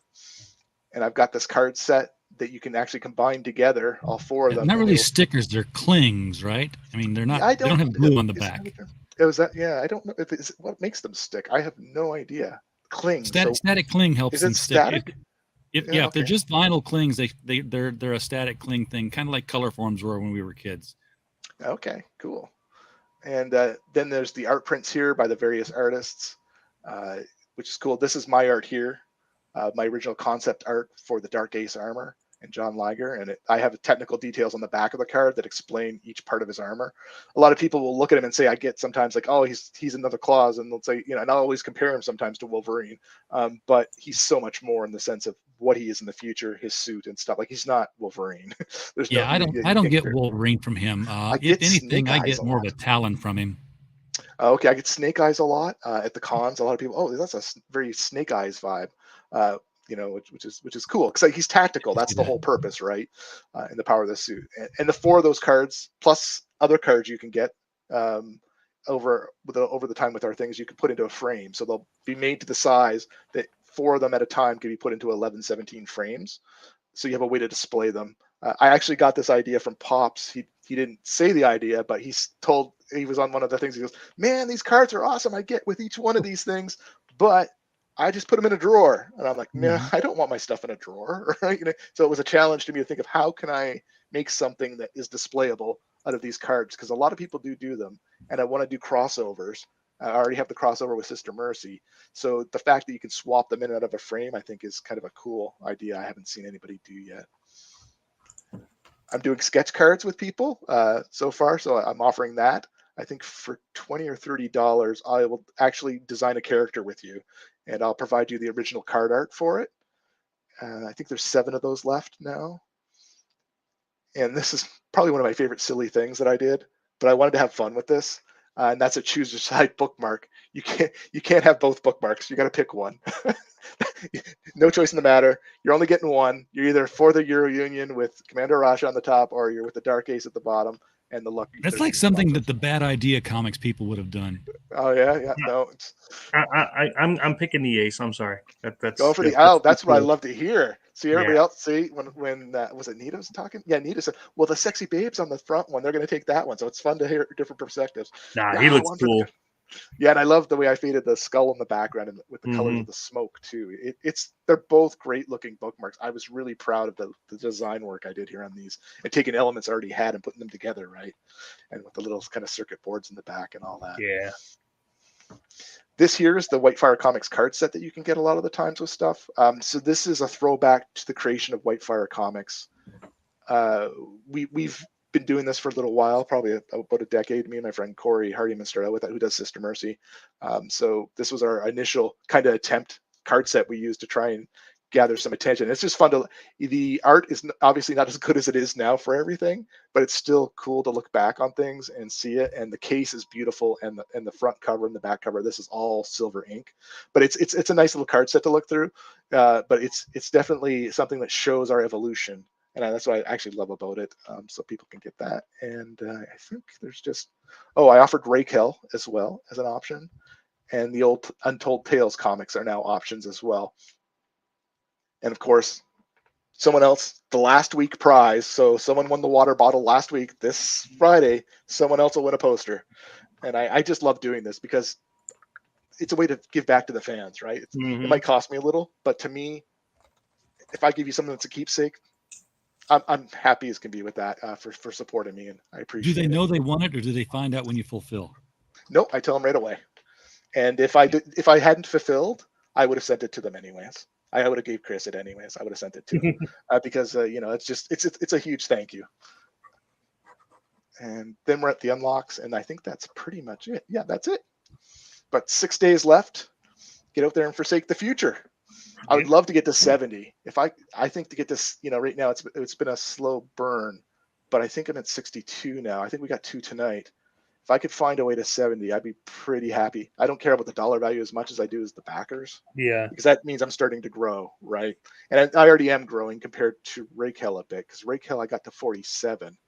But in this case, what's really cool is a lot of this isn't my family and friends this time. So we almost can take my family and friends out of the equation now and start to get funded without them, which is important, I think. So, but 8 more. I got to find them in a week.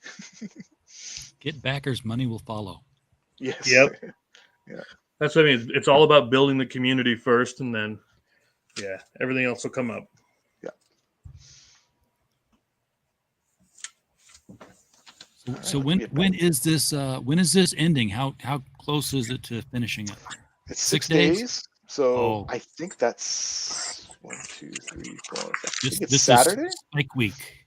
Yeah. Yes. So on Saturday. So that's the week everybody comes back in. What was that? Well, I said this is the week everybody comes back in. Oh, yeah. I overtalked Chris, so I don't know what he said. Oh, I was just wondering where you're doing the closeout at. Nowhere's really right now. Well, you got to schedule that. Yeah, I'm just probably going to do it on my face. Well, I usually use Restream, and it just goes out on YouTube, Facebook, and I don't think Twitter's working, but Twitch is. So I don't know why Twitter's not working, but I tried to stream it out just live in that type of way. Yeah. I haven't really tried doing one with Pops yet, or the. I was going to say, I'm sure he'll be more than willing if you want to set that up. I just don't know exactly how to tell when it ends. You know what I mean? I don't know if it's some weird hour at like 2 a.m. or something. Or it's Kickstarter. Kickstarter ends the midnight of the day. So how do you usually do a closeout? When you go to edit project, right? Yeah. And you hit basics, at the very bottom where you have the time, it actually tells you your campaign ends on, and then it gives you the day and time. Oh, it's Indiegogo that ends on midnight of the day. So down here somewhere it tells me. Yeah, mine happens. Oh, there you go. That's actually not a bad time. Yeah. 8:30 on the Sunday the 2nd. So 8:30 is pretty reasonable on a Sunday night. That's not. There you go. See, bad. That's what we're here for. I mean, I knew that all along, Chris. I was just leading you toward. Yeah. No. You were educating the viewers. Yeah. So now I know when to set my at worst. I know how to set it if I do it myself. Okay. Cool. Pop says to schedule it. He'll do it. So if you want to do that stream, he's good with it, and feel free to send him all the messages you need to get it all set up. You just spam them now. And Pop's is a Sunday night, so just add my channel to the output. Feel free to. Very good. Sweet. I don't plan on doing anything. See, this is what we do. All right. So that's it for that. I learned something myself. All right, I got you, Doran. I got you Sunday night. I'll add RJ to that queue. Yeah. Pop, you doing any better? No, I'm fucking just over here sitting in the chair hurts. And it's not my ass, it's my stomach. It's like being bent. Mm-hmm. When I stand up, I'm kind of okay, but I got to like walk around. And I don't know. I ate something that's fucking with me, and until it passes, I'm going to be dealing with it. You know, You didn't get whichever Chinese, did end you? it comes back out of or whatever, it's like I'm going to be dealing with it. So I just ate something fucking wrong. That's Yeah. Yeah, it happens to us all at some point. But yeah, I ain't tripping. I'm just in pain. So anyway, you know, I'm gonna go ahead and check out. You guys are more than welcome to hang out, do whatever. Play the commercial, you know, play the jazz hands and the yeah, it's all jazz hands out. and the comic books for kids on your way out. But other than that, do whatever. I'm good. Let me find them. There's the CB4K. And Pops, we got to talk about alphabetizing. Last time I was on, they're he's like, kind oh of no. usually in the order they get used. You see, it says my video and then CB4K. I'm looking at the overlays. Fuck, no wonder I'm looking at it. Come down here You to had the CB4K video. Okay. Shootcom, my video, and then CB4K. You just play my video and CB4K, and you're good. Yeah. But I want everybody to know. Hey, yo, it's me, Pops Van Marmalade, and you're watching the Comics-Related Madness Network. Uh-huh. So come get some. CRoM Con. CRoM Con.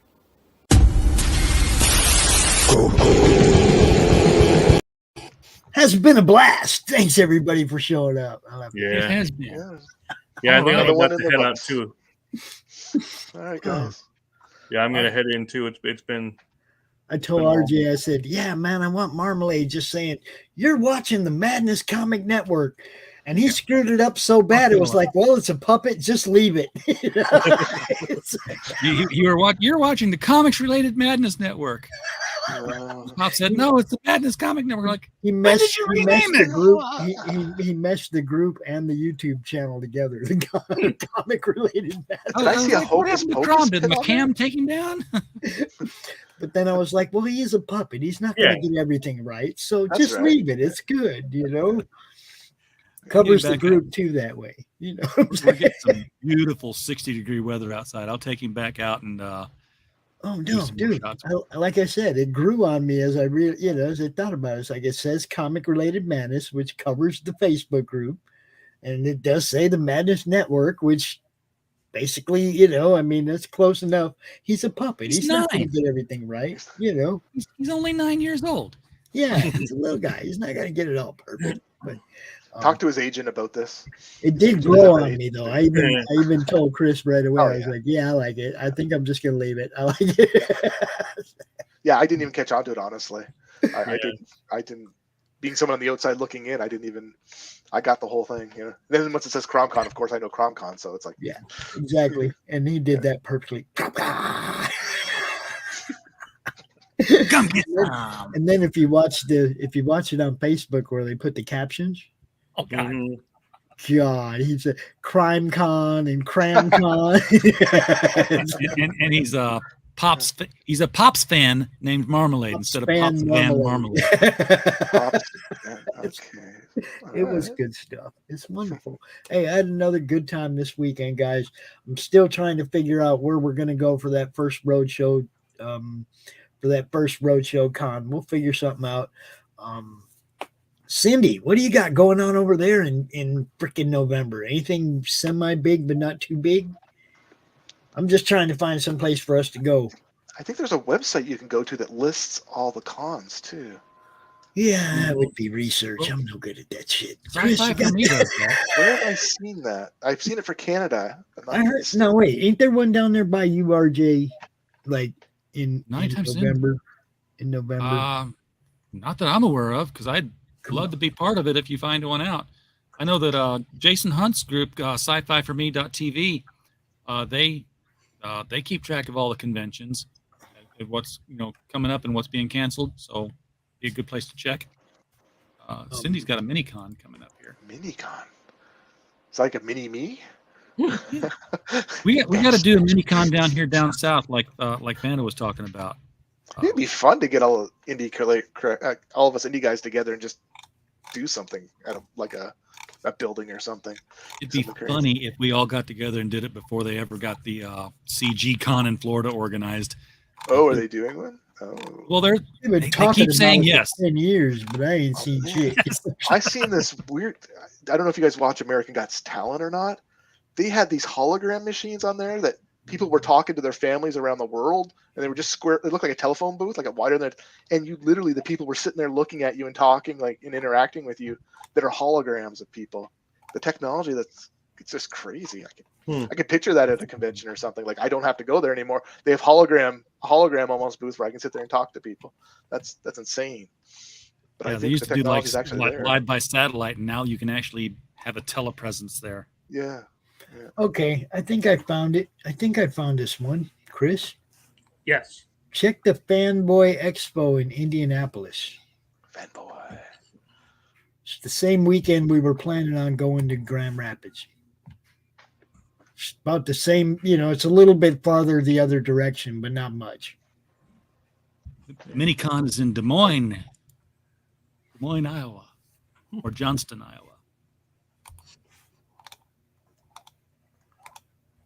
Okay. So that's one.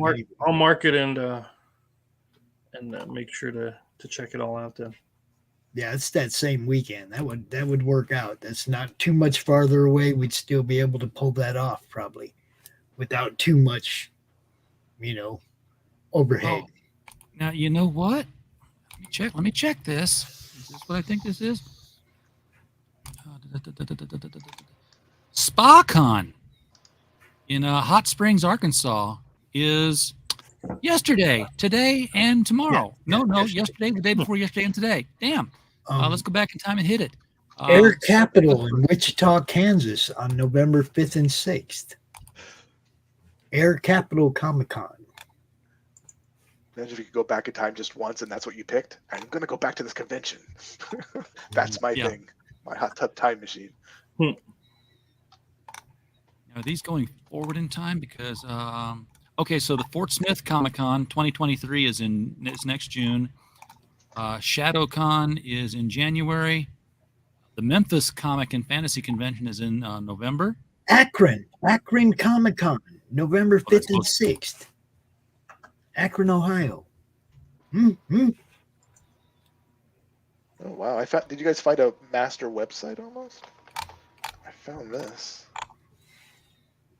I just Comic Cons .xyz, I think is where I'm at. Oh, yep, that's it. That's where I'm at. Exactly. Yeah. So I'm looking at, you got the Akron Comic Con on November 5th and 6th. That would move us up 1 week, but that would be doable. Okay, Chris, ball's in your court, dude. Do your thing. I will make sure that the money's there whichever direction we go. If we can get a table at one of those two. And because it can't just be a table; it's got to be a table with streaming. So I mean, that's because if you want to show this guy how it is, that's what you're going to have. But we don't want to pay them for their Wi-Fi. We just want to know it's okay for us to stream. We'll set up our own hotspot. We just table with electricity. That's what we're looking for. And I even take portable power to mine, just so I don't have to pay that fee for the thing. I have a little DeWalt power thing that I use for the day for mine. That's your backup. You bring that extra 12-hour battery charge or whatever. Yeah, you bring that for your backup because you never know. Oh, I went to one con in Nova Scotia. I paid for it, and I got my booth. I took a TV all the way across from 2 days. I rented a vehicle to bring the TV. They didn't have any power for me. I was like, I just drove halfway across the country. The only reason I rented this big vehicle is to fit the friggin' TV and this giant stand in it, and you don't have my power. Okay. Yeah, that's I'd be hot. I'd be hot. I only have power for my phone, and I used to have, probably still have somewhere in my old house. Used to have a solar battery that was for the phone, and it worked well enough on all the overhead lights, the fluorescent lights in a building. I'm scanning credit cards on my phone. So I need to make sure I have power. Yep, exactly. I just picked up a a Blue Eddy solar generator. So I'll tell you, I got one of these square things, and I absolutely loved it. Yeah, this thing is amazing. It I worked don't have that flawlessly one, but I for do me. have a. It was like $40, I think, and then you get the stand separate. But you can hand it to somebody and give it to them. But it's tap. You can put the card in the top of it. I mean, I love this little thing. Yet, is yours a little chip thing?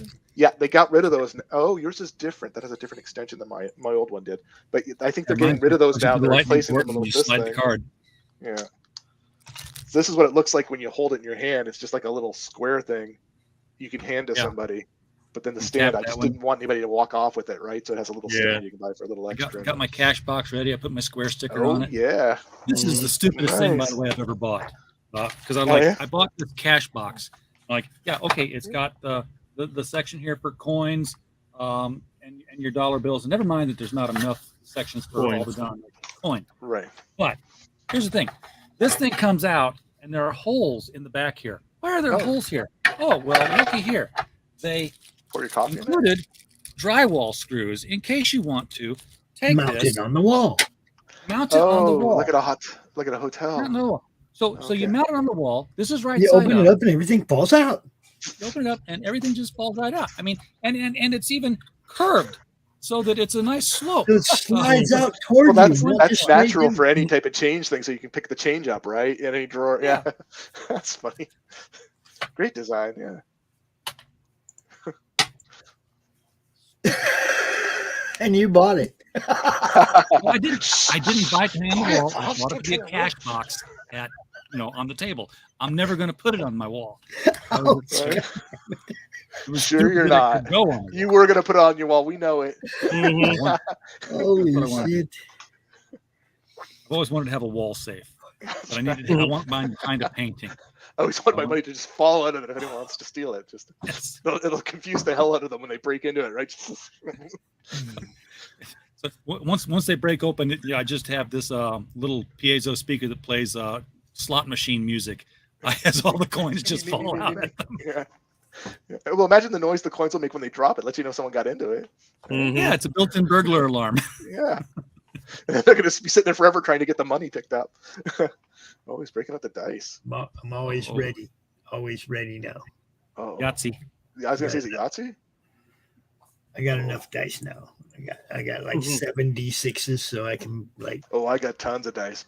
Back to the original Dungeon Dragon ones. Back to that. Still got all my D&D books and all that stuff. Once again, I'm really happy with my frog dice. Oh yeah, I told him you'll probably be in touch with him, Chris. All right. Some customs, so he'll be expecting to hear from you. Okay. You know. Or if he hears from you, he'll know that Yeah.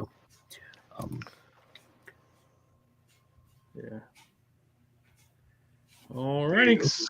There you go. Well, Christie's, Cindy's using hers because she can tell you this one works. One runs out of gas too fast. The one that plugs into her phone is more reliable. The one that plugs into her phone. Oh, yeah. Those things. Yeah. Oh, interesting. Yeah, I leave mine plugged into a battery pack for the day. Like I have one of those portable things, but I didn't. But I wasn't doing tons of transactions either. Like I wasn't doing like hundreds of transactions like some tables either. Maybe it would have to increase that. I've seen people going like this, like with their phones. When the Wi-Fi is bad in a place, like they, you know what I mean? They're holding their phones up, hoping to try to do a transaction. Right? That's why you have to have your own hotspot. You have to have your own dedicated. Well, now that the phone has their own internet, I don't even use. I use my own phone's 4G or whatever. We had that good hotspot down in Savannah. Our broadcast was solid the whole time. Yeah, that was good. Know? I mean, except for when I told you it wasn't, but that's a different story. Except for when you told me we weren't on the air, which is weird because your hotspot is just doing an over-the-air connection, just like your phone's supposed to be doing. So what's it doing that your phone couldn't do? Well, because your phone doesn't have the power to juice your computer. Okay, mine does. I've run my computer off of the hotspot. We had everybody's phones. We had the thing that worked was the dedicated hotspot that we had from Tank, but we had to try a few different things on Saturday because we were screwed. Yeah, when I went to we needed, right? So we had Jeremy's laptop, and we used Dan's dedicated hotspot, where you don't have to worry about all the other bandwidth in the room getting eaten up. Yeah. Okay, which is when you're just trying to get your phone connection. That's why they're all walking That's around like exactly this, what happened at because Ottawa there's Comic 500 Con. people trying to Yeah. grab that signal. And it's near You an got airport a on top of it, dedicated which hotspot. They only going to your computer. You're the only one using that bandwidth. Yeah, when I went to Wizard World, I got to do an interview with Butch Patrick, and his wife brought a hotspot because I was doing Facebook Live interviews at that point, and it was just so hard to get a connection that stayed up. And she brought up the hotspot, and like, oh, this thing's wonderful. Speaking of which, as we get closer to Halloween, we are trying to iron out a time to have a couple of days before Halloween, have an interview on our channel with Butch Patrick and Ivana Cadaver. So we'll have a Halloween show with them. There you go. That'd be cool. Yeah, won't be different flavors comics of related, things. but it'll be pop culture. Well, no, the whole thing is that comic related. You can find Butch Patrick's image in comics. Yes, you can. Okay, so that one In more than just slides monsters. right in there, no problem. You know, I look at the people that bring up stuff that doesn't have anything to do with comics, and they drop it in my group, and it's like, no, there's nothing comic related about that. I can't find the connection. I might have to let that one go. You know, but I'm not. You know, for the most part, as long as I can find a comic connection, and it's not. Who can beat who post or something stupid like that, then it rides in the madness. I want everybody's shit to be seen. You know, I mean, that is basically the whole goal. I started doing this when COVID made it so you guys couldn't be seen no more. Okay, when they shut the cons down, that's when I lost my started doing East Coast right away. Very Yeah, it purpose, was like, right? Was just to make sure you guys still had a place you could be seen. Sure, it's not as big, and it wasn't at that time at all near as big. You know, I mean, it wasn't shit, right? But it was still me trying. Yeah, You and know? everybody was trying to get that. Yeah, you're still around. I'm pretty sure a lot of people have. I'm the only one that kept doing it, man. A lot of people exited probably over the. There were a few people that, you know, I mean, there were a few different online cons. Yeah, Okay? Facebook. But There was Facebook cons all over the place that have nothing in them anymore. and nobody stuck with it. Nobody came out and did it again next month. And again, the Well, month even after DC isn't doing Fandom anymore. That got cut. know? Well, that was lame too. Come on. You give me that kind of budget for CRoM Con, we'll fucking blow this place up, dude. They were not very good with their budgeting at Warner. Obviously, they're cutting like crazy everything, trying to figure out what to do with their 400 million loss or whatever it is. Well, I mean, they messed up in the first place, okay? Yes. San Diego Comic Con and stuff. They should have just broke their con down into smaller themed cons throughout the summer. Something that wasn't big. It wasn't big enough to get flagged, okay? Like done MCU Con and Marvel Comics Con and DCU Con. And I mean, San Diego could have split their con up into different themes throughout the summer. It's already too big. That's what I mean. They could have split it up and made it smaller and been making money all summer long that year instead of shutting everything down stupid. You know, they just smaller venues and theme. I think nobody knew what to do. Now people have learned, and now I'm sure it's going to be different the next time something like this happens, the next pandemic. I'm going to plan something for Next my time channel. we're all just going to go, fuck you. What's going to happen next time? There's going to be like shredding your mask videos out there. Let's get rid of this thing. I don't even give a shit about that. That's what, you know. And I'm not saying that there was, you know, I know from the people I know personally that there's shady shit going on. That's all I'm going to say about it. But I know that there was shady shit going on. So I don't have to argue with anybody about it. I know from medical professionals who are no longer medical professionals because of the last 2 years. Not that they got fired, because they fucking quit. Oh, so many. Because It's they the same up here in know it Canada. There's a was lot of bullshit. problems. Because There's they some know- companies that made a lot of money too, like off hand sanitizers. In Nova Yeah. Scotia, one of the beer plants started making hand sanitizers and made a killing during the A pandemic. whole bunch of companies made a whole bunch of money on shit they don't normally do. Ventilators. Yeah. Whole Oh yeah. bunch of companies made money on shit they don't normally do. And a whole bunch of people got put on ventilators that didn't need to be put on ventilators. It was very shady, especially in this state. It was very shady. So, it's lucky, like people like Randy. I'm surprised Randy survived, because the survival rate for the people that went on ventilators was abysmal. Really? That was their treatment, and the survival rate was abysmal. So yeah, I know medical professionals that are no longer medical professionals because they saw through the bullshit and they walked away. And one of them's a really good friend of mine, lives right across the street. Oh, in the hospitals, it was crazy. So one of my friends works in the hospitals up here, and he works in the sleep labs. For the last 20 years, he's worked in sleep labs. All of a sudden, he was a frontline COVID person, right? Can you imagine that you go from that to frontline COVID, and meet the people at the front door to, like, for him, it was very stressful, but he did it. So, but still, it's freaky. Yeah, I know they were snatching people up all over rural Michigan, like down here where we live, and if they had tested positive, they were shipping them off to Detroit. What? Okay. Yeah, they were shipping them. They weren't treating them here. The hospitals here were fucking empty. That's what I mean. The lady across the street was a nurse at the hospital. She's like, what the fuck is going on? The only people she saw for like 3 months was film crews. Well, yeah, the only way you can get a crowded hospital is to fill it up. It wasn't it was empty. It's like they wanted to redirect them elsewhere. They had to fill up the Detroit one. They were like, they were creating hotspots. They were moving people to places and I wonder if they were worried that huge hotspots. Where you're at, they were going to get overwhelmed or something. Like, like in Nova Scotia, where I'm from, they shut down the whole province. The whole province literally shut down. No one was allowed in.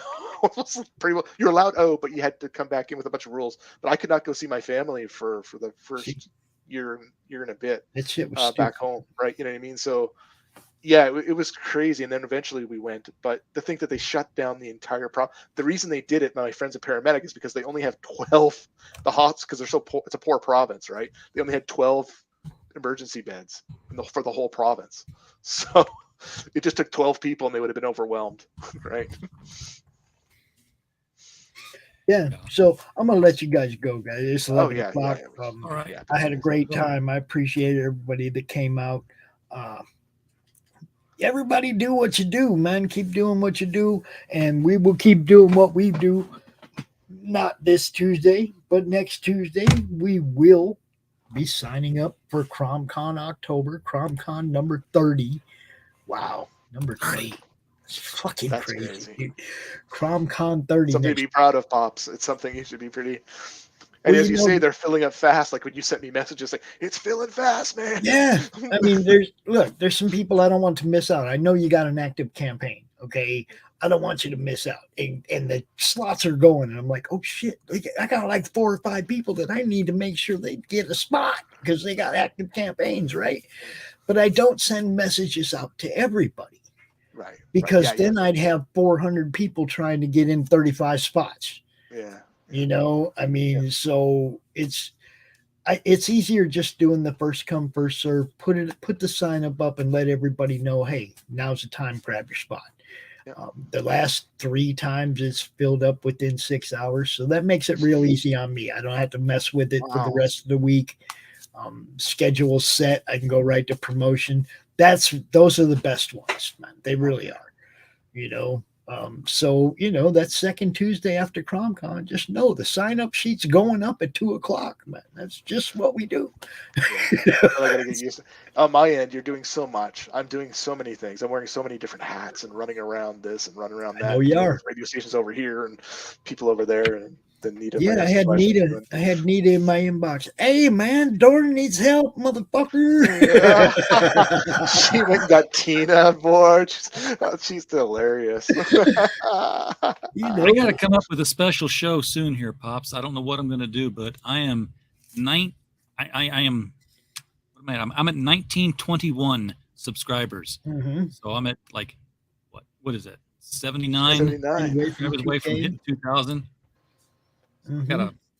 I gotta be thinking what I'm gonna do when I hit 2000. I gotta be watching it so I don't miss it. Hmm. Kind of a milestone thing.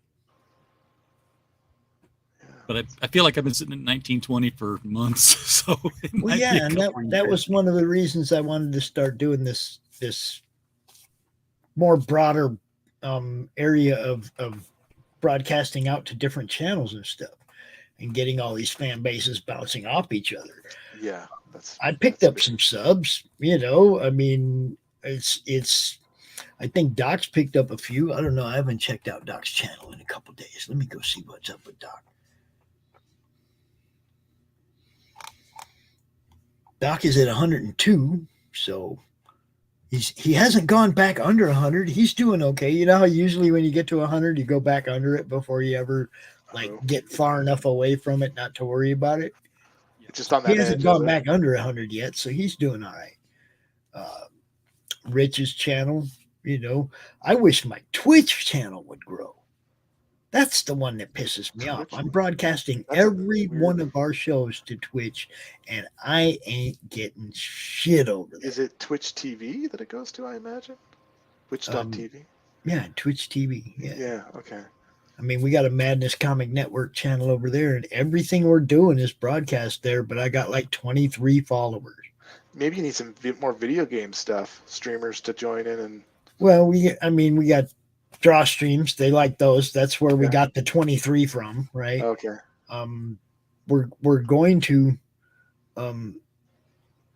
send you a link to what did I miss? What?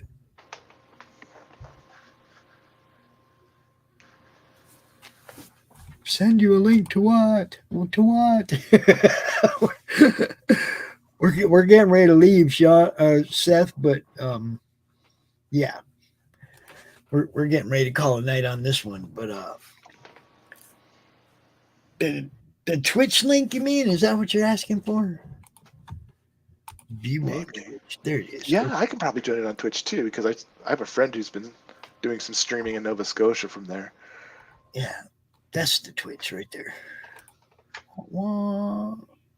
But yeah, I've been trying to grow that too, I mean, but Chris is he's going to bring his tabletop gaming show from Friday nights. We're going to start doing that in the Madness too. So that might be interesting to Twitchers. That could be. Yeah, I mean, I'm just trying all kinds of stuff, but mainly it's just trying to get everybody seen in as many places as possible. So we're on Twitter, Twitch, Facebook, YouTube, Everywhere.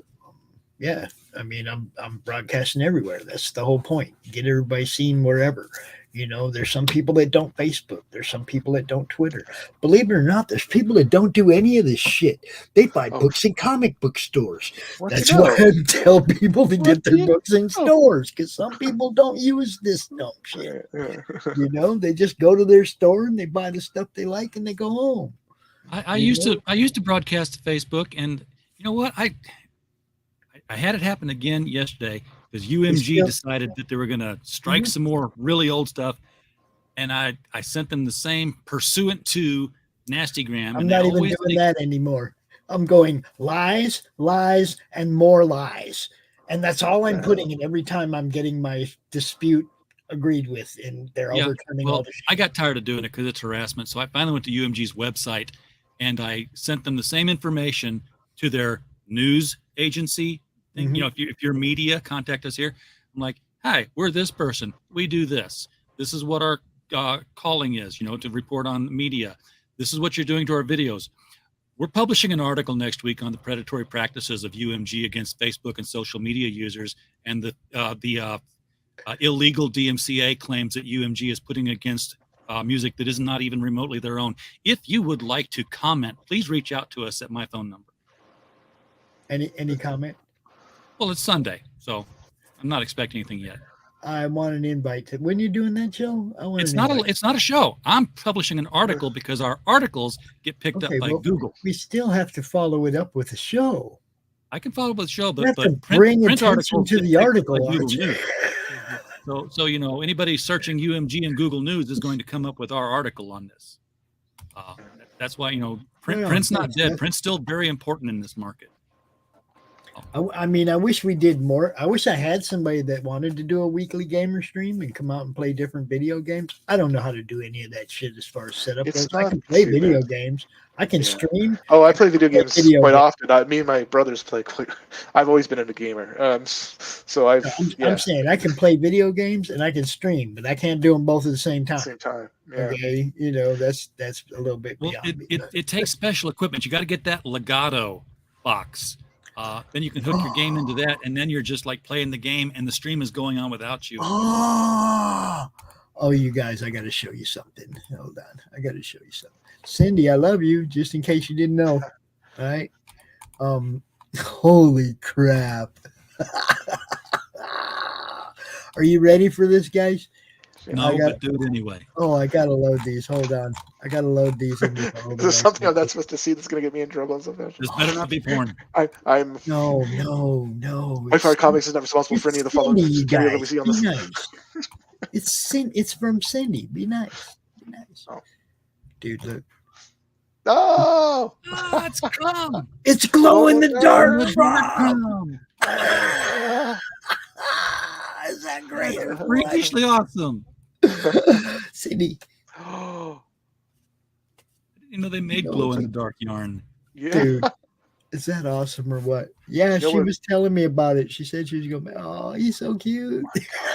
That's awesome. Imagine if you could do the green one and do the eyes and the teeth in the glow in the dark. So when you turn the lights off, the teeth and the eyes glow. That would be freaky. That's badass as is. Oh, he's so cute. Look at him. Crocheting. You know Sophia's going to take him as soon as he gets here, right? Of course. I had to fight with her to leave this one alone. I had to fight with her to leave this one alone. She wanted to cake it up, put it with all her stuffed animals on her bed, and it's like, no, that's CRoM. He's got to stay here. You guys got to find an army of people who crochet. I am go going to to an have old to age home. fight her to keep the glow in the dark one, dude. I'm serious. This I'm going to have to scares give this one up to her to keep the glow in the dark one. I'm going to have to give it up. Rotten kids. Or hide it. Oh, it is beautiful. Thank you so much. That's awesome. Mini CRoM. Yes. Mini CRoM. He's so cool. The plushes are cool, but I like the crochets. I love the crochet. When I first saw the crochet, it got my attention. But I come from a craft family, like a crafting family. So my parents and grandparents, they were crafters. Like when I come home from school, I'd be like, "Oh my! I gotta modify the quilt again, the quilt frame again." Oh, my mom backer made plant holders and didn't Mike Jimmy get plushies for Life on Korra?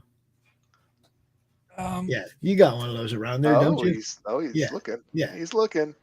Okay, now that's made by a company, right? That's you send them your specifications, and it's made wherever, China, wherever. I don't know. Yeah, You can't mass produce these things. Yeah. The crochets, they're like one of a kind. Each one's Can't make a pattern that you can just cut out. And, I mean, each one of them is going to always be a little bit different, And that's a thing in fandom now. I mean, there's tables at the cons I go to where somebody's selling crocheted superheroes. Yeah, I really like these. I really like them. I'd rather have Cindy made crochet CRoMs than sweatshop or China made plushies. You know what I mean? Not only that, but Cindy's one of us. So I'd rather that she got paid. Made with love and not with sweat. I'd rather she made the money than some company in China. Don't care about companies in China right now. Just don't. Just don't. And that's something me and Chris got to talk about. We got to figure out a way to get. Maybe we should be the ones printing games for people. Yeah, I don't know if there is a North American way to do it. Maybe it just we seems should like be they the ones hold certain figuring markets, that out instead of trying to find a place to do it. Figure out a way to do it our goddamn selves. Yeah. RJ, I got a the US 3D printer right there that I'm still trying to figure out. So I thought I was going to be smart and have all these things and be able to design stuff. I still haven't. I'm feeling. Yeah, we're going to put RJ to work so bad. He's going to be figuring out the logistics for the road show for everything. Is spreadsheet for everything. What's the shortest distance from this con to the next con? Yeah, RJ, what's it going to cost for us to get to that one? He's just going to start making up stuff.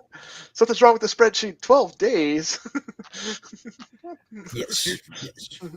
It's 12 days because you got to go to these different gas stations to get the best prices. Why do I got to go to Alaska first and then back down? I don't understand.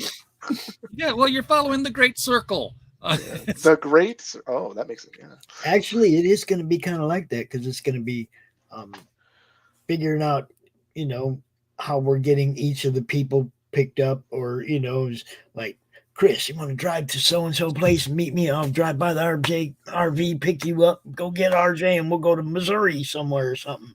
You know what I mean? It's like always going to be a circle of picking the people up and then ending up at the con, right? It would be a lapse. Yeah. It would be so much fun, man. There's nothing I'm thinking about right now that would be more fun than actually being able to put this road show together. Even if it was just for 1 year, one season that we did it. I mean, it would be a fucking blast, man. We would do it. And I'm bringing the wolf, damn it. Oh. You want to go?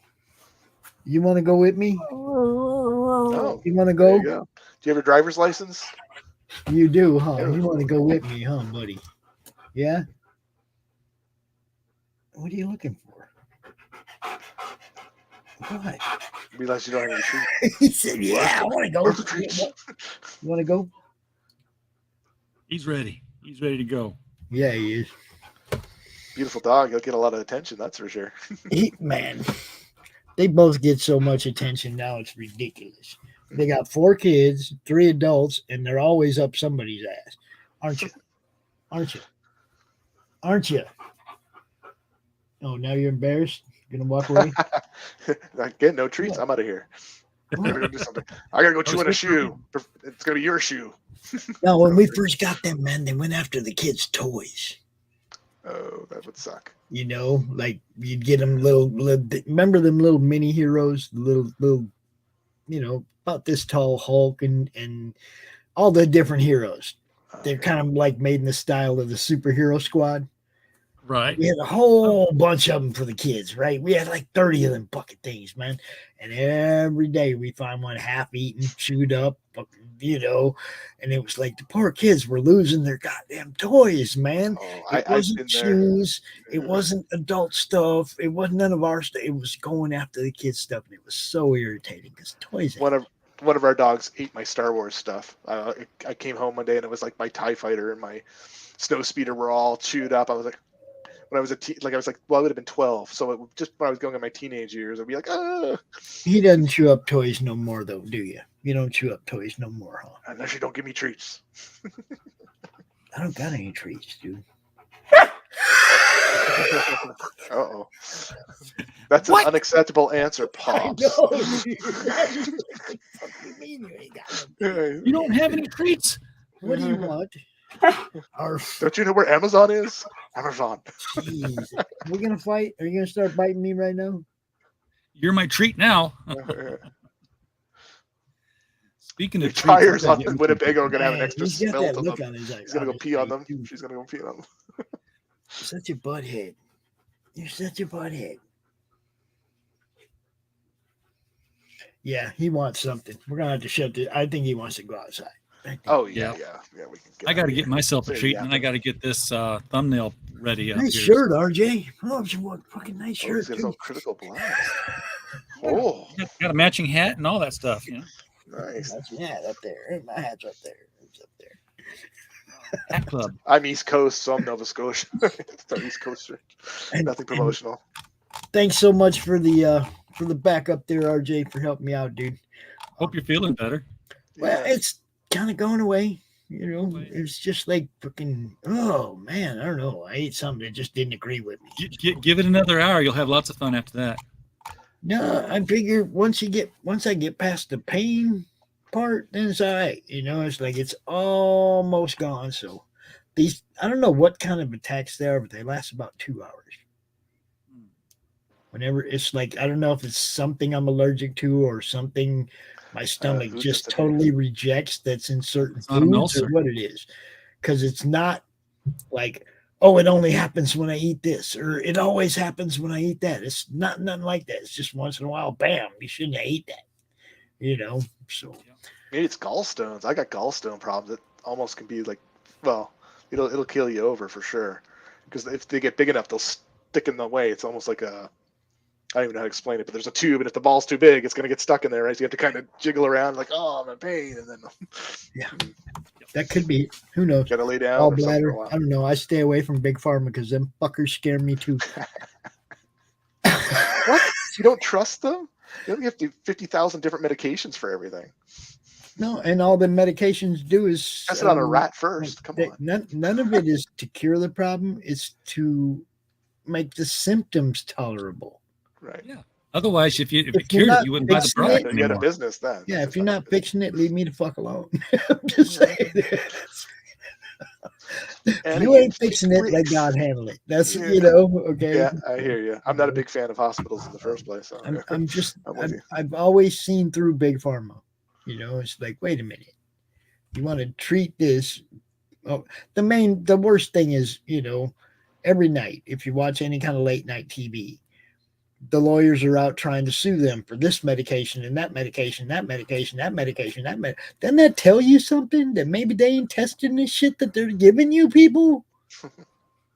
I mean, serious fucking, but isn't that a big clue for your ass that they're not testing anything in long-term effects? Or this great big long disclaimer at the bottom of every commercial that you can't read or figure out in time to it's always And actors. when one of too. the side effects of the medication is possible death, you don't think that shit's fucking fucked up? I felt good for at least a day, and then I died. Take Come it. on. It might kill you. If you've suffered migraines, cramps, or death, please call. I'm like, Oh. how are you going to call if you suffered death? Yeah. And it's like every one of them has this huge long list of side effects. Look, I got heartburn. I don't want diarrhea instead of heartburn. I'll just not? keep fucking heartburn, right? I don't get it. I don't need 5 other problems.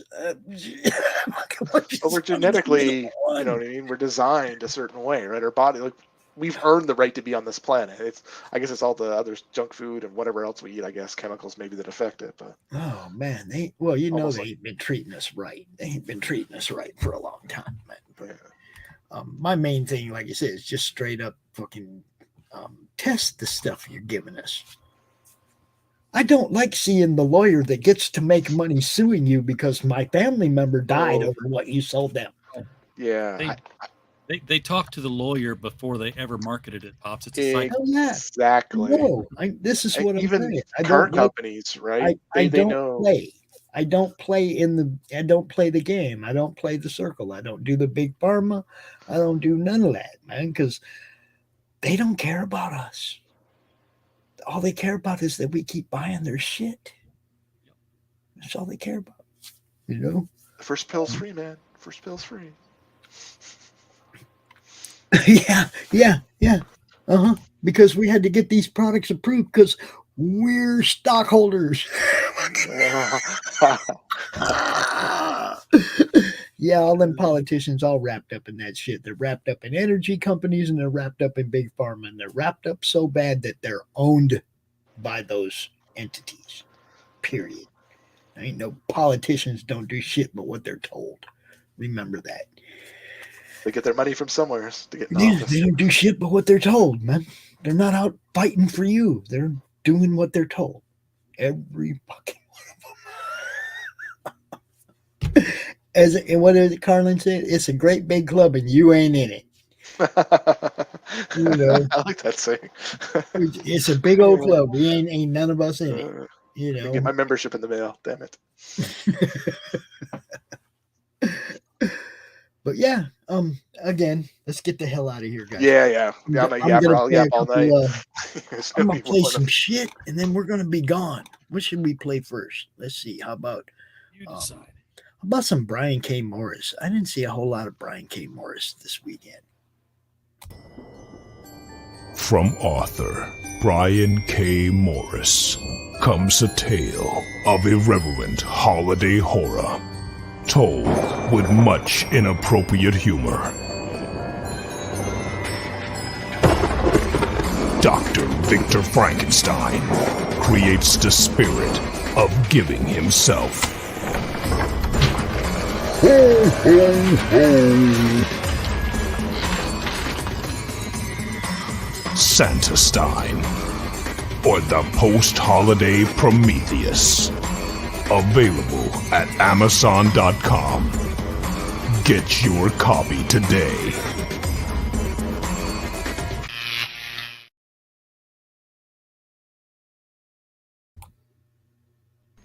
How do you end this thing? How do you put the where's the brakes on this bus? I forgot. Jazz how to drive. hands. Jazz hands and brakes. Comic Books for Kids provides comic books to kids in hospitals and cancer centers across the U.S. It's a place where we can all work together to make sure every child has a comic book. 100% of all proceeds go towards the kids. It's about making a difference, and while they're in the hospital, allowing them to fly like a superhero, battle dragons, or rescue teddy bears. We are in every state in the country and now support over 160 hospitals. Every month